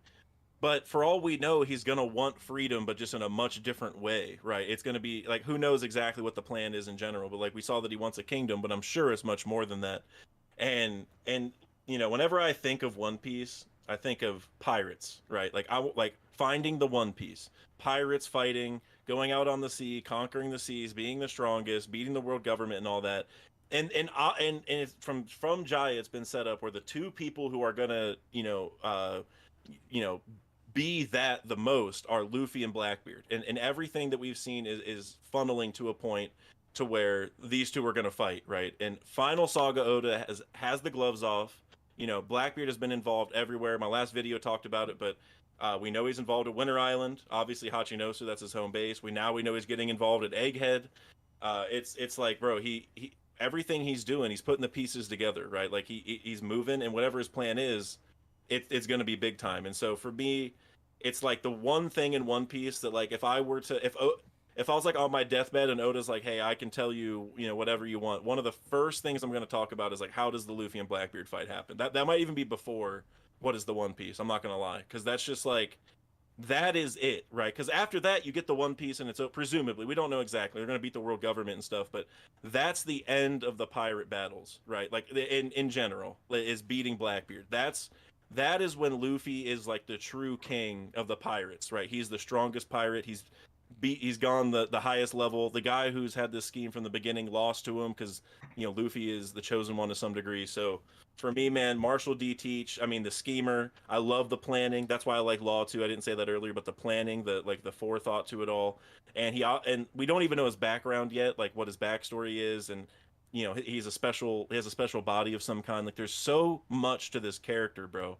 And you look at the fact he scarred Shanks, and we don't know what that's all about. And he warned Whitebeard about Blackbeard, right? He's like, hey, don't let Ace go after him. Like, this man's dangerous. Like, and Shanks is following him because he went to Wano. Like, bro, Teach, he's just like Luffy, like, as far as like importance to the story goes, especially right now. So it's just like, he's just the character that when he pops on screen, I can't contain myself. You know what I mean? Like, it's a hype chapter. Like last chapter, bro, seeing him in that throne room with like that Mediterranean style piracy, stuff in his throne room, and you had like Vasco shot with the drinks, and you had Shiryu like halfway invisible in the corner. I don't know if you guys caught that, but that was crazy. Yeah, it's just, bro, like, he embodies piracy, and that's why I love him. That's why I watch One Piece, is pirates. And he embodies it to the furthest degree, so that's it. And you mentioned the last chapter. We talked about it last week. The fact that Blackbeard comes in here and he's talking to Kuzan, and Kuzan's telling him about sword and all this and that. And Blackbeard's just like, bro, I don't care. Like, I'm going to do it my way. And like, he's just a big boss, bro. Like, this dude is a different type of a pirate. And even in the room with Kuzan, he's not fazed by, like, he's not afraid of anyone. He has a plan and he has a goal. Yeah, man, I think you summed it up well, and it's just like Blackbeard, man. Like, the mysteries around him, everything about him is just so cool, man. Like, he needs to be in One Piece for One Piece to be this pirate story, how you said, and it just wouldn't work without him. Yep, he's, man. Like, I mean, I love how you're saying, like, he's just a boss. Like, he has a plan. He knows, like, he understands the world in such a degree, right? It's like Luffy understands like the world, not in the way where he like knows anything. Like, he doesn't even care about the news or anything like that. But like, when he's in a certain situation, he knows what to do. He knows what person to fight. It's just like, whenever he like does read the paper, he happens to get the right news and know what to do. Like with Ace, for example, right? Because like he found out from Elder Neon or whatever. But Blackbeard's the opposite, where he knows everything about the world and he's able to like pinpoint what the right plan is. So, bro, it's Oda when Blackbeard's on the screen, bro, the air gets sucked out of the room in like the best way possible. It's like, all right, what's about to happen, bro? Like, I don't even know, like, we could get anything, you know what I mean? So like, you look at Impel Down, whenever he was in Impel Down and like talked to Luffy, like, that's one of my favorite altercations ever. Like it's not like a real fight, so I wouldn't call it a fight, but just where they like boxed real quick and Luffy got turned, like, you got Black Vortex for a second and Jinbei separated him. That's like a taste of what's going to happen. Like, you can sense the hate between, well, at least from Luffy to Blackbeard, but Blackbeard's like, bro, I don't even care about you. Like I took your brother like because he came after me. And now Garp, Yeah. you look at Garp. Garp's coming after Blackbeard, right? He went after Koby, not knowing that Koby has this connection to Garp and Luffy, right? And so now it's another situation for that where Luffy's going to be like, you know, you mess with my brother, you mess with my friend Koby, you mess with my grandpa Garp, and it's like, bro, all these people came after me. Koby came to Amazon Lily at the same time. Garp came after me, bro. I don't have a problem with you. Like Oda is cooking And with that setup. The thing too with Blackbeard is we know Oda has a plan for him because the way he introduced him was so perfect with Luffy. I mean, even just little details like Luffy, they're so different, they're so opposite. Like Luffy's this skinny, weird looking guy, and then Blackbeard's this big, weird looking guy. It's just everything about it feels like Oda has a plan with Blackbeard, and that's what makes it really more exciting too. Yep. He's like a lot of the things, you know, like I think like the Supernova a really good example, and like Law having more of a role than he thought. Like a lot of stuff Oda changes, you know, as the story goes. But bro, Blackbeard's something that he set up from the beginning. Like whenever he made One Piece, he knew like, okay, this is the antagonist. This is how it's gonna work. This is like his role and everything. And it probably has only grown since then. Like Oda was probably cooking before, but then you know now that he's built the story up even more, dude, Blackbeard. He's no longer even cooking, bro. He's in like a 5-star Michelin restaurant kitchen with everything on full go. You know what I'm saying? Like it's gonna be crazy when Blackbeard like everything gets revealed, bro. So my favorite thing for Blackbeard too. Well, actually, before we like we go into Blackbeard real quick, I want to say like when you first said that I was worried, bro, because I really thought you were gonna say Foxy when you said like a character who was involved heavily in the final end game, bro. I was like, bro, this guy's gonna say Foxy. No, bro. But you know. Hey. If he was in the story more, bro, I could do it. But I made a whole theory about it, and I really think Blackbeard's gonna go and get Pluton. I think he's gonna go for the ancient weapons, but at least one of them. But aside from that, bro, like Blackbeard has the power to destroy the world, and they said that with Whitebeard, but Whitebeard is he's more reasonable, he's more controlled, and it's like it's so perfect foreshadowing if Blackbeard is the one who actually destroys the entire world with that fruit. You know what I'm saying? Because he's actually insane enough to do it.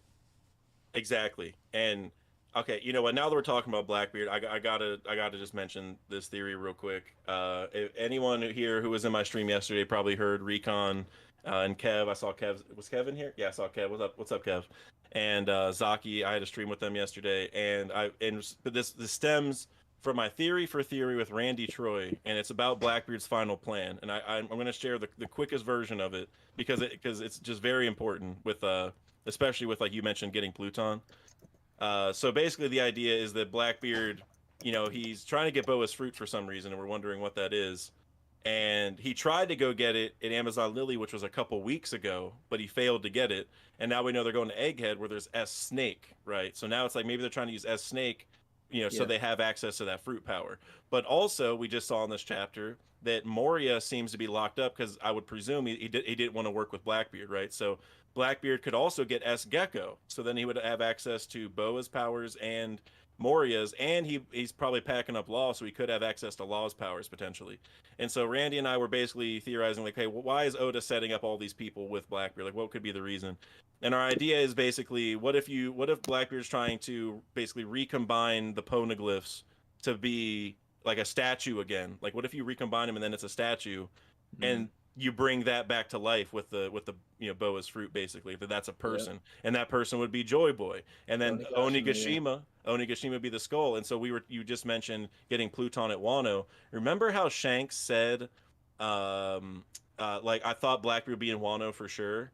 Well, what if the reason Blackbeard didn't actually go is because he didn't get Boa's fruit, right? Like he needed it it before he went. So that's why he didn't end up going. Like Koby interfered. So, and you think back to Marineford, right? Where Shanks told Koby, your bravery changed the fate of the world or whatever. Well, you could say the same thing happened in Amazon Lily potentially, where he stopped Blackbeard because like just for a moment, so then Rayleigh could show up, so that then Blackbeard couldn't get the fruit, and then that's why he didn't go to Wano yet, because he needs to get that fruit first. And then that begs the question of, okay, well, is it for the Onigashima thing? Like, is that going to be Joy Boy? Because then you have the situation where Luffy brings Joy Boy back like in the inherited will sense with the devil fruit, which I would argue is the right way, like the true way, like the way that's going to save the world.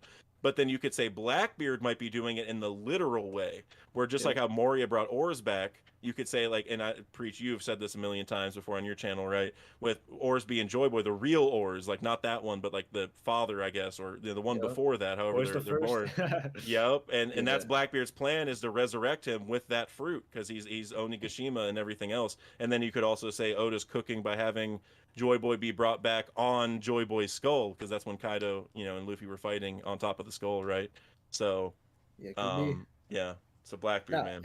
And I really think he's gonna get the Pluton weapon though. Just the one thing that sold it for me was when they asked Luffy, "Do you want it?" He's like, "Nah, I'm okay." And because they're so opposite, I feel like that's like there's no better way to show us that Blackbeard would get it.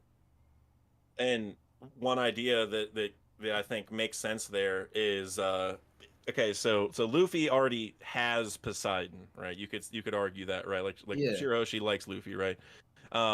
But so and that's like the sea, which Luffy is like the embodiment, I would argue, or like tied to the sea, right? Because he's like going to be the pirate king. He's going to conquer all the seas, right? So it makes sense that the ancient weapon that's tied to sea is for him. But then look at the other two ancient weapons. A lot of us have assumed that Luffy will lead all of them, which is possible. Like, at the end that'll happen. At the end, eventually. But like you're saying with Pluton, just real quick, Blackbeard's like evil, right? Like darkness. And you talk about god of the underworld, right? That's what Pluton is. So it would make sense that Blackbeard would be the one to get Pluton to a degree, right? Which would be scary for the whole world for sure. And then you look at Uranus, who's the god of the sky, and well, Dragon's potential, but I'm also wondering Shanks, because Shanks already has like Griffin, like on like for his sword and stuff, so he has some kind of vibes there already. And he's at Elbaf, which has the Atom Tree or like some ties to Yggdrasil or something for sure. So like Uranus could be tied to that because it's something that flies, at least. You know what I'm saying? So it could be Shanks. Shanks is with Uranus, Blackbeard's with Pluton, Luffy's with Poseidon, and then after that all culminates, Luffy will control all three. I'm sure, but that could be the setup, which would be really dope. Yeah. I've been really thinking that too. That I think it's too much if Luffy gets all three. Especially he's already Joy Boy. He already has a stat crew. I feel like it's almost too much. I think me and Crow were talking about it the other day. It's just it's a little bit ridiculous, bro. Like if you think about it, I do think it's gonna be Dragon that gets Uranus, but it could also be Shanks as well. One of the two. They both, like, because I also think Uranus could be like a dragon or like something dragon adjacent, because like even fish are dragons, or you know what I mean. So but it'll definitely fly. That's the most important thing, right? And so dragon makes sense there because it could just be a dragon or an offshoot. So so yeah, for sure. Either or. I think they both have enough vibes to fulfill it, because either or. Because just because Blackbeard be in the underworld, Luffy be in the sea, and then one of those two be in the sky. You know what I'm saying? That just makes a lot of sense. No, Blackbeard, man, he's we definitely got to watch out for him. That's all I'm saying. Yeah, that's my goat, man. Like I said, when he's on the panel, curtains. I don't know if anyone else has him as their number one, but we'll see. Nope. We will see. All right, so I'll do my number one. I'm guessing can you guys guess it? I think even the chat will know. We know. It starts with a W, ends in a D. Yeah. Man, if you don't, oh my god. All right, I'm gonna already put it in because we know. Yeah, no, I mean, I don't know if I could perfectly explain why I like Whitebeard so much right now, but I definitely recommend you go and check out my video, because even with all the videos I've made over the past 5-6 months, however long ago that video came out, that Whitebeard video is my most proud video. I'm on the most, and I put so much time into it, so much work into it, getting the script right and everything, man, because Whitebeard is one of my favorite characters in One Piece. He's in my top 3, just even with the Straw Hats. Like, I go between him and Luffy as number 2 and 3 every day, man. But it's just like Whitebeard is I don't know how Oda does it. He does it with Garp. He does it with Whitebeard, Rayleigh even. He does the old legends so well, and I think Whitebeard really cemented Marineford as one of the best arcs, because he has what I call the best death in fiction, not even just in One Piece. I think it's really the best death that I've ever seen. the amount of hype that I got from it, the emotions, everything, man. Like it's just all together. It was the best death. Like we talked about it before. His best line, "The One Piece is real." But my favorite line in all of One Piece is let me find it real quick. It's I just had it. It says, "No matter who your parents are, no matter where you came from, we're all children of the sea." And I love that line because not only is it like just such an emotional thing for Ace and for Jinbei, like he's a fishman, and Whitebeard doesn't like he's not really caring about the racism involved, and Ace being Roger's son.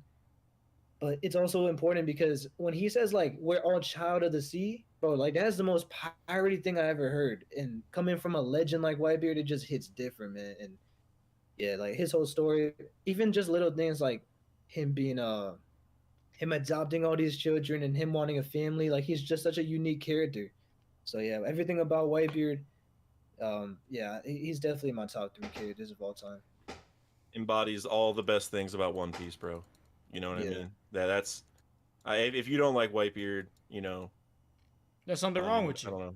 Yeah, I'm looking at Crow. You gotta be Crow. Bro, you gotta be Crow easy. You know what I'm saying? Like, bro, when he was clashing with Roger, when they split the heavens, bro, that had to be one of the most hype scenes I ever seen in One Piece. Yep.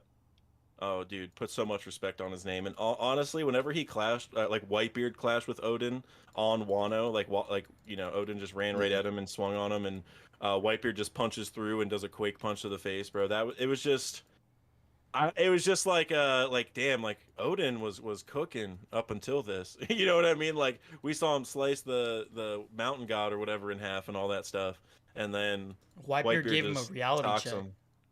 So no, but what I like even more is the fact that Whitebeard knows that he's hella strong. So when like he like literally quaked Oden's face, pause, and then afterwards Oden got up and was like, "Man, you're super strong." Oh, like Whitebeard was looking at him like, "Who the hell is this kid, bro? Like, what the hell are you doing?" But and then ever since then, brothers. So also that kind of makes sense how Preach's list is like first and third, like Whitebeard and Oden, which is dope.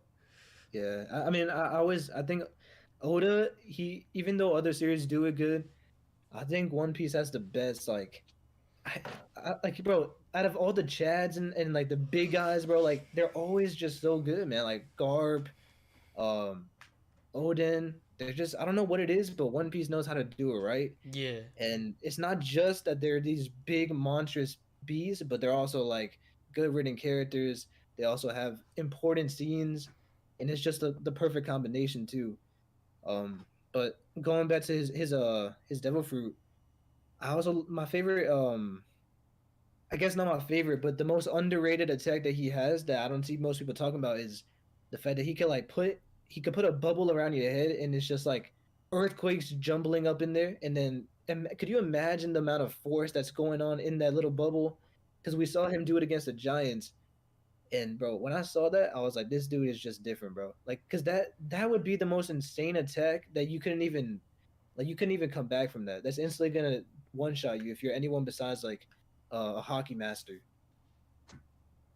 Yeah, dude, he's an absolute legend, bro. Whitebeard is just, I mean, like I said, he embodies all the best parts about One Piece. You know what I mean? Like Blackbeard does that, but for piracy specifically, like being a pirate, like in the truest sense, like real world sense too.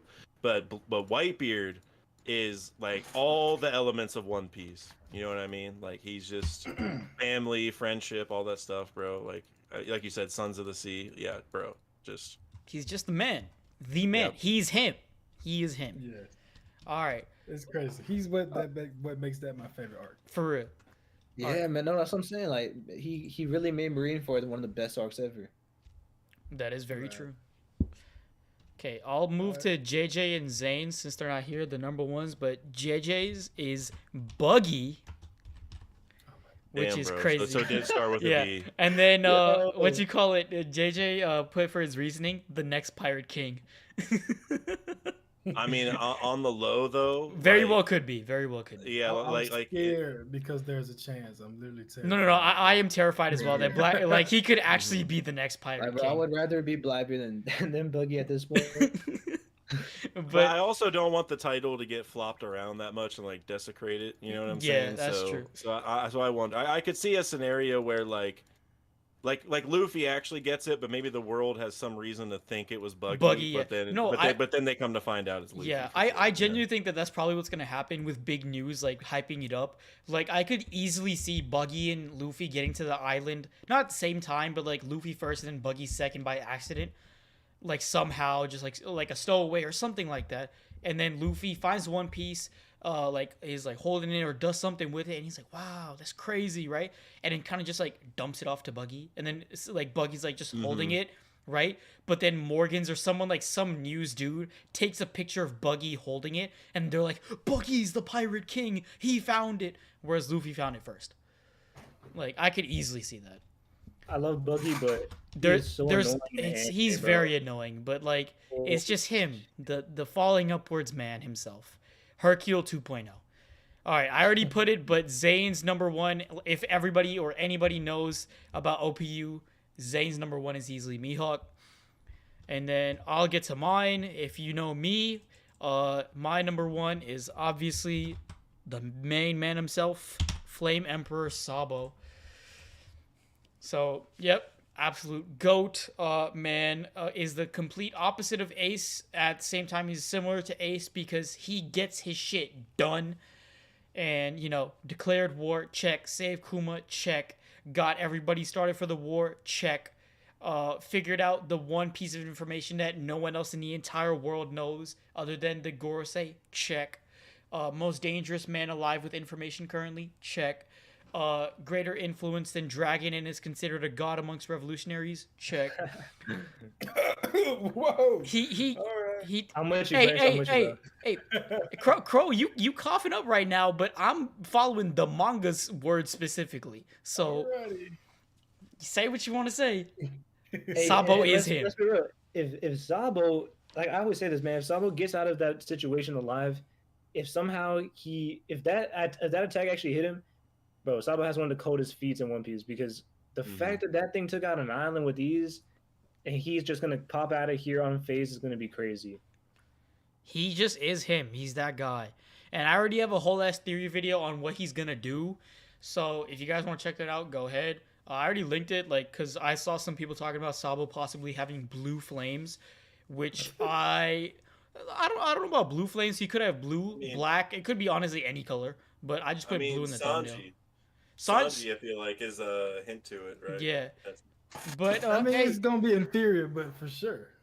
Hey, but that's not even part of the theory. The main theory is what he's gonna do. Like, but also, just real quick, also it could be like white flames to also mimic Luffy a little bit, right? Because his like hair is like white and on fire. Very well could be.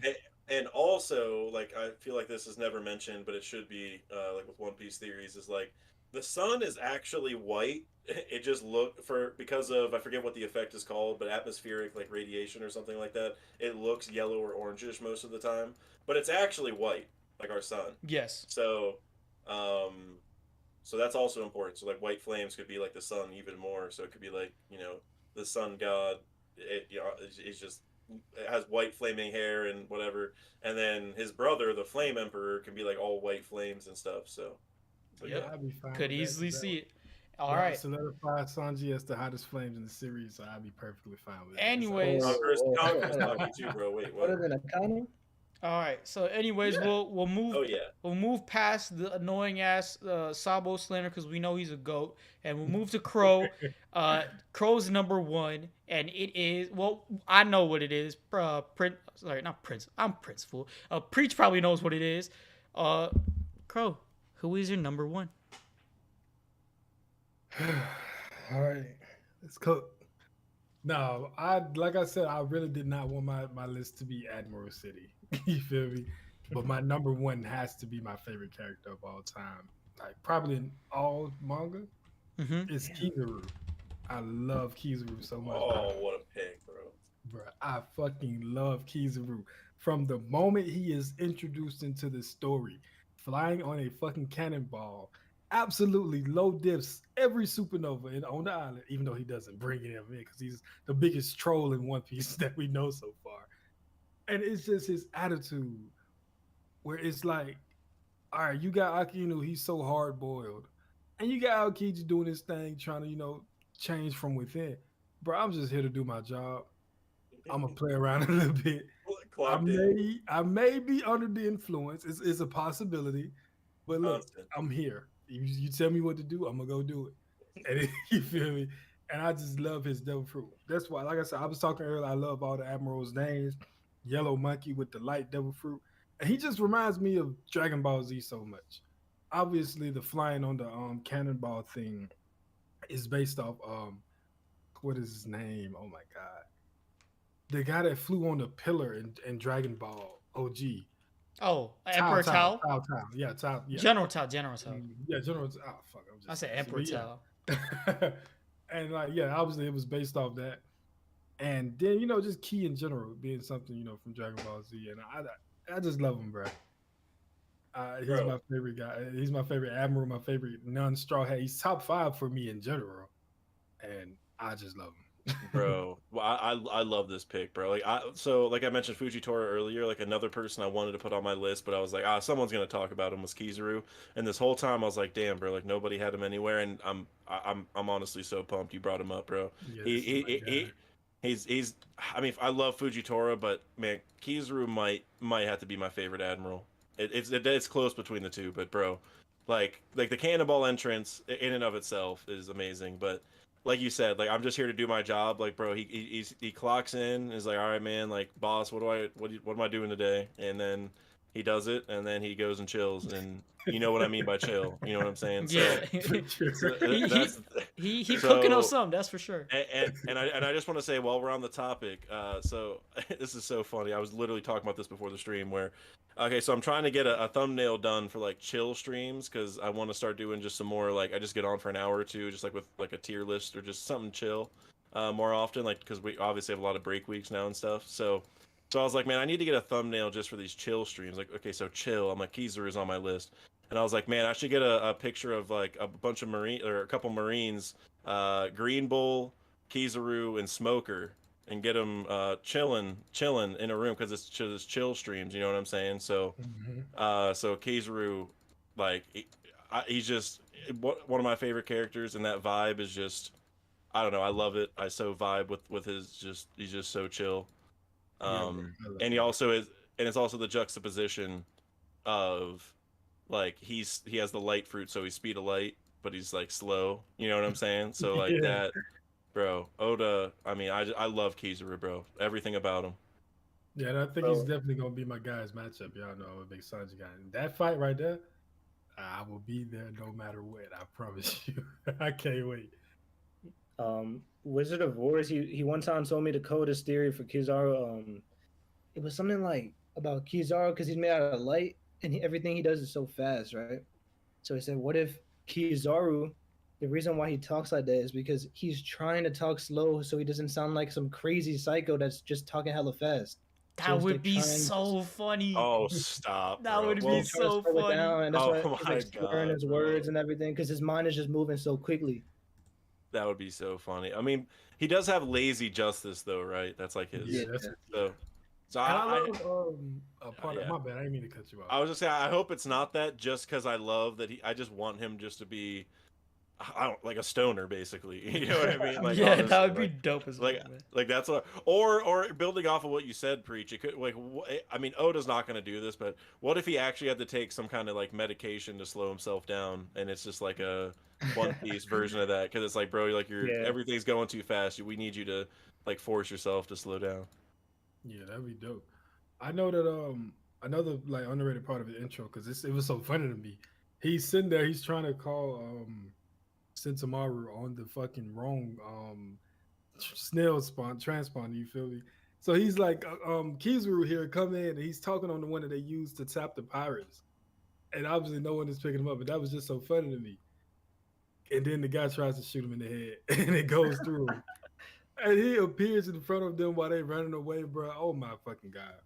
And then his like, the way he what do you explain? How do you explain like his facial expressions and stuff, bro? Because that stuff is funny. Yeah, he be vibing, bro. Yeah, bro. That's all I can say. He's just like, I'm here, bro. And then the Ben Beckman scene, man. Come on, man. Oh, legendary, bro. He's so Absolute funny, legendary. He gonna Ben put his Beckman? hands up, like, oh my gosh, Ben Beckman. Then 5 seconds later, okay, I'm gonna just do that. And bro, I can't remember what it is in Japanese or even English, but I know part of it is like sacred jewel or something. It's one of his attacks. I can't remember exactly.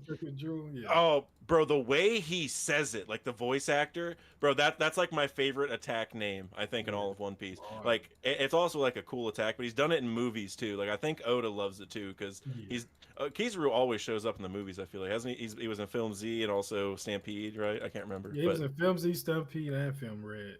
Yep. See, Kizaru, he just knows we love Kizaru, bro. And I also think he's interesting because, like, he was a part of the original 3, but the other 2 that were in the original 3 moved on, and he didn't. Right? He's still in his old role, which builds on to the whole, bro, I'm just here to do my job vibe. You know what I'm saying? They can do what they doing. I'm chilling. You feel me? I like this spot.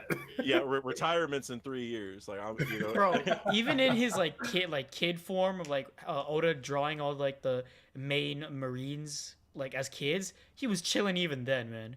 He was just doing his own thing, just like figuring out what to do, just like like I'm doing my own thing. I don't gotta worry. Meanwhile, Akainu literally is like fighting through his 4th war. He's all bloody with his sword. Yeah, gotta love Kizaru, man. And one other thing is, bro, like even in Marineford, like whenever he attacks people, bro, it's like the most nonchalant thing. Like, oh, you weren't looking, I hit you with a laser. Like Whitebeard. Like remember when Whitebeard was gonna like attack Akainu again to help out Ace, and Kizaru was like, no, you're not. Like with a quick little laser. Like, bro, like that to me, that's just like it's so him. It's so him. Like I'm just not even gonna try, bro. Just like instant laser, you can't do anything. Bro, when he put his hands up after the submarine, and he's like, bro, if they survive that, it's just fate. You feel me? Like I'm not gonna keep going. Bro. Like, come on, bro. I look how many lasers we just froze it and sent lasers, bro. Like, I mean, bro, and that was the attack I was talking about, the jewel thing, right? When he put his hands up, right, and put for the Ben Beckman shooting at him and shit, I was like, bro, this is too funny because he takes nothing seriously. He's like, oh, Ben Beckman, oh my god, you're here? Wow, that's crazy. I find it too funny, man. He's definitely just the biggest clown in the Marines, and he does it unintentionally too sometimes. Yeah, that's my dog, man. 3, I would have had Fisher Tiger, but I had to squeeze Whoop Slap on the list, bro. Oh shit, 3's in here. What's good, 3? He said, "Oh, Preaching Prince got the best list in my opinion." Thank you. I'll take it. Thank you. But hey, no. Hey, bro, wait, 3. I got Blackbeard at 1, bro. I thought that would earn me some big points. Yeah, shout out to 3, man. He's definitely spinning about me and Prince having the best list. 100%. I mean, the only thing, Prince, like I said, Kawasmtu is a wild pick, but you're a Kawasmtu guy, so I respect you. I respect it, man. But Kawasmtu to go. What can I say? Like, we already know that, but hey, some people might not see division. I'll help them out in this stream. It is what it is. Loki, Zane's list is not bad, bro. It's not bad. Honestly, Zane's list is just like a very hype beast list, bro. Hype. Yeah. He's kind of on Garp and Shanks. bro, that is the most perfect way to describe shit. And freaking Kaido, like, bro, Rayleigh. Bro, that is the most perfect way to describe Zane's list. And just Zane's picks in general. Oh, it's hype beast shit, it's just Mihawk, Kainu, Garp, Shanks, Whitebeard. It's literally like top 10 strongest, except for Momo. Yeah. Mm-hmm. Shout out to Zane, man. We need to hopefully they can defend it a little in the next stream. Yeah. Yeah, I need some carrot and buggy explanation from JJ for sure. Hey, 3 saying is a Go channel area. Thank you, man. Appreciate it coming from the inspo himself. But shout out to 3. Yeah, shout out to 3. And also 3, I think I saw on Twitter you announced the Buster Call series. Oh thing, yeah, right? yeah, just saw it. I just retweeted it for him. That's big hype, bro. Yeah. We waiting on it. I knew that was coming ahead of time, low key, but I gotta get going soon, so we're gonna wrap this up. But yeah, it's been a long stream, and thanks to everyone for coming by. A shout out to Dag for stopping by through a clutch one. We just hit him up today, so he came through and he pulled a Koby the whole time, man. Pulled a Koby. It's been a long stream, so appreciate your time. Oh yeah, it was way longer than I thought, but bro, I mean, we were cooking. I also love talking about this stuff because it's just I mean, even if some of the takes were a little questionable, you know what I'm saying? It's still like it's just a chance to like, even if they're not my top 10, bro. Like, I mean, I had to pick 10. Like, I still love all the other characters that weren't in the list. And actually, I saw Kev Dog brought up a good point earlier. Ace didn't make any of the lists, which is like Ace. You know, if you polled like a big group of like, you know, a larger sample, Ace would definitely be pretty high up there on a lot of lists. So, you know, it's just a testament to Oda and the story. And yeah, man, this was a lot of fun. So thanks for inviting me for sure.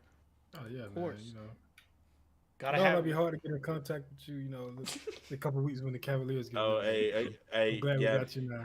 Oh yeah, bro. Hey, when the Lakers lose, who are you gonna root for, bro? That's gonna be at the end of in the finals. So I mean, hey, bro, you know my Grizzlies are winning, bro. I'm Team Grizzlies. Team, you know bro, what? I'm not worried about Dillon Brooks. I'm really not. So let's. Dillon Brooks, when he gets his 25 shot attempts, it's gonna be cooked for y'all. But let's go to NXT. You know, speaking of Dak going crazy on his own YouTube stuff, man, I see you everywhere, bro. I see you on streams. I see you in chats popping up here and there. I see you doing collabs. So, yeah, man, I see you grinding out there and you doing big things, bro. So, bro, Dak is literally the One Piece boogeyman. He is everywhere. In my streams for One Piece Odyssey, when I have 2 viewers, somehow Dak just shows up out of nowhere being like, yo, I love this game, man. How you doing? And I'm like, how the hell did you get here? Yeah, like every day I see a stream or collab or something, like I'm like, bro, this dude is grinding, bro. Yeah, he's always on it. Hey, I appreciate it, guys. I am grinding. You know, I'm very blessed that, you know, I even have this position. It's like I get to be like a full-time One Piece fan right now. So it's just like an awesome time of my life, bro. I get to like eat, sleep, breathe, sweat, bleed. I don't know, all those things. One Piece right now. So. Yeah, and I mean, bro, like the One Piece community, bro, it's like so special. I mean, shout out to everyone in the chat. Like, I'm not just like, you know, rubbing your tummy here, but like, I mean, like, it really is, bro. Like, I mean, you know, I'm obviously YouTube's a huge thing, and like, I'm a part of like, I wouldn't say I'm a part of, but like, you know, I follow or at least have seen, you know, a lot of other communities, and bro, the One Piece community is just like so special, bro. Like, you know, just even have the platform to like interact with people like this is crazy. So. I mean, that's a big reason why I'm always in chats and stuff, bro. It's like, it's fun. It's not like I'm like, you know, forcing it. It's just like, bro, like I'm enjoying it. Like I love talking to people. There's like so many good ideas. Like there's an idea earlier. I don't know if you guys heard like Drop the Pizza. It's like a Japanese channel, but they're like translating some of their videos. They're crazy, bro. Fire, bro. Yes, but they have another one about Emu, and there's an idea from that spawned. And like we were in the chat today in Hidden Stream talking about that, and that's like a video that I might have to think about now. And it's just like, you know, that happens all the time, bro. So you know, I appreciate that. I appreciate that, man. It's a lot of fun, and yeah, I mean, I gotta get you. I mean, an OPU in general over on a Davey Dak fight at some point soon for sure. You know, I've been doing group ones and stuff, so. Yeah. I tried to rep a bit, but this time, like, soon enough, we gotta get everybody on there. So. No worries. Yeah, I mean, Prince has already been on, and I mean, Preach, you were technically, it wasn't really a Davey Dak fight, but you were on the top 30, which was like. Version 0, but and it's crazy, bro. You talk about the community. It's like I pop into your stream and it's like you're already talking about my theory or like whatever. You're just shouting me out. I come in at the right moment, and it's like, bro, this dude's showing so much love to everybody, bro. Not just me. He's showing love to theories. He's showing love to different creators. So you love to see it, man. And you know, I've seen you since day one, bro. You had less than 1,000 subs, and you come a long way. Yeah. Hey, man, you helped a ton. I mean, I've told you like 100 times, bro, but with the editing and stuff, so yeah, man. And I mean, like Orz's Joy Boy, that's like the main thing I always shout you out for, bro, because that's like one of those things where like I am almost so convinced that it's going to be true where like whenever it happens, I don't want it to get lost in translation. Like who had that theory like 2 or 3 years ago, whatever it was, you know what I'm saying? It's like Pluton is a mole for me, like, bro, like I would, you know, like that. I mean, if it's a mole, bro, because I really believe it's going to be confirmed, so I'm gonna say when it's confirmed, you're not gonna hear the end of it, bro. You're not. Bro, Preach is gonna put like a bot for every hour. We called it. We called it. Orz's Joy Boy. Because I'm usually pretty chill with theories, like I'll just repost it or whatever. With that one, bro, you're not hearing the end of it ever. Bro, I want you to wave that flag, like change the channel logo to the Oars flag. You know what I'm saying? Like, I'm serious. I want to change. I want you guys to change the banner to like instead of like what it is right now to just we called it. Just every single time someone pops by the channel, we called it. Yep, and one other thing that ties to Oars that just so like I mentioned earlier the Blackbeard theory, and I know we gotta go. We've been on this forever, so this is the last thing. But I mentioned the Blackbeard theory earlier, where like he might like revive Joy Boy with like the stone statue, collecting the poneglyphs. Which, by the way, there's 4 red poneglyphs, 4 chambers of the heart. Anyway, there's other good ties to it. But Oars from Thriller Bark had 3 skulls on his belt, and Blackbeard has 3 skulls on his flag, which is like another deep connection, you know, potentially. Like, that's very interesting. So, bro, I'm telling you, Oars is not done. I mean, you mentioned this, and this is like where I mentioned you earlier today, or whatever. Yeah, today I think, with that panel with Robin, where it's like Oars, like that Oars the legend. It's like, oh, if Robin knows it, that's curtains, bro. Like, bro, that, and it's so important because Robin, she knows the poneglyphs. We don't know which one she's seen already. And if you think about it, she also saw the poneglyph with Joy Boy, right? So like, could you imagine if Oars wasn't a poneglyph that she read before? It's just crazy, bro. Oars, he was like a pirate king, bro. Like, think about it. They say he was a conquering different lands and different countries, and he had a band of villains. I feel that sounds like a pirate crew, and he's just conquering like how Luffy does. He's the real devil or whatever, which is like something you would say to like if he's the true devil or whatever, that's like something the Ancient Kingdom would say about the Pirate King, right? So, and just going back to Robin just real quick, Robin knew where Poseidon was and stuff, but didn't tell us until we were at Fishman Island. She knew where Pluton was all the way back in Alabasta and didn't say anything for almost 1,000 chapters until after Wano was over. So like her knowing about Oars, like I mean that panel confirms she knows something, but she just isn't going to tell us everything until Oda's going to reveal it. So I mean, bro, I'm so firmly on the train. I don't even want to say like I'm on the train. I'm like the conductor of the train.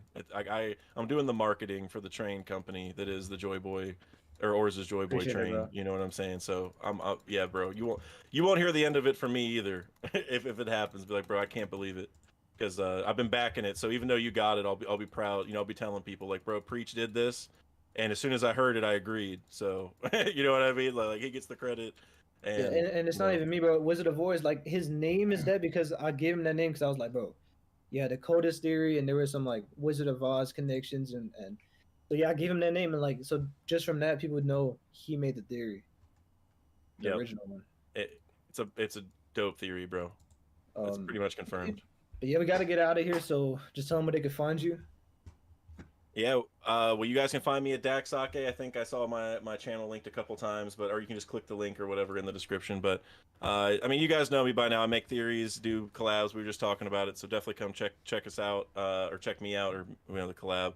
But I do want to shout out one other thing. I want to shout out Hidden Island's One Piece rap that he just released. Now that this is over, guys, I want you to go in. I don't care what your expectations are. You're gonna be blown away. Like I'm not just messing around. It's not just because I like Hidden, guys. I'm serious. Go check out that video. All right, it's only a couple minutes anyway, so go listen to his rap. It's super dope. And he also did a cool stream today where I guess like I got voted for theory of the week or whatever. So that was cool. So, but definitely go check out his rap. Most importantly, that video's dope. So. Yeah, no, I was genuinely surprised, bro. I was not expecting that. Yeah, blew me away. Like you could tell, like it's his first time, but like you could tell, like he really put some work into it. Yep, it was like an actual song. It was crazy. Like I thought it was gonna be like a 4Kids rap kind of thing, or like Weird Al Yankovic, but no. He has some low-key, some bars in there, bro. Oh my god. Yep, the flow switch up, bro. That's what I kept telling him, like, bro. The fact you went from like. I'll spoil this about the song. It's like Luffy versus Blackbeard, where half the song is him as Luffy and half of it is him as Blackbeard, and the flows are completely different, and it's crazy, bro. Prince, epic rap battles of One Piece, bro. Oh my God. I'm just laughing, Prince, because you remember that one dude kept spamming the reaction to that rap. Yeah, no, it's nasty, bro. He wanted us to react to. He's in chat right now. He wanted us to react to Luffy versus I forgot who it was. I think it was Goku, like the rap battle. And like we will do it one day. We will do it one day, but yeah, Prince, tell them where they can find you, man. Oh yeah, so you can find me at the channel Prince of All Anime. I swear, I keep saying it, but I'm being serious. I am working on the videos right now. And there's 3 of them. I'm working on a Will of D video for you guys. There's a Joy Boy video coming up very soon, like identity of Joy Boy and everything in terms of mysteries, powers, whatever. All of that in one video, and the end game of One Piece. I'll just leave it at that, but the end game of One Piece, like what's gonna happen, all these things, Luffy, Blackbeard, the final war, all of that's gonna be covered in the video. So make sure to stay tuned for that, and love you guys, man. This has been our longest stream yet. So a big shout out to everyone supporting OPU, everybody in OPU, and all the guests, including Dak, who have popped through in OPU. We love the support of the channel. So we just got to keep pushing till 1K, till that Zoro Sanji debate. And yeah, love you guys, man. All right, and Crow, you got to shout out your new channel? Oh yeah, it ain't up yet, but I'm getting my video edited right now. It's just gonna be some, kind of like some real life, not real life, because I'm gonna be talking about like anime and stuff, but just a different vibe from what I've tried in the past, and maybe we can take off with this one, and use that to further OPU. You feel me? So yeah, my first video should be out by the end of the next week, and I'm excited to start a new journey. Along with that, I'm gonna start streaming on Twitch, probably like once or twice a week, playing games. Once I get that rolling, I'll drop my stuff on socials, and maybe y'all can follow me on there and catch me on a couple games. But we'll talk about that once I get it rolling. Find me on Twitter at Majin Crow with a K for the Crow, as you can see on the screen. And yeah, that's about it for me, man. Hey, some Apex Legends streams coming up, Crow. Oh, definitely. Let's get it. Oh yeah, hey, I'll be running games with Crow. Definitely go follow Crow. That'll be a Crow exclusive because I can't stream and game at the same time, but I can be on your stream. I'd be so down like to do like a thing where like you guys teach me how to play Apex Legends, because I don't know jack shit about it. I'm decent at Warzone, but I know nothing about Apex Legends. We'll show. Hey, Crow, do you use Bloodhound because of the crows? That actually was my first main, yeah. But Fuse is my guy now. I play with Fuse almost. Fusey? We got that's just so random. I use Valk. So, by the way, now that we're talking about off topic, I know we're gonna end in 2 seconds, but the Timberwolves won, by the way. So yeah, Nuggets in 5. Let's get it. Hey, you said Grizzlies? All right, fellas, it's time to go in the screen. All right, we'll be here all night. All right.